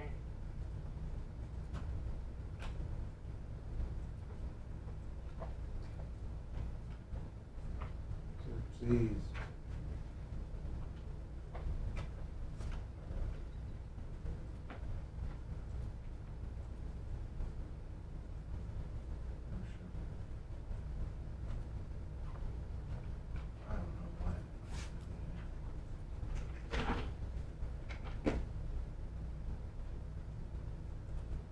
This is the last break. Oh, it's Big Red's birthday. Yep. Happy birthday, Big Red. Happy birthday, Big Red. Happy birthday, the biggest of brothers. Happy birthday, Big Red.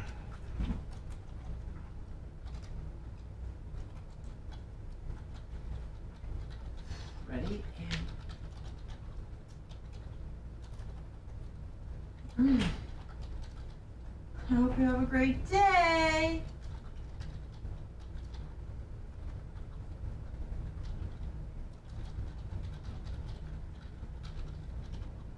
Welcome, welcome.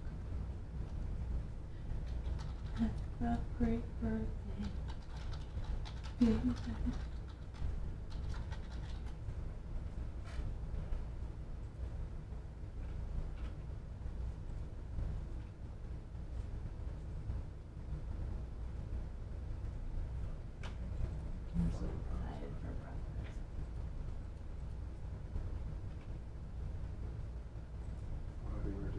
Tomorrow.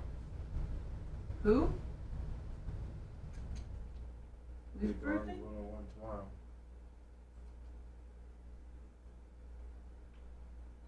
Casey's not in there.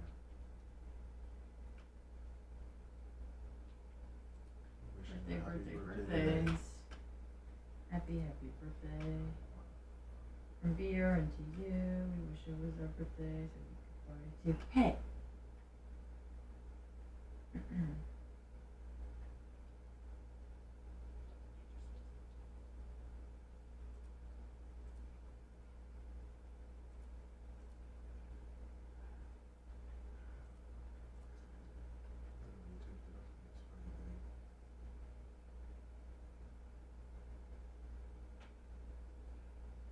Keeper.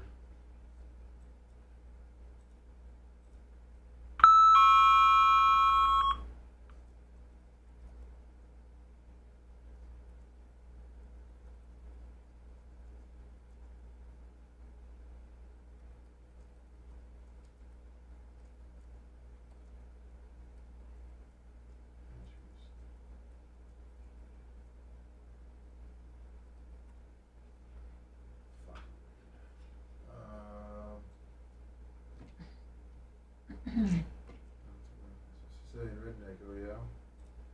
I know. Like Joe, but you can't really do it. I do it for people, not for points.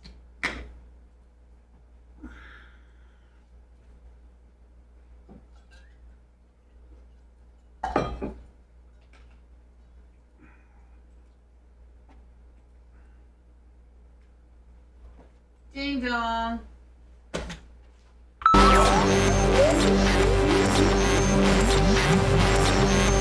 Get to a safe place. The prison work release program gone horribly wrong. You may want to duck.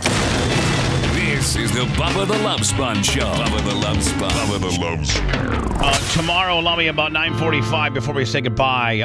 The people that follow us on Florida Man Radio, Don Miller and Holly. I'm going to have them call in at 9:45 just to promote their show a little bit. Oh, nice. I think Don's an African-American man, and he speaks freely as an African-American man. Says, I can say what I want to say as an African-American man. I'm going to call myself a certain something, and you, as a white person or corporate white America, cannot tell me otherwise. You're the one being racist, not me. I look forward to having Don on tomorrow, along with his sidekick, Holly. Nice. I mean, we got to get the hell out of here. We'll do the after show at 10:30, but we have to go get a pond, yes, deal. He is here. He is back there. And then I got a guy, a friend of mine that I got to have a quick interaction with. So 10:30, 10:35-ish for the after show. Facebook, YouTube, and all the other good pieces and parts. Sounds good. Are you keeping up on the throwback podcasting? Yes. Are you keeping up on the regular programming podcasting? I sure am. Perfect. Go find us wherever you find podcasting. Search the Bubba Army. We'll see you. We'll call it. Happy birthday, Big Red. Happy birthday to Big Red. Happy 30th birthday to Big Red. We'll see you guys at 10:30, 10:35-ish. Facebook, YouTube, and all the great places. Thanks for letting me finish. You've been listening to the Bubba the Love Sponge Show, starring me, Bubba the Love Sponge. Co-host and show historian, Lummox. Co-host, Anna Hummel. Co-host, Dr. Dan Diaco, Esquire, of Council. Co-host, J. Diaco, Esquire, the Spitting Cobra, of Council. Brett, the Filthy Ginger, video editor. Yeah, back here wiring up. It's Mini Macho. The BRN agent, Thomas Buttoned Up B. And for everything else, go to thebubbaarmy.com. Now, time for the legal disclaimer. Exactly. The Bubba the Love Sponge Show is intended solely for the enjoyment of our listening audience. Any rebroadcast, retransmission, or other use of this show without express written consent of the Bubba Radio Network is prohibited. We must dissuade him of this delusion. Until next time, always remember. I repeat hello.